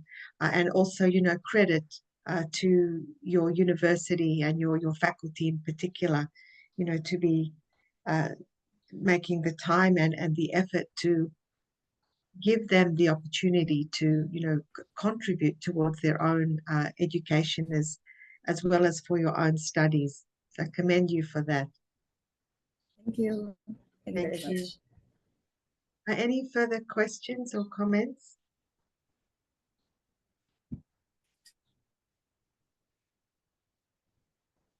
Thank you again, Ava. Thank you very much. And now I'd like to introduce our fifth keynote speaker, and we will be hearing from Professor Dr. Indra Bayu. And he is the head of artificial intelligence in the laboratory there in Universitas Hasanuddin in Indonesia. And if I may just introduce a little bit about him, he's the head of informatics department at the university, the head of technology and business, also the coach practitioner, and is a top coach in Indonesia, and also head of AIMP research group. In a short time, he has progressed from a lecturer to assistant lecturer, and he's also looking more at developing within the area of research. and also to implement a novel teaching method that would be very suitable to teach in Indonesia and in Asia in particular. So let me just use my bahasa for a few seconds. Saya sangat terima kasih dan sangat bahagia untuk bertemu dengan Bapak hari ini. Silakan. Thank you, Malta. Let me share my screen. So, hang on. Okay. So, this is almost 2 p.m. in Makassar, Indonesia. So, I would like to say selamat siang Bapak Ibu semua. Semoga sehat-sehat semua. Ya. I'd like to present accordingly to our topic for the summit is educational, especially on AI driven. So I would like to present about application for educational purposes in the future. And maybe I will also describe what already existing in our work now, real implementation of AI. And actually for our AMP research group, Artificial Intelligence and Multimedia Processing, so far we're looking for intelligent transportation system. We're also looking for disability application for using AI, agriculture purposes, and many others. And for 2 years ahead, we're going to focus on this application for educational purposes. It is our challenge from our rectors, UNAS University of Hasanuddin, that we are going to transform holistically in digital way, especially using artificial intelligence for our educational goals. Yeah. So as long as we see for Asia Pacific education technology market, it is growing exponentially. So it is a good challenge for us to move on educational technology. It is inevitable. In 2030, it is predicted almost $16 billion, and it is very unfortunate for us if we don't take this opportunity to also involve in this world evolution, especially artificial intelligence in education. As analogy for human brain and AI, why this AI becomes so popular now? Just a little bit. I know most of you professors and doctors already know about this artificial intelligence, but this is the analogy of the AI to our human brains. That's why it can respond, it can make actions just like humans, and how this action, how this dendrite, how this synapse works in human brains is computationally mimicked into the computers. That's why our computers now working just like artificial intelligence. And by the time of our technology in IC is also evolving, it's getting smaller, it's getting faster. That's why AI become emerging trends in the future. And I think it's going to be sustained, yeah, maybe 50, 100 years ahead.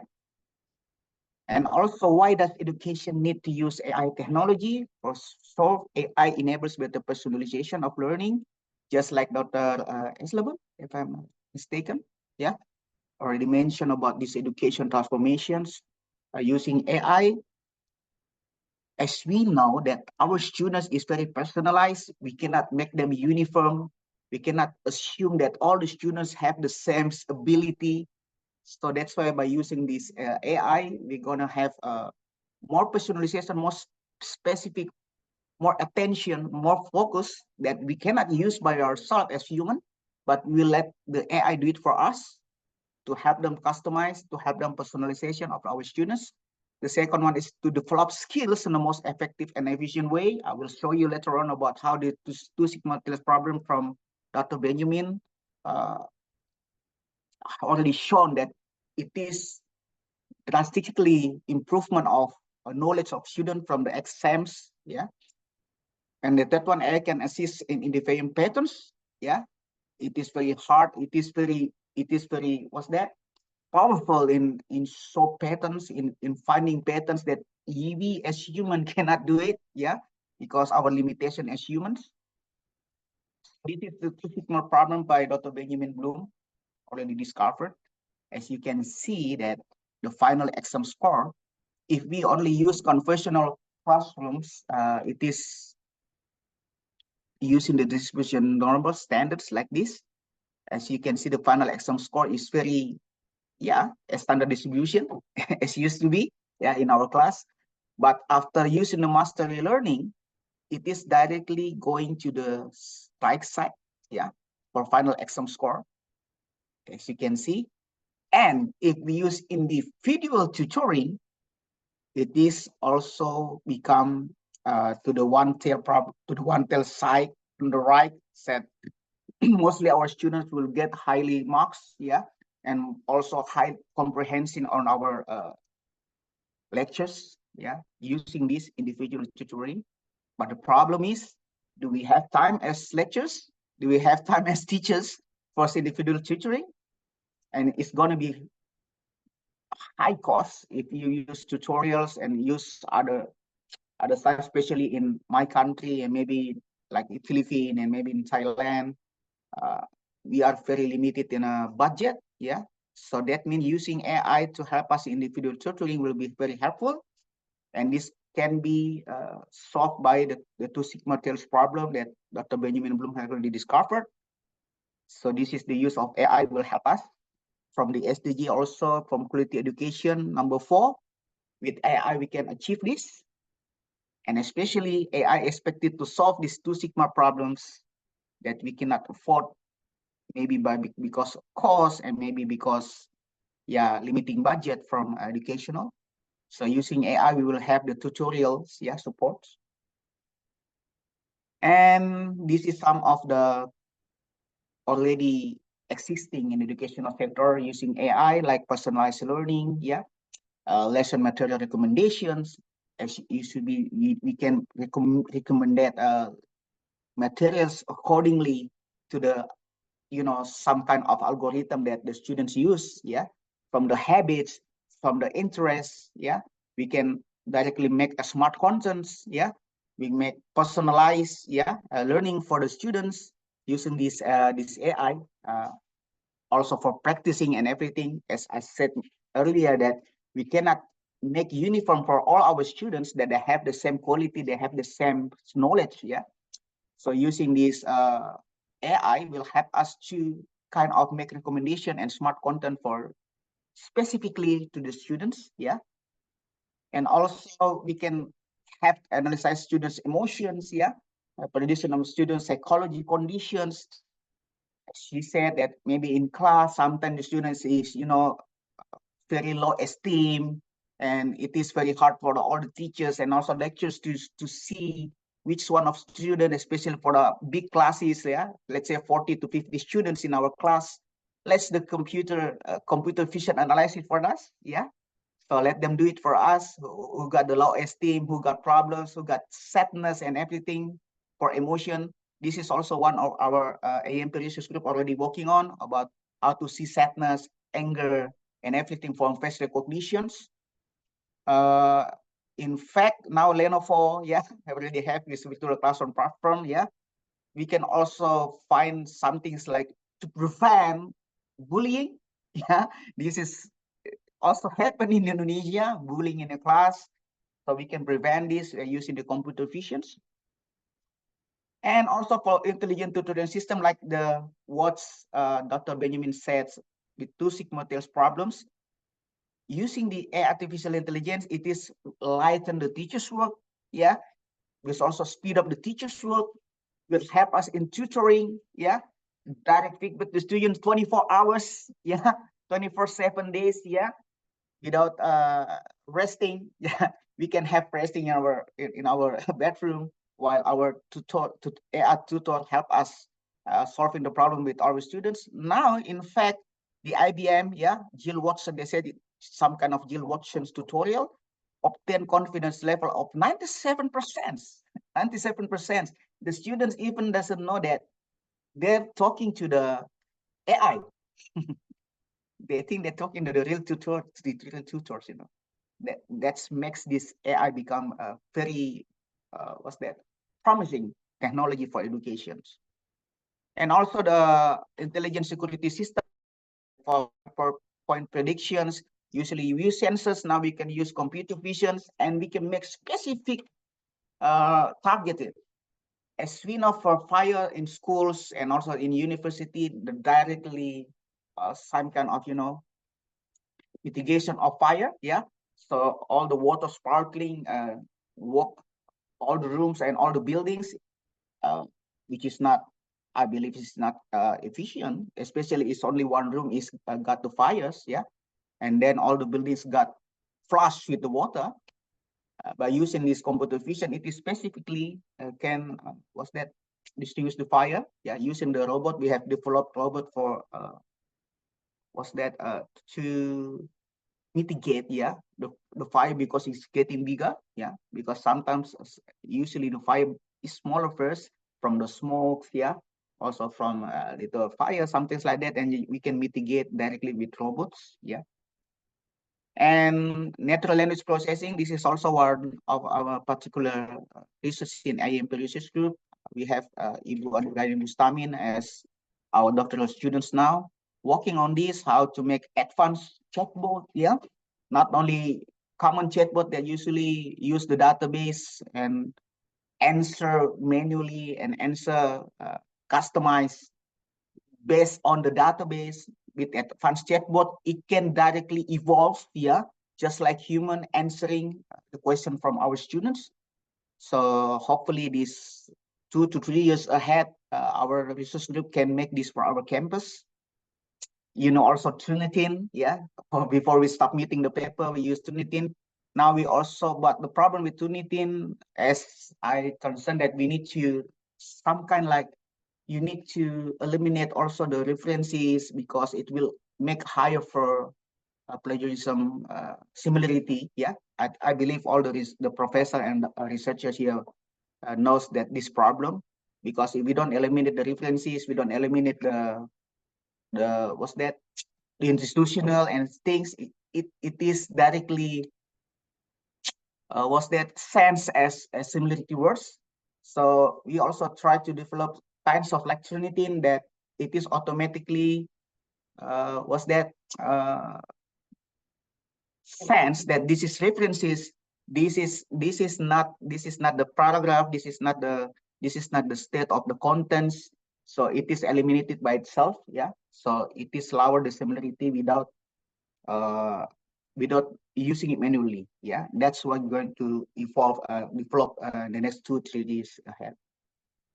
And this is also for disability automatic translation. So the teachers in Indonesia, I believe also in the other countries also have that. We have teachers for also special for disability, so they can use gesture translations and everything, teaching, yeah, without using who cannot for mute people, yeah. So it is automatic translate by the systems. Yeah, we also try to develop this. I know this is a very big target for us. Only for 3 years, we're gonna make all these holistic applications, yeah, for our campus. For registration consultations, yeah, for financial management for our staffs, yeah, would help us in administration, even also for big data and data mining, yeah. We will also try to develop this application as well, yeah. For student attendance using computer vision, yeah. Exam grading, yeah, that usually we use by manually, it will help by artificial intelligence, not only for the kind of multiple choices, yeah, questions, but also for essay questions, it will examined by the artificial intelligence. And countries' efforts in implementation as our neighbors country like South Korea, Singapore, yeah, China especially, introduction of AI digital textbooks already in 2025, yeah. In Singapore, they will introduce robot to 160 preschool centers. This is also become our government's attentions, yeah, because we're gonna have a new elected presidents this year. And one of our program is to make this artificial intelligence become one of the main technology supports for our industry, our educational and transportation. Yeah, so that's why Indonesia moved forward to this. And maybe challenges of AI application in education, maybe because the cost. Yeah, for firstly investment, maybe, yeah, it is highly cost. Yeah, but after that we're gonna have a kind of return on investment is so yeah, not too much accordingly, because we're gonna have a very efficient, yeah, we're gonna have a very good services to students. Yeah, and some also maybe because bias in AI, yeah, it is inevitable, but by the time of algorithm is increasing, is developing, this bias also can be managed what's that accordingly. Yeah, and also for data security, just like the previous speakers said about cyber security, yes, it's still a big problem. Yeah, especially now. Learner capability to adapt this AI, especially our teachers and also our lecturers using this AI. Are they going to cope with this problem as well? Are they going to lagging with technology, with knowledge with this AI? Yeah, and also for data storage. Even now in our campus using was that Amazon, yeah, AWS for the storage, because still very hard for us to maintain the big storage for our educational element system. And as we know, the ChatGPT and OpenAI is very now I'm making also application to detect whether the students using this ChatGPT for the essay. Yeah, this is also problem for our teachers and lecturers. They're using ChatGPT and OpenAI for the essay. Yeah, and for last, I like to mention this quote. I love this quote very much. Sorry, it is not the strongest of the species that survives, nor the most intelligent that survives. It is the one that is most adaptable to change. I like these Charles Darwin's quotations, and I think we need to adapt with this artificial intelligence. It's not a threat. I think it is more opportunity than a threat, and it is more like that. We as humans, we as educators, are we going to use it wisely or not? So thank you for the attention. Again, back to Martha. Thank you.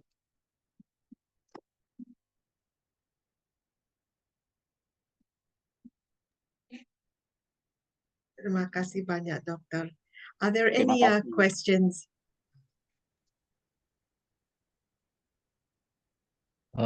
Martha, I can kick off if nobody. Again, sorry, I have a habit of this. Professor Please Indrabayu, go ahead. yeah, excellent presentation. Thank you for that. Thank you. I noticed in your LinkedIn is that you are involved in an incubator as well. How are you using the incubator to develop your AI tools, if any, for your teaching at the university? Yes, a very good question, Professor. I'm also the head of incubators now in Hasanuddin University. So we develop all the startups that using artificial intelligence, and we make some kinds of co-workers room and stuff like that. And every some kind of pre technology from all our students and also from outside community using artificial intelligence. We develop them, we help them, we coach them how to make them commercially, and also from that we produce books and handbooks, yeah, also to teach in artificial intelligence and also in other courses that relevant to this. So that's what our incubators roles, yeah. And I would like to thank to our rectors and also our dean that it support us fully, yeah. That's why our incubators now is very growing fast, yeah. Not only for our students, but also the community outside from our campus now involved in our incubators. And it is also reaching, make riches of our knowledges, yeah, because not only theoretical things that we develop in our applications, but also things that become problems in our community, yeah. And that's the most interesting one, especially in agriculture, sir. agricultures and also for intelligent transportation system. As you know, Indonesia is very traffic jam. Jakarta, as you know, yeah, the biggest traffic jam in the world. How to make artificial intelligence become a biggest role to solve this problem. Maybe Sure. that's I've just linked you in. I wouldn't mind you accepting the LinkedIn and maybe share each other's email. I've ran an incubator as well yes. in the past, so we may have some interesting conversations Sure, if that's okay sure. with you. Yeah, My pleasure. Sure. and maybe in the LinkedIn, if you can share me your email, that'd be great. Yep. Okay, Absolutely. thank you, Martha. Thank you. Thank you. Any further questions or comments?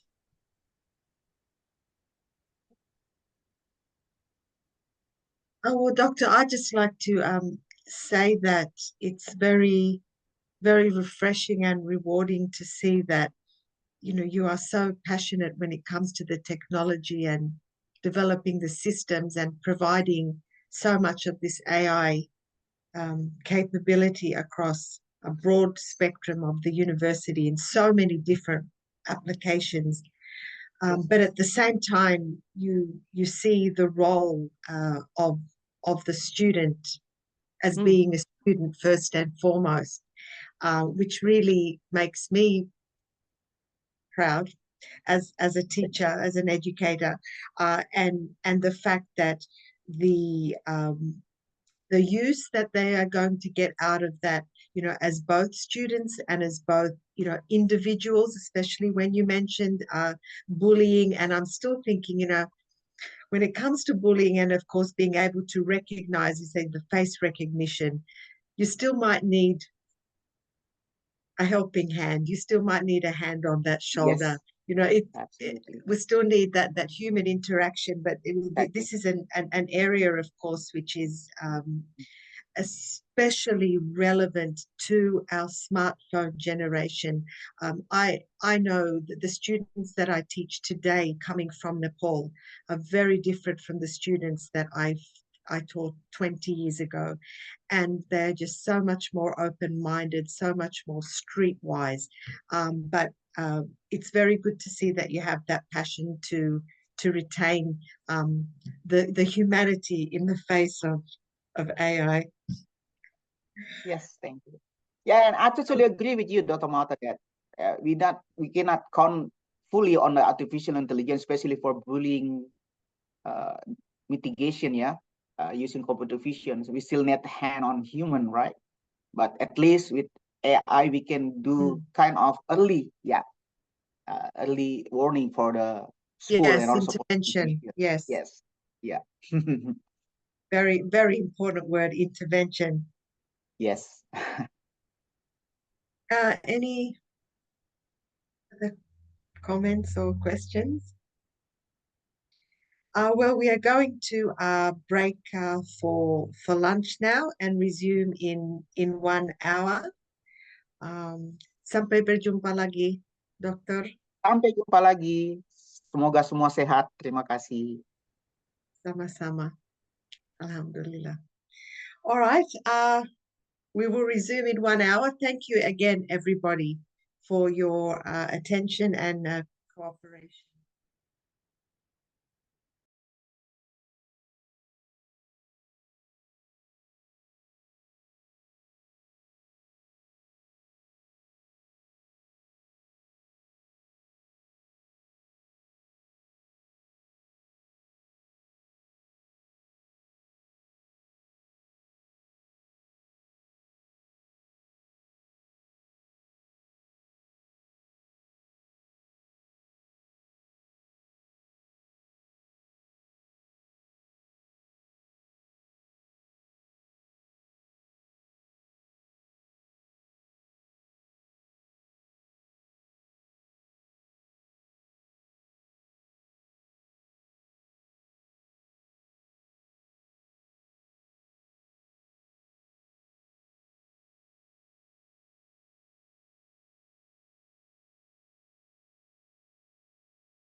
Good afternoon to post-lunch session. Martha, if we are ready, then we can start our post-lunch presentations. Yes, good afternoon. I'd like to invite our sixth keynote speaker, Dr. Kawar Khurshid. He's a professor in the Department of Computer Science at Namal University in Pakistan. He's an academic and a researcher in the field of machine learning and computer vision. He's currently holding the position of professor in the Department of Computer Science at Namal University, Pakistan. Dr. Khurshid earned his PhD from Michigan State University in the field of medical imaging using machine learning. Prior to joining Namal University, he served at the National University of Sciences and Technology for more than 13 years as associate professor and head of the Institute of Applied Electronics and Computing. In addition, he has published more than 50 research articles and completed several industry-funded projects. I'd like to welcome Dr. Khurshid and please invite him to present his role of AI in medical diagnostics. Thank you.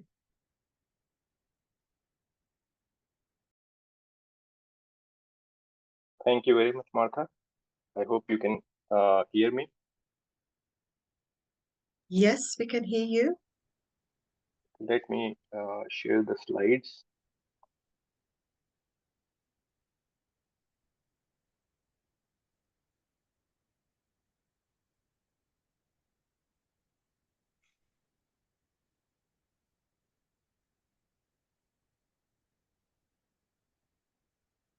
So is the slide visible? Yes, it is. Thank you. Okay, good afternoon, ladies and gentlemen. As Martha already told, my name is Dr. Kawar Khurshid, and I'm professor at Namal University. And I would like to thank the chair of this conference, Dr. Sayed, for inviting me to give the talk in this conference. The topic that I'll be talking about briefly, given that I have 15 to 20 minutes, is the role of AI in medical diagnostics. So, giving the overview, as you know that like many other fields of human life, the role of artificial intelligence is very important these days, right? In every field, conventional algorithms are being converted to implementations using deep learning, generative AI, transformer-based algorithms, and so on. The problem with the healthcare without AI is that there are cases reported by the National Academy of Medicine that during a lifetime, every person can experience at least one wrong diagnosis by the physician. So, considering the overall population of the world, this is a huge number, the amount of wrong diagnoses. Also, a study by Johns Hopkins states that every year around 800,000 cases arise of serious disabilities and fatalities as well due to this issue of wrong diagnosis. So with the advent of AI and inclusion in the medical domain, the accuracy has improved quite a bit over the years. So going forward, by every passing day, we are increasing the accuracy of the diagnostics. So what are the reasons of the wrong classifications or wrong diagnostics? The primary one is probably the human limitation. In many cases, the humans are, although they are experts, they are unable to find or correlate the minute details with the existing disease or problem with the patient. So this is one example. There are a few more. In this case, we have a retinal scan and showing these kinds of images to the ophthalmology experts. Even they cannot figure out some of the information. For example, if you have to predict whether this retinal scan belongs to a male or a female patient, human experts were unable to figure that out. But training an AI model for more than 100,000 images, the accuracy of the prediction was 97%. So this is a huge advantage of using AI. This is one case, and there can be many other problems for which humans are unable to figure out the patterns in the given data. Another case that was reported was of Andrew, who was a 6-year-old kid, and the symptoms were very clear. But over the period of 3 years and visits to 17 different doctors, the diagnosis was not conclusive. But using the AI model or a simple chat GPT prompt, the system predicted that it may be that it spinal cord, which was actually correct.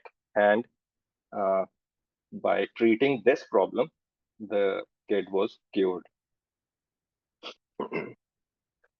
Another example is the radiological scan. This is an chest X-ray, and the radiologist or the experts are sometimes unable to figure out whether there are some issues or nodules present in the scan or not, whereas the AI systems are able to figure out the exact location, size, and everything of the abnormality.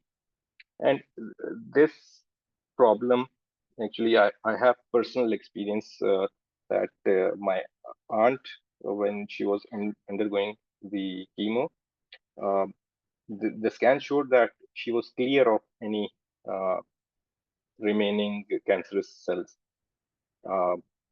And that was the prognosis, that was the diagnosis of the experts. But later on,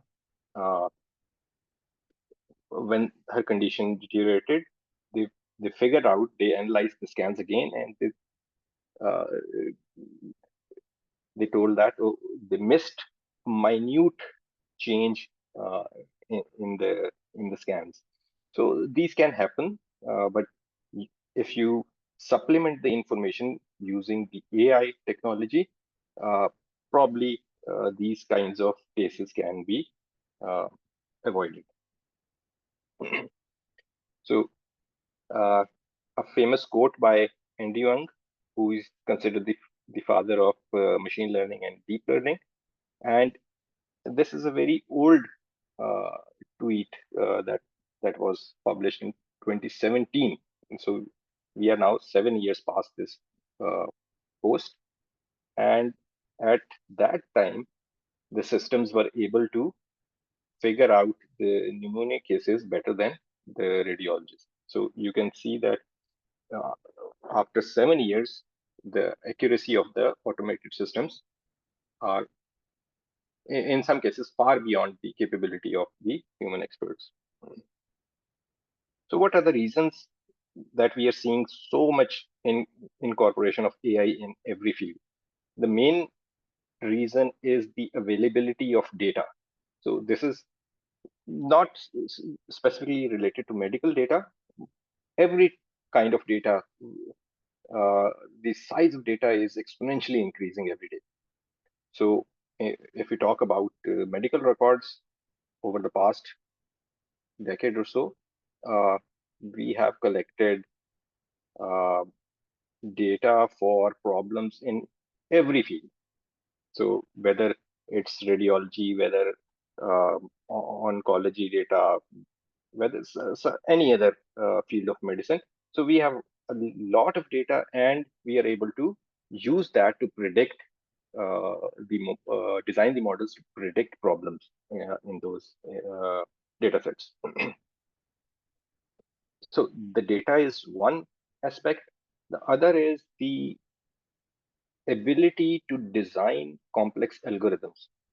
So if we go back 20, 30 years ago, even if we had the data, we did not possess the computational capability to implement those kinds of algorithms. But recently, in past few years, the availability of GPUs, cloud services, they have enabled researchers to use any public data and come up with solutions to known medical problems.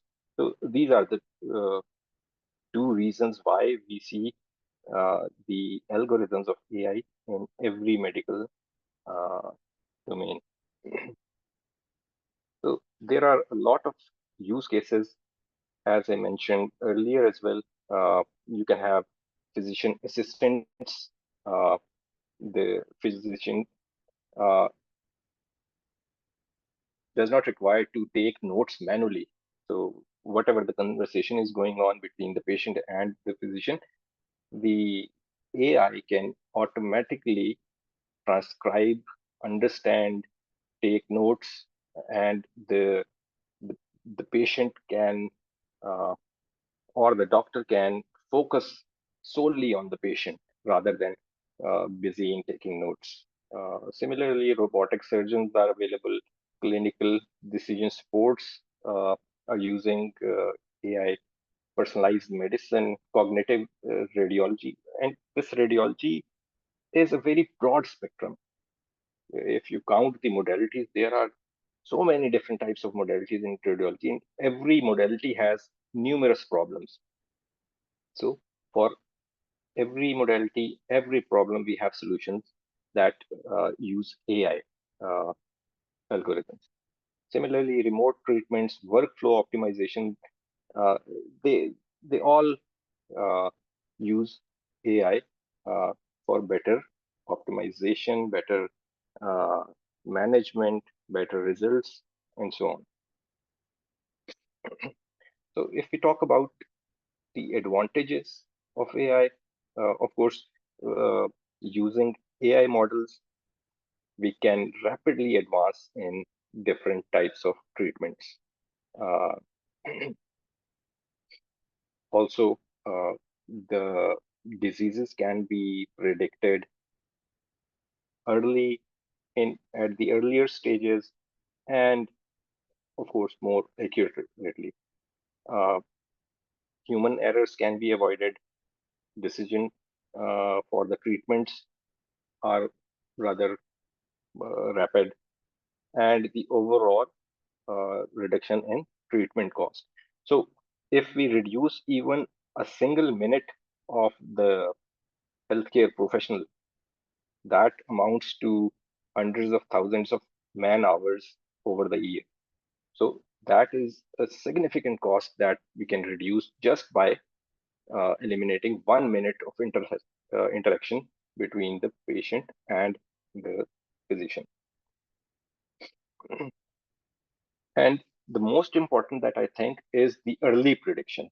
In many cases, the AI solutions are able to predict whether a person is going to have a certain disease, probably beyond 6 months or so. So they can start the preventive cure rather than the actual cure when the disease has already spread. So now I'll give a few examples from the earlier advancements in the field of machine learning. And these are the images of PET scans, positron emission tomography, and related to brain as well as the cardiac studies. And as you can see that the illumination is not uniform. So if these kinds of images are directly shown to any diagnostician, they will figure out that there is some problem of dead tissues or dead cells either in the brain or the heart, and can result to an invasive procedure for these kinds of data sets. But luckily, using machine learning algorithms and combining different modalities, we can see that the problem with these images right here is not because of the actual condition of the patient, but because of the reconstruction error. So if we see the bluish region, there's a pointer. This bluish region, this was caused due to incorrect reconstruction of the PET images. The same is the case with a different view. So just by using accurate segmentation, registration, automatically aligning everything, we can come up with the true representation of the cardiac tissue. So this is one and this is the other view. And the diagnosis drastically changes from probably an open heart surgery to a healthy and normal human being. So, and this type of problem was considered a major issue back in the 2010s.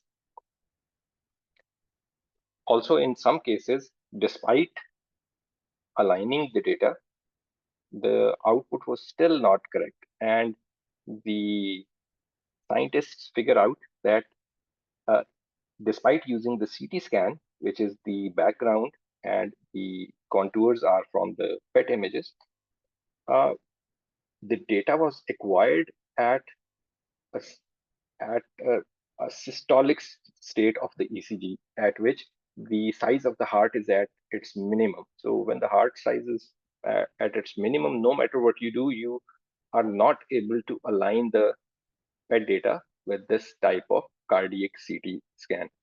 So then a third modality was incorporated, which was the ECG. And by combining all three and writing algorithms, now it was ensured that the state of the PET images were depicting the true condition of the patient and not any inconsistencies due to reconstruction error. So that was like 20 years back. Now, among the latest trends, the most the wow factor is basically the non-invasive diagnostics.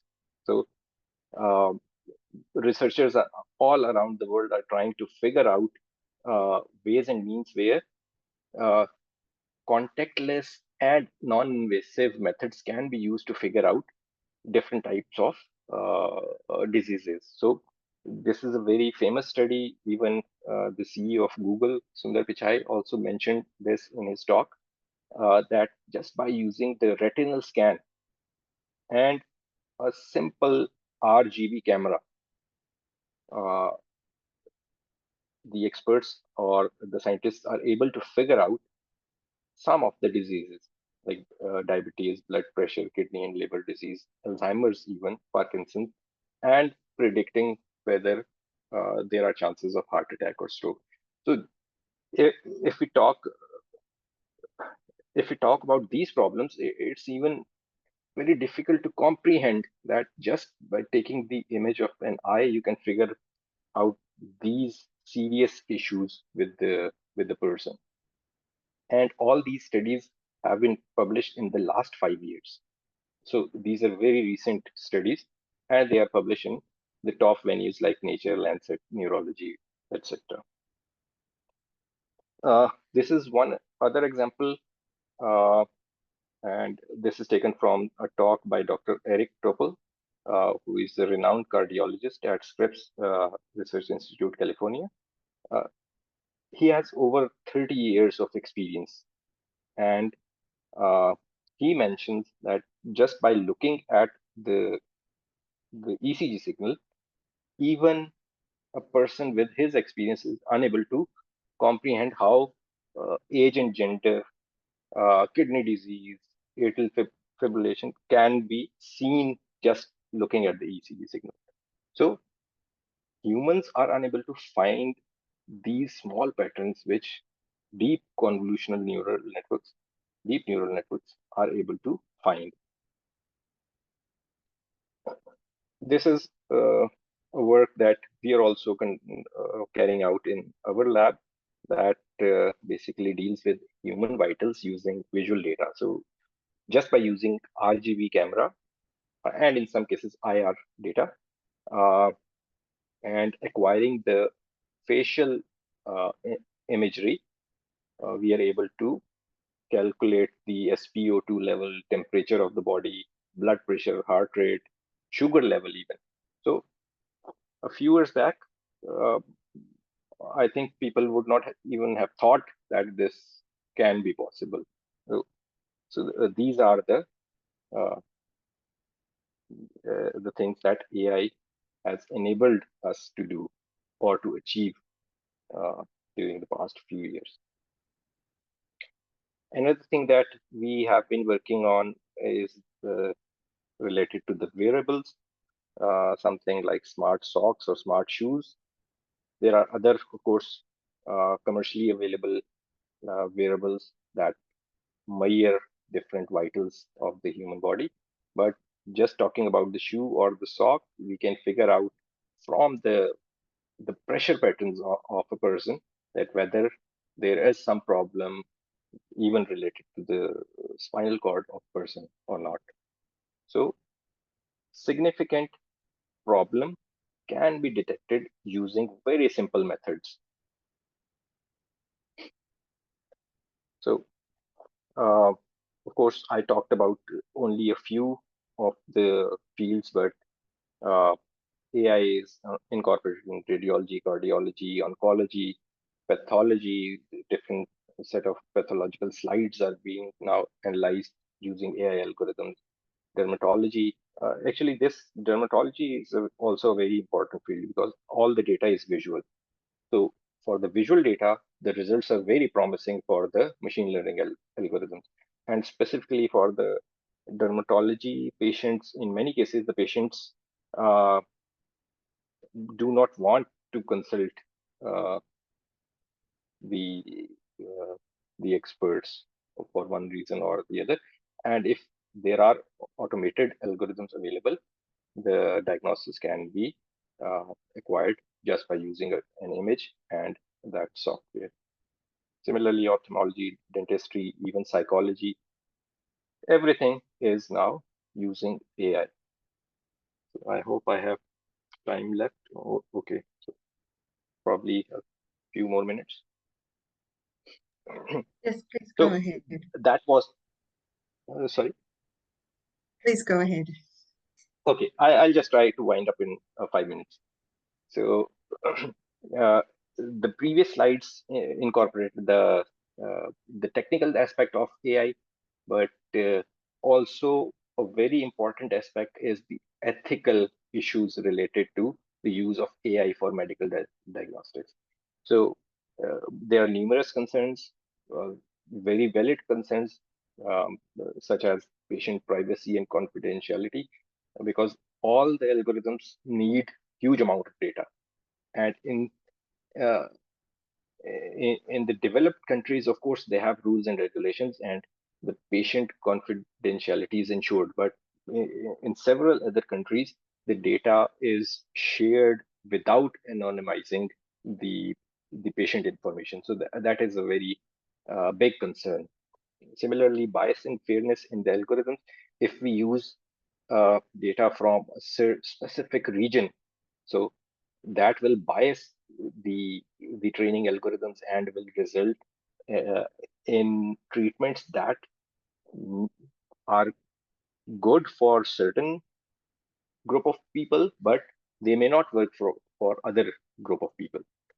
Similarly, transparency and explainability, the AI algorithms still act mainly as a black box. So it's not very clear how we can understand the how the AI learns all those features and patterns. So if we are able to make these systems transparent and explainable, then probably more acceptance of AI can be guaranteed. Similarly, in many cases, patients are unaware that their data will be used for AI purpose. So we need to have informed consent from the patients to use their data or to apply algorithms, AI algorithms on their data to for the diagnosis purpose. Also, data security, legal liability, they are related. Of course, we need to find the boundary between physician and machines. Not everything can be done by machines at the moment. So we need to have a boundary where everything must be supervised by some physician. So standalone decisions by the AI tools are still probably prohibited all around the world. And like other fields, since AI is transforming the medical industry, so of course we need to adapt and modify the medical education so that these aspects are covered during the study program of medicine. So the final couple of slides, the key takeaways, of course, the AI has potential to revolutionize healthcare, and to some extent, it already has. In many cases, the results of the AI systems are far better than what the humans can deliver. But of course, the human supervision is still mandatory. Now, the two fields, generative AI and LLMs, since they're relatively new, they can further improve the algorithms, especially the generative AI, and the LLMs can help improving this patient support system. So we do not need an actual person to answer all the queries of the patients. If we have accurate LLMs that can that have very low error, then probably they will be utilized at a larger scale.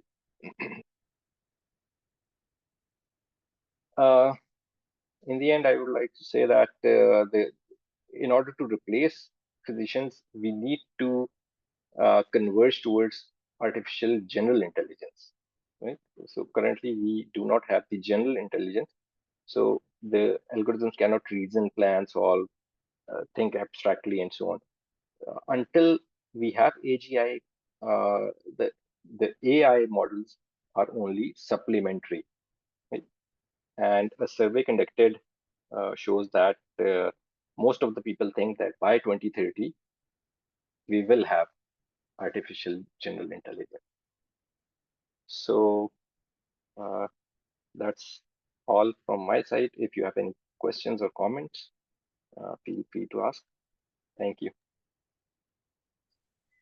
Thank you so much, Dr. Kushi. Could you please turn on your video so that we can see you for questions and answers?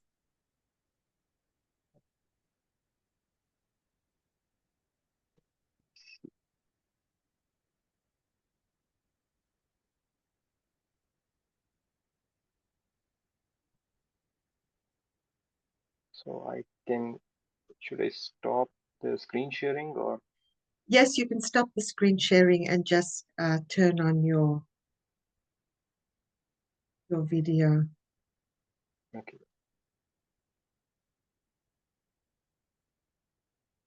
Yes, okay. I didn't want to interrupt you to turn sorry. it on during your presentation. Open the floor to questions and answers. Sorry, yes, questions and answers.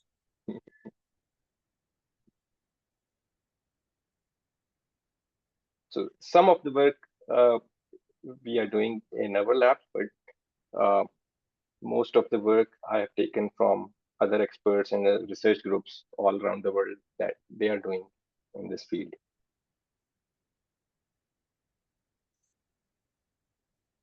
Well, I'd just like to say that you have added a whole new dimension now. We could just perhaps look to the next conference is artificial general intelligence. That's just amazing. And of course, you know, that is working on developing the more of the, I guess, the human skills, the cognitive skills, and no doubt is going to add a whole different or many layers onto what AI can do.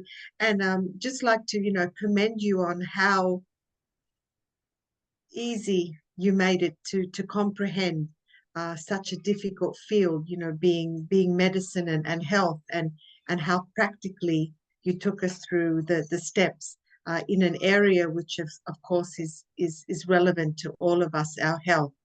So thank you very much. Thank you very much. Thank you for inviting me to give this talk. Any questions, comments? Martha, I might just ask Dr. Kawar a question, if that's okay, just one. Thank you, Dr. Kawar. My name's Professor Kimji Vaghjiani in Sydney. Excellent presentation, I thought. I'm keen on the ethics in AI in the medical diagnostics. If you don't mind, maybe just going to slide 17 for me for a second. I'm actually a member of the slide 17, yeah. I'm actually a member of the Australian Computer Society's AI ethics working committee here in Sydney, and so, you know, and also written a paper on ethics in AI for startups in particular. And so my interest or question rather is on transparency and explainability. Are you able to maybe share some of your experiences on the use of explainability and what that would mean? Because, and the reason I ask this question is that I've actually consulted to state governments here, and they've asked the question, explainability. So it'd be interesting to see what your views are. Yes, so we have a very high dimensional data, whether it's visual data or in the form of one-dimensional signals. So if we have like millions of parameters extracted from that data set, the algorithms at every iteration try to learn different features. And these features, if you try to show these features to any human, they will not be able to figure out why the system is being able to learn from, let's say, a very minor 3-4 pixel curve, right? So based on these kinds of very simple feature sets acquired from millions of parameters, when they combine, they make sense to the algorithm. But to humans, if we just throw all these features at them, they will not be able to figure out or explain how these features are combining, and the algorithm is able to find that minute information hidden in these arbitrarily vague patterns. So that's why most of the solutions, we cannot explain those to humans or the experts. Okay, all right, thank you.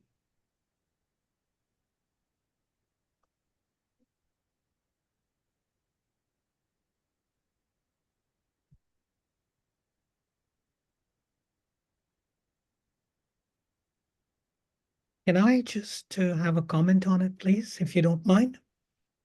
Yeah, sure. Not to say it. And Martha, do you have your permission? Yes, of course, definitely. Thank you. I've been listening, and it's your presentation was very good in terms of medical diagnosis when you're using an AI. But I'm curious to know when you talk about artificial intelligence, generative intelligence rather, you know, you're talking about, are you inculcating virtual reality and augmented reality in terms of in terms? When you're talking about AGI, artificial general intelligence? Yes. Are you, No, sorry, yeah, okay. are you also including the aspects of virtual reality and augmented reality in terms of medical diagnosis? In certain cases, probably, but in many cases, augmentation or virtuality is basically the environment. It may not include the thought process of a human being, right? So that's just when we talk about augmented reality or virtual reality, that's an environment. But to incorporate general intelligence in that environment as well, we need to add human-like features to the algorithms. So you're trying to say there's an ethical issues as well that will be come into, and we have not consented, rest of the world is not yet consented or come on the aspects of ethics. Yes, of course, many patients do not want their data to be shared. So if the hospitals, without the consent, start sharing that information, that is very unethical. Right. Thank you, Dr. Khawer. And it was a very good presentation. And I literally have learned lots of things from here. Thank you. Thank you. Thank you. Are there any other questions or comments?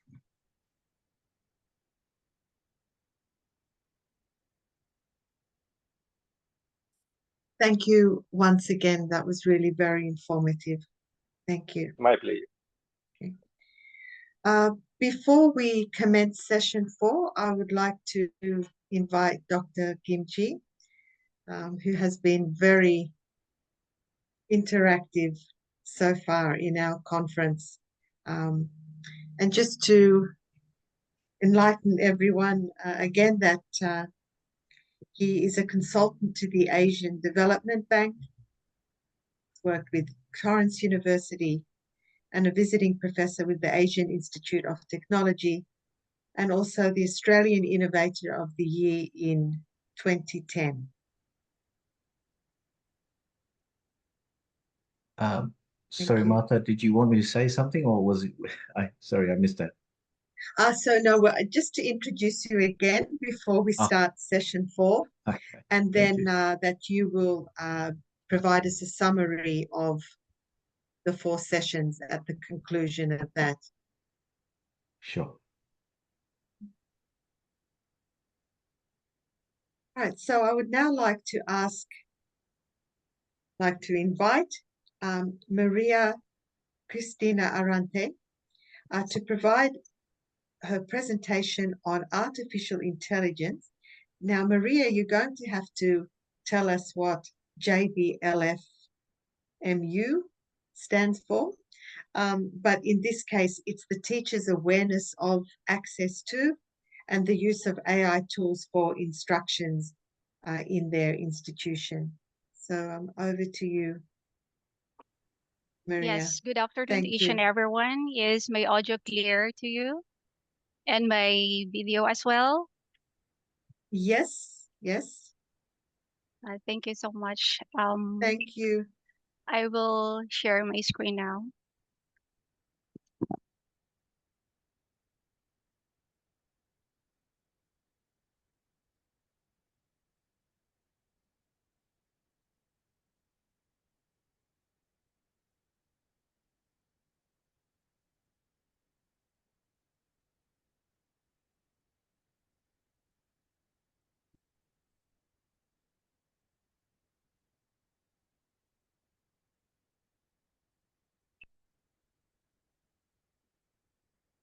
Can you see my screen now?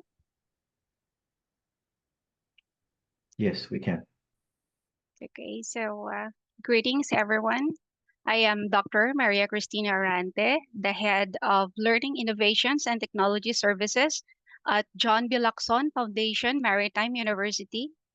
I am delighted to have the opportunity to present our research paper titled Artificial Intelligence, JBLFMU Teachers' Awareness of, Access to, and the Use of AI Tools for Instructions at this esteemed conference. I would like also to express my sincere gratitude for this chance to share our work with such a distinguished audience from around the world. Our research paper is the result of the collective effort of our team of authors, including Dr. Maria Elena Eleperia, our academic director, together with Engineer Archie Amparo, our IT director, and Dr. Melchor Magramo, our research and extension director. And last but not the least is Dr. Ronald Raymond Sebastian, our chief executive officer.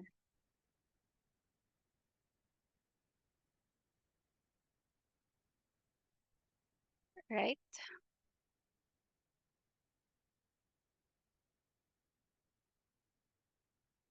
And please allow me to read our abstract. So artificial intelligence-driven tools are among the many evolving educational innovations present today. And despite the growing potential of AI in education, many educators are still oblivious to the use and access of this technology.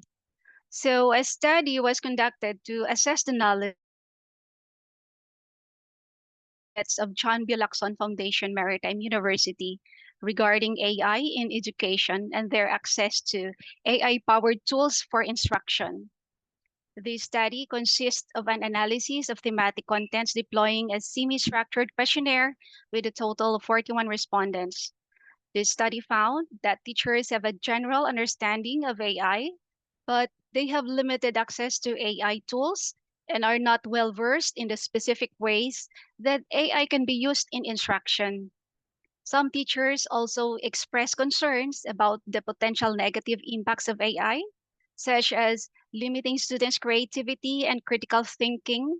Some also identified potential benefits, such as its ability to improve the quality of teaching by processing and analyzing vast amounts of data quickly, making it easier to access information needed to deliver instruction. So based on the findings, it is recommended that teachers undergo more training on AI tools for instruction, focusing on the benefits and challenges of AI and its specific uses in improving teaching and learning. Additionally, the administration should invest in AI-powered tools that can be used by teachers and students.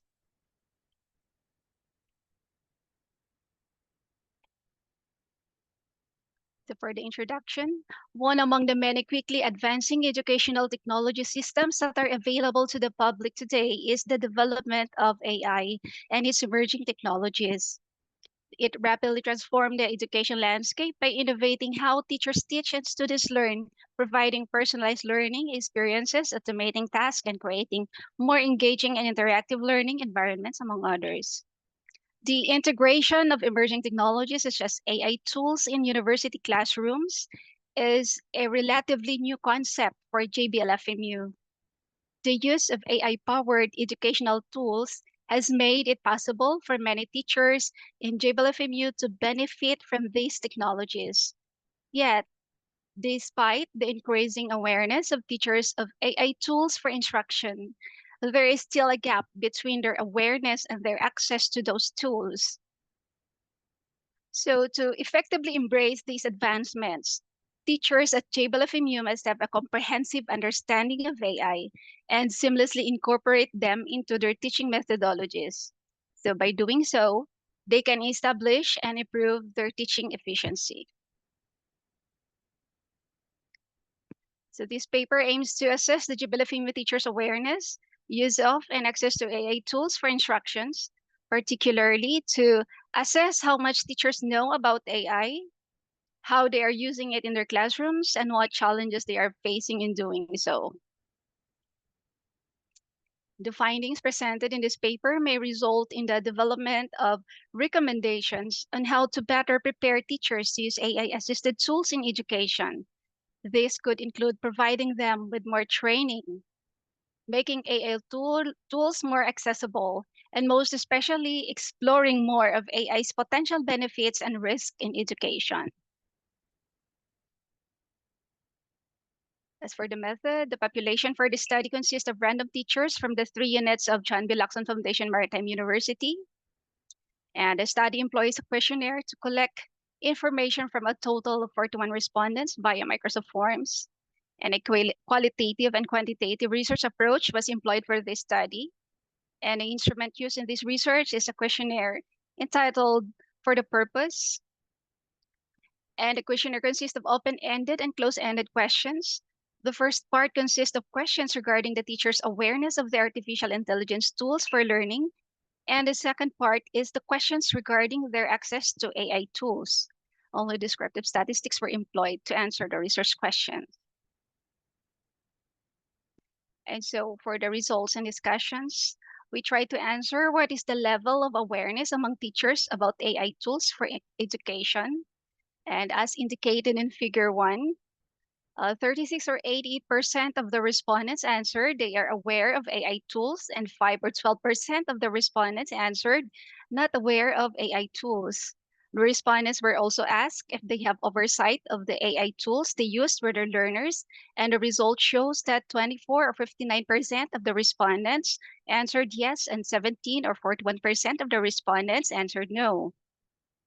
Additionally, the respondents were asked if they have access to AA tools for instructions, and the result shows that 19 or 46% of the respondents have access to AA tools, and 22 or 54% of the respondents have no access. Also shown in figure 2 is the list of common AA tools used in instructions in our institutions. The result shows the respondents' awareness and access to these tools.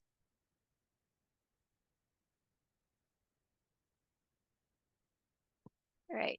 So a structured interview questions were employed, and the respondents and answers were collected. The results of the data gathered was analyzed and interpreted qualitatively.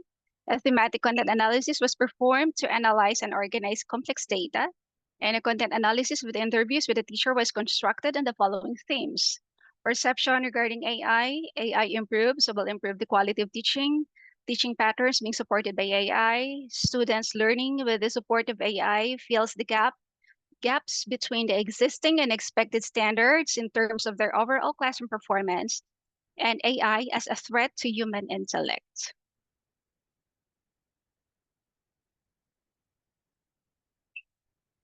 So the first theme shows how teachers perceive AI based on its uses for instructions.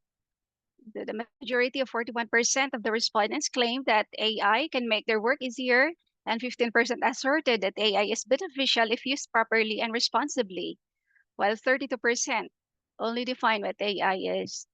And you can see some of the respondents' actual answers extracted from the survey.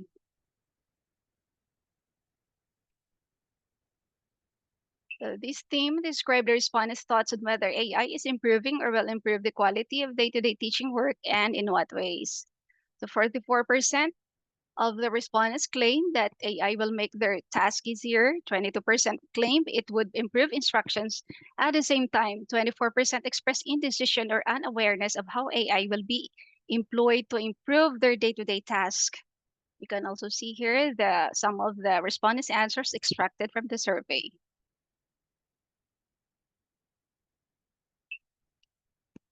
On this theme, respondents were asked how they perceive teaching patterns would be when it is supported by artificial intelligence.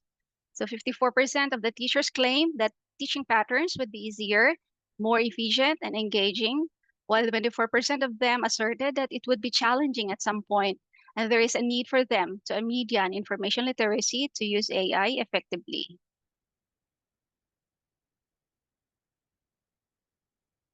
So this theme discusses the teacher's opinion on to what extent a student's learning with the support of AI can fill the gaps between the existing and expected standards of a students in terms of their overall classroom performance.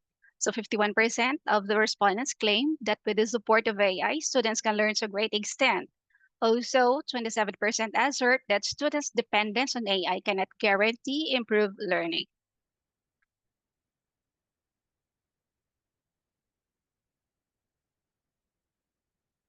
On this theme, provides ideas on how the respondents perceive AIs as a threat to human intellect at any point in time. So based on the results, 61% of the respondents stretched the idea that AI will be a threat to human intellect with the constant development of AI, and due to dependence on it, AI possibly replace the human workforce. At the same time, 34% asserted that AI cannot replace human beings.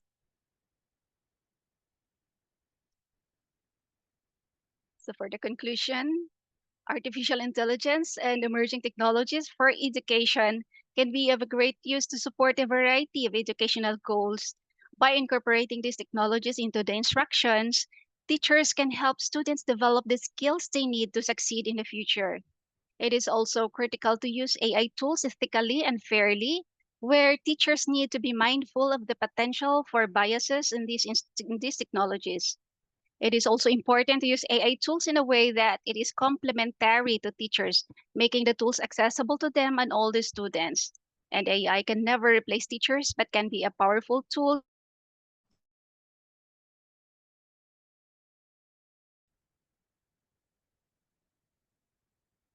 for the conclusion and recommendation. As AI and emerging technologies continue to develop, they will continuously create a greater impact on education.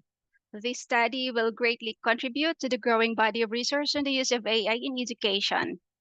In GBLFMU, the use of AI tools and emerging technology in instruction will assist teachers in preparing students for the future.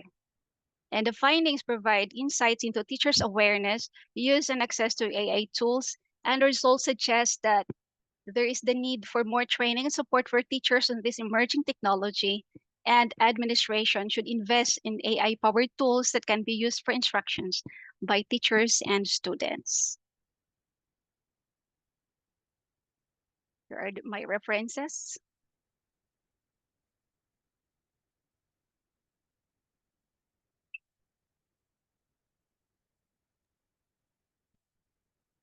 And this is it. Thank you very much for your attention. I will be actually all ears to your suggestions instead of questions. Just kidding.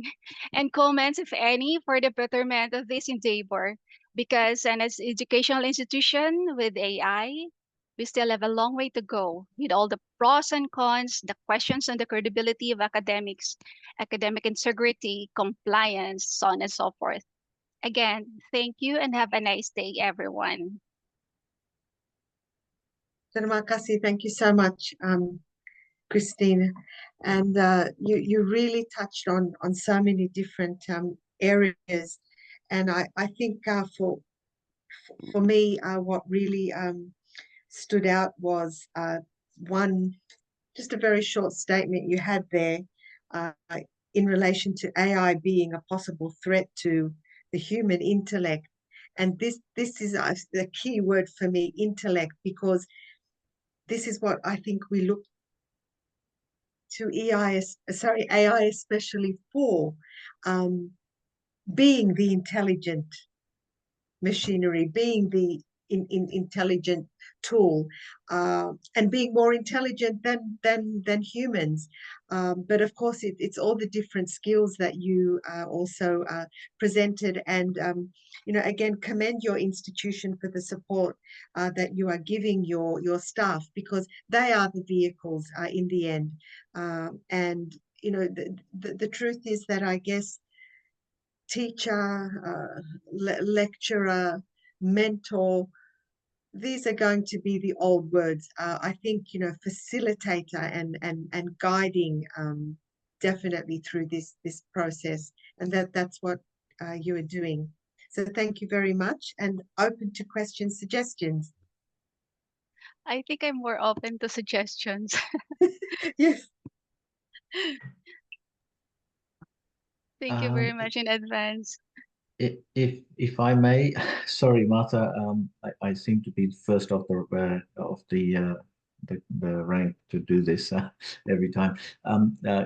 Chris, I thought it was a wonderful presentation, very pragmatic, and also really sort of highlights for me some of the challenges of education and AI.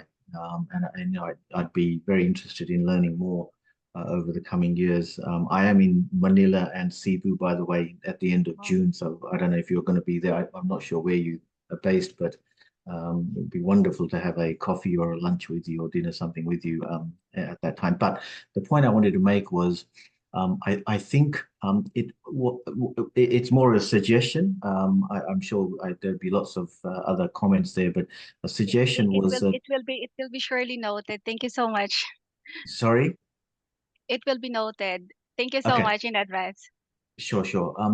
If right at the start, and I'm actually a member of the Sydney Angels, which means we look at investment and of particularly AI is my area of investment. At the start, the first few slides, I was struggling.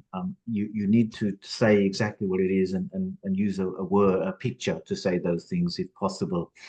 Because what that does is it straight away captures the imagination. And I was sitting there as a potential investor, and it wasn't until halfway through the slides that I realized what you were trying to do. So maybe think about that. If you don't mind me making this comment for you. But otherwise, I thought it was an excellent study. Something that I haven't really seen too much of. Thank you so much.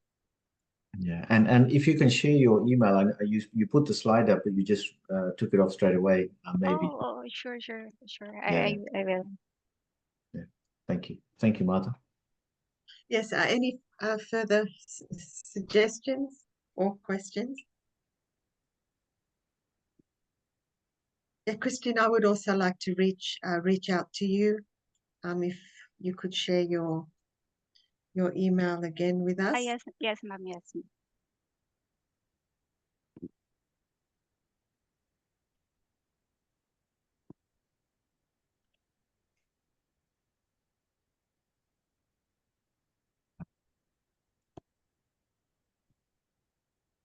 There you go. Okay, thank you. Oops. That went too quickly, sorry. It's the JBLFMU. Okay. JBLFMU stands for John B. Lacson Foundation, Maritime University. And our study was anchored in the undergraduate program. We do also have our graduate studies, precisely for maritime program.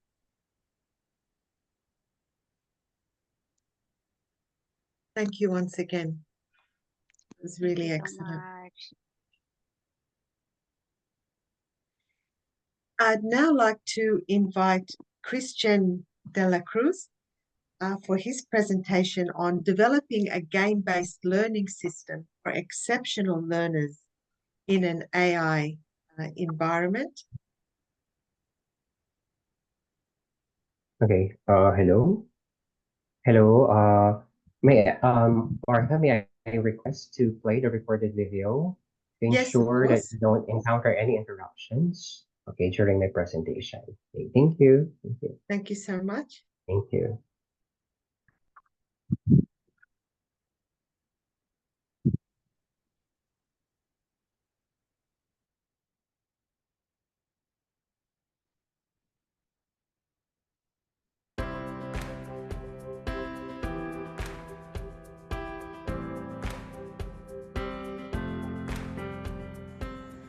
Hi.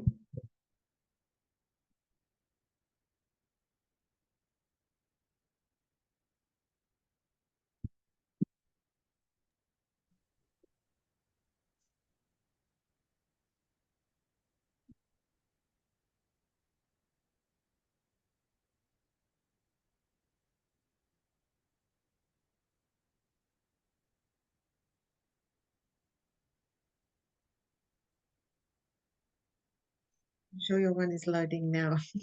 Okay. We are getting some unsupported file type error. If you have the video, can you play it from there? Okay. Okay, I will be the one to share. Okay.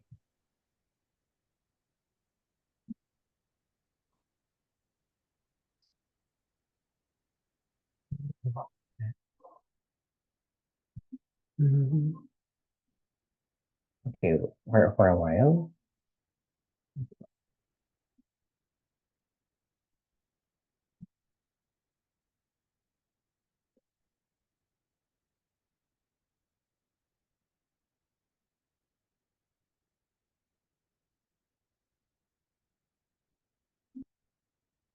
Okay.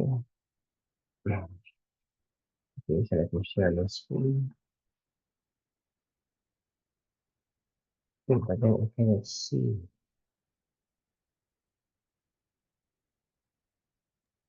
In the share screen, you can go to advanced and you can play it from Okay. there. Okay. Okay. Good day, everyone. I am Christian de la Cruz, a faculty member from Pangasinan State University, Philippines. Today, I'm excited to share with you the development of my research paper We are entitled unable to view. Developing a See Game-Based the Learning System for video, Exceptional Learners in an the AI Environment. PowerPoint. Let's begin by understanding what is special education, exceptional learner, and game-based learning system. Special education is a distinctive education provision for students with disabilities and disorders. It aims to enhance the behavior of students through giving Sir, we are reinforcement unable to and view your video. It's only audio. exceptional learners are those with students with learning and behavior issues, having physical disabilities, and You need those to open your PowerPoint slide. computer game Um, is to progressively part of the day-to-day activities of learners of all ages. There were researches that were activating cited that could the support. video option. Okay, I'm sorry. Uh, Okay, is there any you can, problem? yeah, you can directly play it from Zoom. You can go to the share I'm screen, sorry. then Yes, share and then yeah, there you can find the advanced setting. Under advanced setting, there is a option called video. You can play it from there. Okay, I think I'm wait for a while. I think I'm going to present it now. Okay. Okay, encountered problem with the playing. Okay, for a while.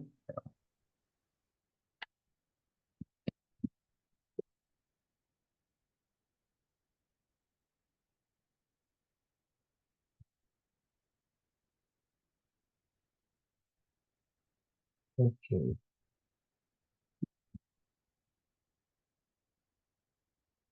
Mhm. Where is that one?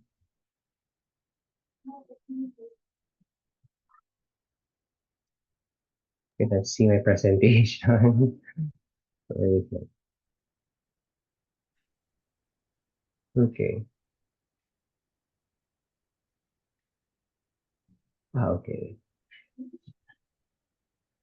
Okay. Martha, can you see my presentation now? Hello?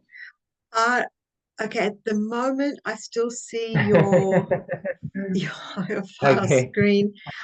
So not the individual presentation yet. I guess you have to access that. Okay, I need to stop. Okay. And then share. Okay, can you see now? Yes, now, correct. Yes. Okay, You so I'm have it? going to slideshow. Yes. Okay. Yes. Okay.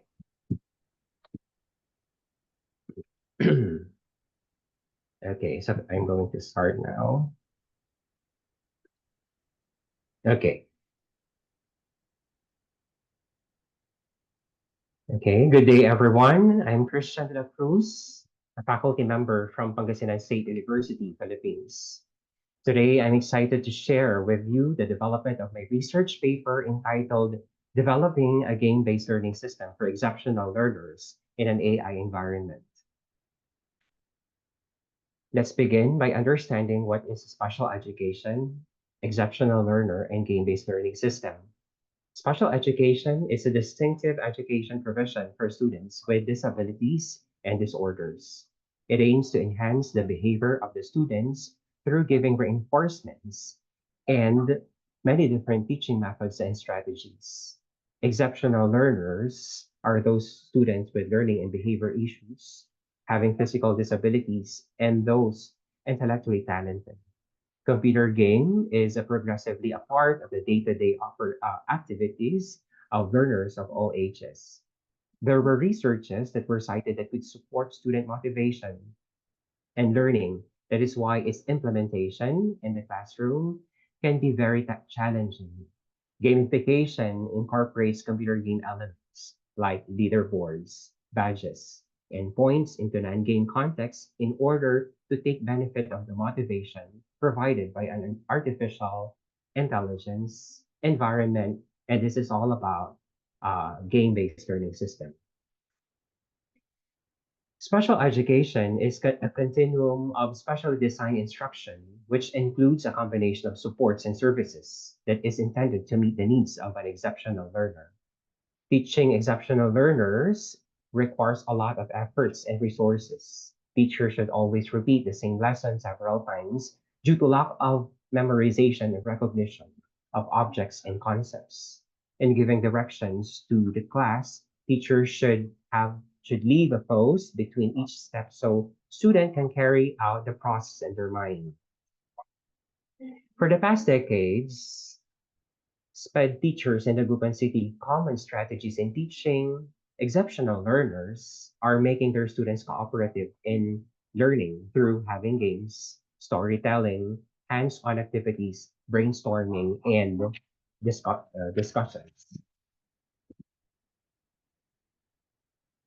Nowadays, technology gives a huge impact on changing the educational system and provides new teaching strategies to catch students' attention, which includes the exceptional learners. Thus, technology also helps to expand the students' ability to obtain more knowledge about the world. Incorporating commercially available computer games into the classroom through the use of gamification is a big challenge to educators. Thus, the researcher intended to design and develop a game-based learning system for exceptional learners for SPED schools in the Gupan City. This serves as an educational tool to be used by exceptional learners and teachers to help and support the students' special needs. The researcher used the input process output to this diagram to discuss and illustrate the conceptual paradigm of the study. The input is composed of the existing processes in teaching exceptional learners in SPED schools in the Gupan City, the hardware and software requirements needed in the development of the system, and the features to be included in the system. The process includes ADDIE model, which is composed of the 5 phases, namely analysis, design, development, implementation, evaluation. The output is a game-based learning system for exceptional learners, which is a new technology that can be used in the traditional way of teaching. The purpose of this study is to enhance the learning abilities of the exceptional learners by designing and developing a gamified learning system. The study specifically sought to identify the existing processes in teaching exceptional learners in different SPED schools in the Gupan City, determine the hardware and software requirements of the system, determine the features of the system, and test the acceptability of the system. The study focused on the learning enhancement through gamified learning system, which is limited to 2 types of exceptional learners, which include hearing impairment and speech and language impairment.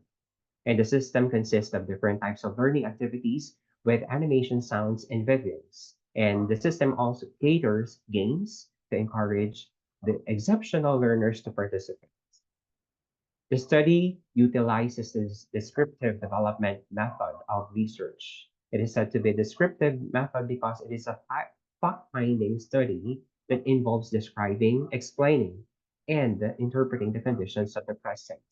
On the other hand, it is developmental because the developers will develop and design a system based on the specification of the clients. The researcher developed the system in order to enhance the exceptional learners' educational environment and approach. The system provides features that help exceptional learners understand the subject matter clearly and better. These are the screenshots showing the features of the system. So as you can see, this is the system login page for features of the school for security purpose of the system. This is the home page where in the bottom, new student is for the exceptional learner that will create or save his or her personal information at the database. Before the activity starts, the exceptional learner should fill this activity form for the teacher to know that the student is improving while using the system. This shows the different categories in which the student allows to choose a category that was based from their condition. And different categories of activities will be able to learn on this page, such as alphabet, mathematics, music, and songs, shapes, color, animals, parts of the body. And this page is intended for children having hearing disability. Sign language is the system of communication used by deaf people. And this page allow exceptional learner to answer math questions, and the system will automatically generate to display the score after answering the activity. And as the exceptional learner finishes his game activity, he would be able to view his score and it was stored in the database. The teacher could view this score and how many times the activity was taken by the students as shown in this interface. Upon completion of this system, the researcher conducted a test to determine the satisfaction of the system. The researcher presented the developed system to the stakeholders, particularly to 100 exceptional learners of the different SPED schools in the Ruban City. An acceptability test was conducted that may prove that the developed system will be accepted and valued by the educational system.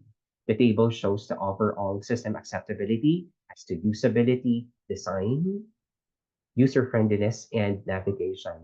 The target user is satisfied with the content of the system. Based on the rating, the user strongly agrees with a ratio of 4.5, which means that the system has the functionality that motivates exceptional learners' better performance. Meanwhile, 10 teachers were asked on the gamified elements used that resulted in positive effects on student achievement and motivation. The table shows their overall feedback. The result implies that exceptional learners get satisfaction from level accomplishment and skill development. The sense of progression motivates continued effort. For the conclusion, the project provides a more interactive way of teaching a new learning environment for the exceptional learners. Thus, it could support the traditional method of learning since it allows a user to study the lessons that are based on the curriculum-based assessment. The features of the system provide an easy-to-use interface, and the system can bring a new dimension of learning since it uses gamification that motivates exceptional learners to perform better in an artificial intelligence environment. And the acceptability test result implies that the system has the functionality that motivates exceptional learners' performance. The gamified elements that resulted in positive effects on student achievement and motivation among exceptional learners are points, badges, achievements, leaderboards, and levels. Now, I'd like to open the floor for any questions or discussions you may have. Thank you for your attention. Thank you.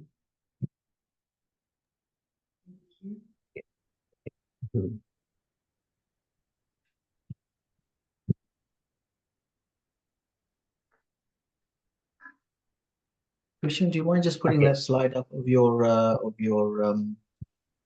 email again there, or your contact Yes. details? Okay, Sorry, yes. please. Yes. You flashed it and then Yes. moved on. So. Yes, sir.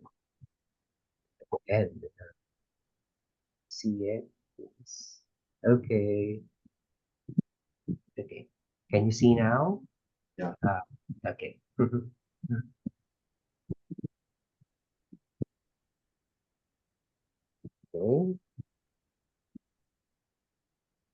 Thank you.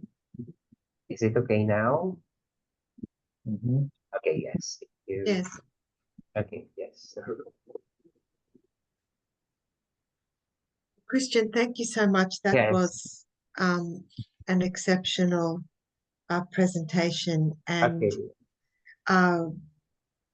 when you use the word exceptional, I was thinking exceptionally bright students. And don't get me wrong, those students with particular disabilities Yes. can be Yes. exceptionally bright. Yes. Yes, exactly. But I see now, and I guess it's very much the language teacher in me, Yes, looking at the different words that we use, and especially, even coming from technical backgrounds, as many of the presenters do originate from, how even though we are looking at artificial intelligence and it's a very technical area, the word exceptional, in this case, students who are challenged.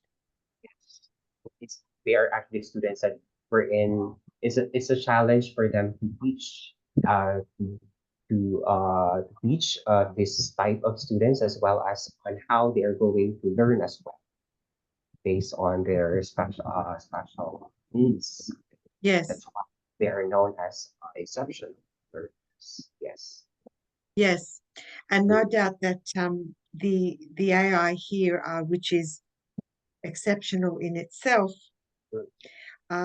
is helping educators deal with those challenges that are, of course, then implemented in the curriculum and in the programs. Yes. Yes. Yes. Actually, with regards to that, in addition to that, I have all my studies actually is related to exceptional learners. Actually, I have also studied wherein I am studying about their engagement on the development of this application, if they are engaged, or on how they can enhance their engagement to the develop game-based learning system. And this is somewhat related to AI, artificial intelligence. Yes.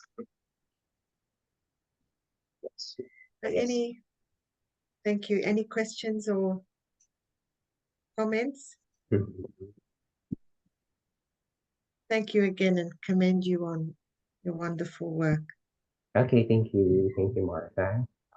Well, we come to the yes, thank you. We come to the final presentation of the conference, and I'd like to well, in this case, Bahrul Ulum Ilham, I believe, is not with us virtually. However, we have the video presentation ready to go.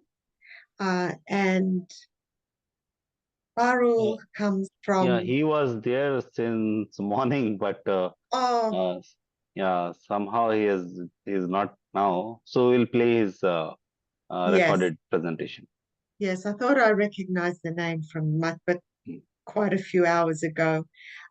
Based in South Sulawesi in Indonesia, and his paper is focused on the utilization of AI technology to support micro business marketing.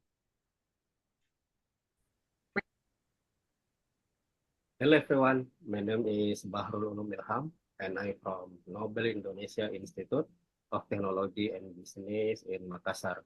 I'm honored to be a speaker at the ICME conference. Today, I'm excited to share findings from our research on how artificial intelligence helps small businesses market their product. The title, Utilization of Artificial Intelligence Technology to Support Micro Business Marketing, study of MSCs assisted by Blue South Sulawesi. This research investigates how artificial intelligence helps marketing for micro entrepreneurs with the help of Blue. Using a descriptive qualitative approach, data was collected from observation, interviews, and documentation. Findings show that micro enterprises leverage AI for digitalization, product image enhancement, and content creation, and realize the importance of AI for marketing and productivity. The study recommends that micro entrepreneurs scale up AI adoption gradually from a small scale to a large scale. Introduction, 65 million MSMEs contribute 61% to the GDP and employ 97% of the labor force. Indonesia boasts one of the highest MSME labor absorption rates globally. Digitalization, automation, and AI offer avenues for growth and efficiency. MSME need to embrace digitalization for expansion and competitiveness. The Indonesian government prioritize digitalizing MSMEs. 27 million MSMEs are already part of the digital ecosystem, and the government aims for 13 million by 2024. There are 1.5 million MSME in South Sulawesi, and 35 utilize digital technology. And PLUT, or Integrated Business Services Center, adds MSMEs in improving their competitiveness and digitalization. Methodology explore the role of artificial intelligence in supporting marketing for micro entrepreneur assisted by the South Sulawesi Integrated Business Service Center, or PLUT. Research method, descriptive qualitative approach, utilizes primary and secondary data sources, data collection methods, observation, interviews, and documentation. Data analysis involves data reduction, presentation, drawing, and conclusions. Results, the survey uncovered diverse levels of AI familiarity among micro entrepreneurs. 53 moderately familiar, 19% familiar, 12% very familiar, 12% unfamiliar, and 5% very unfamiliar. Proficient AI user, particularly in marketing, utilize tools such as chatbots, DLE, Canva AI for content creation and product photography. Financial recording apps like Siapik application from Indonesian bank, and engage in marketplace. 64% said yes to using application or device that use artificial intelligence, such as virtual assistants, for example, Siri, Google Assistant, ChatGPT, Canva AI, DLE, or online product recommendation, and 36% said no. 53% of respondents found artificial intelligence technology effective in increasing micro business sales, with 36% rating it very effective. However, 7% considered it less effective, and 2% deem it ineffective or very ineffective. ES effectiveness in supporting marketing spans, various functions, including data analysis, content personalization, customer interaction via chatbots, optimizing advertising campaigns, and responding promptly to market needs. Next, 92% of respondents acknowledge the efficacy of artificial intelligence technology in identifying target markets, with only 8% dissenting. This is accomplished through the application of AI across diverse commerce platforms, and it is integration into branding strategies via AI algorithms. Next, 51% express a concern about data privacy and security. 17% cited over dependence on technology. 15% face challenges competing with larger companies. 14% struggle with access and resource for adopting AI technology, and 2% experience a loss of direct customer communication. And 50% of respondents foresee significant future impacts of artificial intelligence on MSME operational processes, with 36% acknowledging its current influence and 3% noting a slight influence. And the conclusions, the research shows that micro enterprise operators with guidance from PLUT understand the benefits of AI for business, using it effectively for marketing tasks like digital campaigns, content creation, and chatbot assistance. AI also helps enhance product image and description, improving overall marketing efficiency. This highlights EA's critical role in boosting productivity in micro enterprises. The recommendation is for operators to incrementally increase EA usage and for stakeholders to support MSMEs by enhancing digital literacy and EA skills. In closing, thank you for your opportunity to share our finding with you today. Thank you for your attention and see you in the next meeting. Thank you. Terima kasih banyak, Bahrul. Are there any further comments or questions?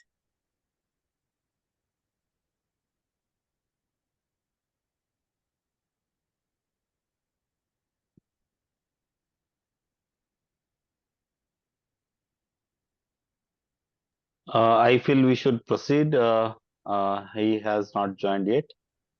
Yes. Right, well, last but not least, Dr. Gimji, I'd like to invite you to provide a summary for the whole session, after which there will be some time to consider the best paper and best presentation of the conference, followed by our closing. And over to you, Doctor. All right. Well, look, thank you first of all to Dr. Syed for the invite to this and bringing this wonderful session to my attention a few weeks ago, and Martha for your wonderful job of facilitating the whole session. I just want to congratulate everyone who's presented today, and obviously won't go through all of them, but the last few, which I think are probably everyone would remember. I think the sessions in the morning, I suspect, feel a bit, about 2 years away now, often on a Sunday. But look, excellent summary of the issues and opportunities of this new world of AI. I call it a new world because I teach this at university and also commercialize this as well. And I'm astonished how people are still thinking of this as, oh my God, what is this? And I go back to the internet days of the late 90s. Or even the early 2000s. And if anybody's lost money during that period, put your hands up, like me. And so I think it's still an emerging field. It will continue, in my view, to be an emerging field for many, many years to come as the human race begins to better understand. And of course, ChatGPT a few months ago came on the scene and made a lot of changes. So that's going to make an amazing difference. But look at the fields that we've seen today, right? So we've seen education, we've seen medical, we've seen tourism, etc., which all lends themselves to what I think is still a vast untapped opportunity. For example, Dr. Kaur spoke of the challenges and the steps being taken for the use of AI in medical. Resonates with me quite a lot. Working on a few at the moment. And the whole concept of ethics, efficacy, transparency will probably resonate more in that field than maybe other fields. And so I thought that the work that he's doing was wonderful. I thought Dr. Kristen on AI in education demonstrates a wonderful account of research on AI in the classroom, which was very unique and interesting study of some of the great insights. And I think Dr. Christian on the game-based learning is also an amazing way as it brings creating learning paradigm for learners. And particularly, what resonated with me was addressing the children with special needs. I think this is going to be a major game changer, which I cannot impress how many lives this could possibly improve. And the point was made that many years ago this was not going to be possible. And so I think being able to take it beyond the classroom and the research, I think is going to have a major impact. Great storytelling, by the way, on how AI is going to contribute to life. So Dr. Christian, that was an impressive comment there. I think the one thing that I would impress on and borrow the last presentation, I think touched on this, and that was the impact that this will have on small businesses. And while there is this general view that jobs will be taken away, I think what's important to consider here is that this was a misconception of the computer 30 years ago, where jobs would be created. However, I think that if small businesses embrace this, be creative, think about the opportunities rather than the downsides, similar to what the computer has done, I think that that will bring enormous opportunities. And so the one thing that I'd like to impress on everybody, I suppose, in closing, is that AI has enormous scalability. Which means that you could sit in the comfort of your own home in Indonesia, Philippines, Sydney, Australia, wherever it is, and build a global business that makes an impact. And what I saw today was enormous opportunities and intellectual capacity amongst the presenters. However, what I would say, because I deal with a lot of academics, in fact, I was mentioned as more of an academic entrepreneur rather than an academic, and that's why I want to stress on this point specifically is don't hold back. With the vast intellectual capacity that I've seen today, don't restrict yourself to your local jurisdiction, to your local region, to your country. Think big. What I've seen today could make enormous difference to the human race. And so see if you can commercialize the work that you guys are doing. Now, that's not easy. I deal with academics who do a lot of wonderful research, who then struggle to see how to monetize and how to launch products in the market. However, it can be done. All it requires is to have a slightly changed mindset of asking the question, how can I create value for the global community? So that's what I'd like to leave you on. I think it was a wonderful day. And again, congratulations to Dr. Syed and the team at ISEME, to Dr. Martha as well for bringing everyone together. And it's a shame, really, that we had to do this online. I think having done it face to face would have been far more fruitful. So maybe if we can look into that sometime in the future as well. So congratulations, everybody, for that, for the contributions. I hope my closing remarks were useful. Extremely Thank you, useful. sir. Thank you so much.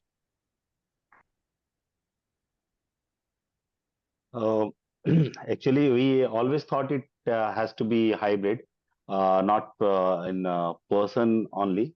But the thing is, due to some unforeseen events and what you say, requests from people who were not able to come down, so we need to convert it to a virtual conference. But initially, it was not planned as such, and hopefully, we will be having this series every year. And should be the first and on the only time we are holding it virtually. So Look, yeah, and look, I totally agree. Sorry, I can't see your name, so I'll call you Core Research. But okay, this is a topic that inspires people, and online it inspires. But I think face to face over a cup of coffee or over lunch or over dinner inspires much more, and that's why definitely, definitely. Yeah. Definitely, and this particularly this time it has two events, back-to-back events, which forced us to go virtually. Rather, we don't. We also we just tried also by shifting the days, date of the conference. Then also it was not so feasible. That's why it has been done. But definitely, I hope everyone will be a part of ISEME next time also, and we definitely will have a one-to-one physical conference somewhere in the world. So I will thank everyone actually to add value to this conference, and this was a great learning session for today for me also. I have seen few points where we should go ahead with AI and what to watch out on AI. And this was a good learning curve for all of us, as we are already learning. The AI is learning and we are learning from it. So it's something like that. So I feel this is the future and we have to grow with it. And Dr. Syed has something to say, I think. Sir, please, if you can. Thank you very much. First of all, I would like to, congratulate and give my heartiest thanks to all of you who presented it. Very good insights from all the directions. We learned a lot from here. Yes, unfortunately, we couldn't have this session as face-to-face as Dr. Kimji was reiterating.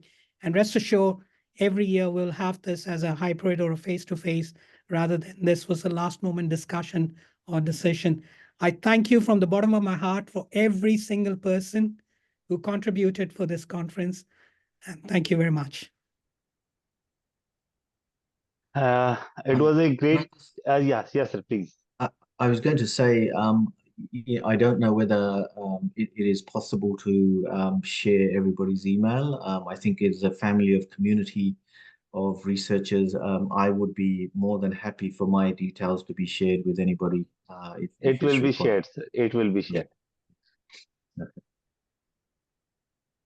Okay, so we are just coming to the summary session of this conference. So we got few insights from our keynotes. We got insights from our speakers, session speakers, and very good presentations. So on topic of presentations, we need to acknowledge at least best paper and best presentation for today's conference. So I will, our committee has evaluated one best paper that is developing a game-based learning system for exceptional learning in an AI environment, which was presented by Christian S. De La Cruz. So I congratulate him on his work and hope this your endeavor will take all of us to a new knowledge sharing events in the future, coming future. Sir, thank you, sir. Thank you for Kimchi. Thank you. The rest. And you will receive your certificate by mail, sir, Yes. by tomorrow. Okay, thank you so much. Thank you so much. And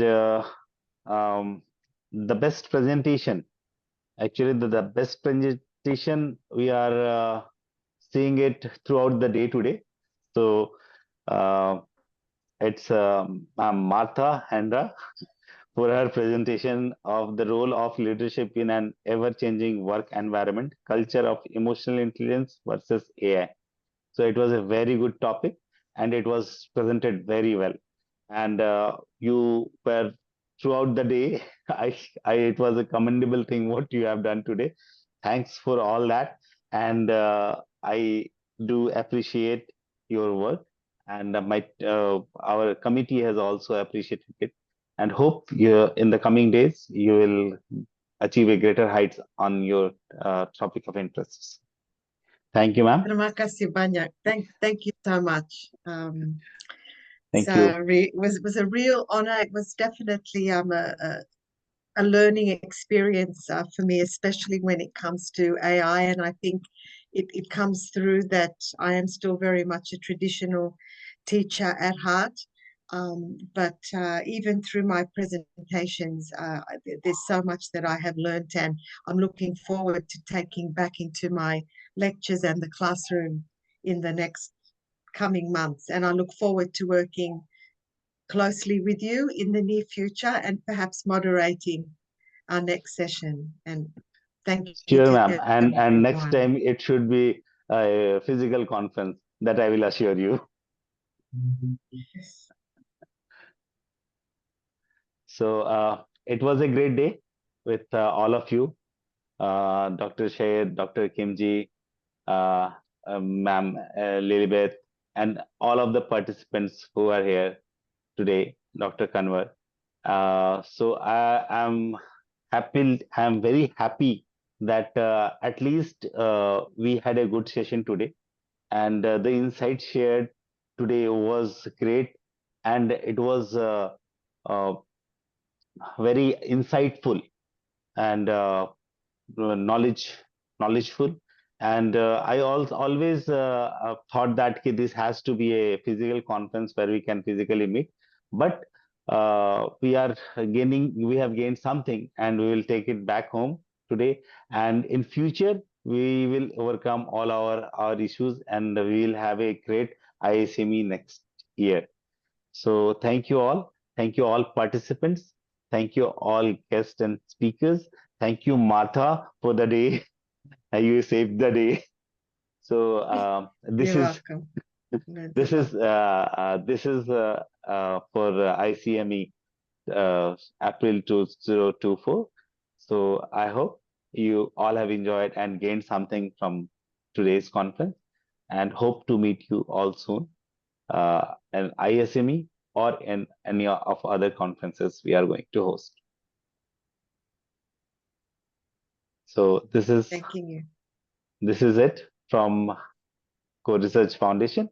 So Dr. Sayed wants to speak something. Thank you all. Can I just request the committee members to stay back for a post, talks about this conference? So nice of you. Thank you very much. Dr. Kimji, would you stay back, please? Oh, sure. Okay. Yeah. Thank you, the Sounds rest better of to me. you. Yeah, thank you very much, rest of you. And we'll see you next year physically. And I'm looking forward for that. Thank you, guys. One more announcement to be done. Tomorrow you can download your e-proceedings from the website.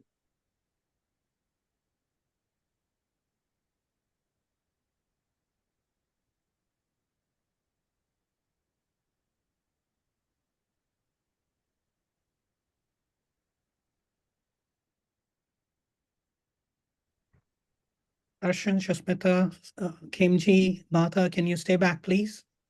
Sure. Thank you. Yes. And the rest of you have a nice, lovely weekend and good night. Thank you.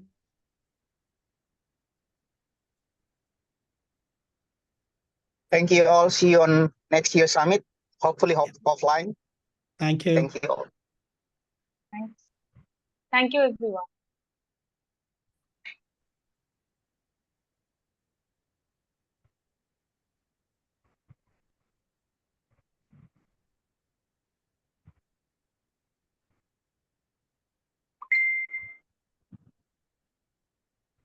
Shasmita, would you like to record this or would you like to just make notes on it?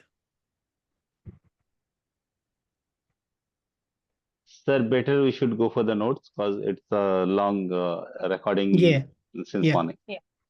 Yeah, so let's stop the recording and then we can talk about it and you guys can make notes on it. I'm just waiting for the other people to leave. And can you stop the recording, Shasmita, please? Thank you.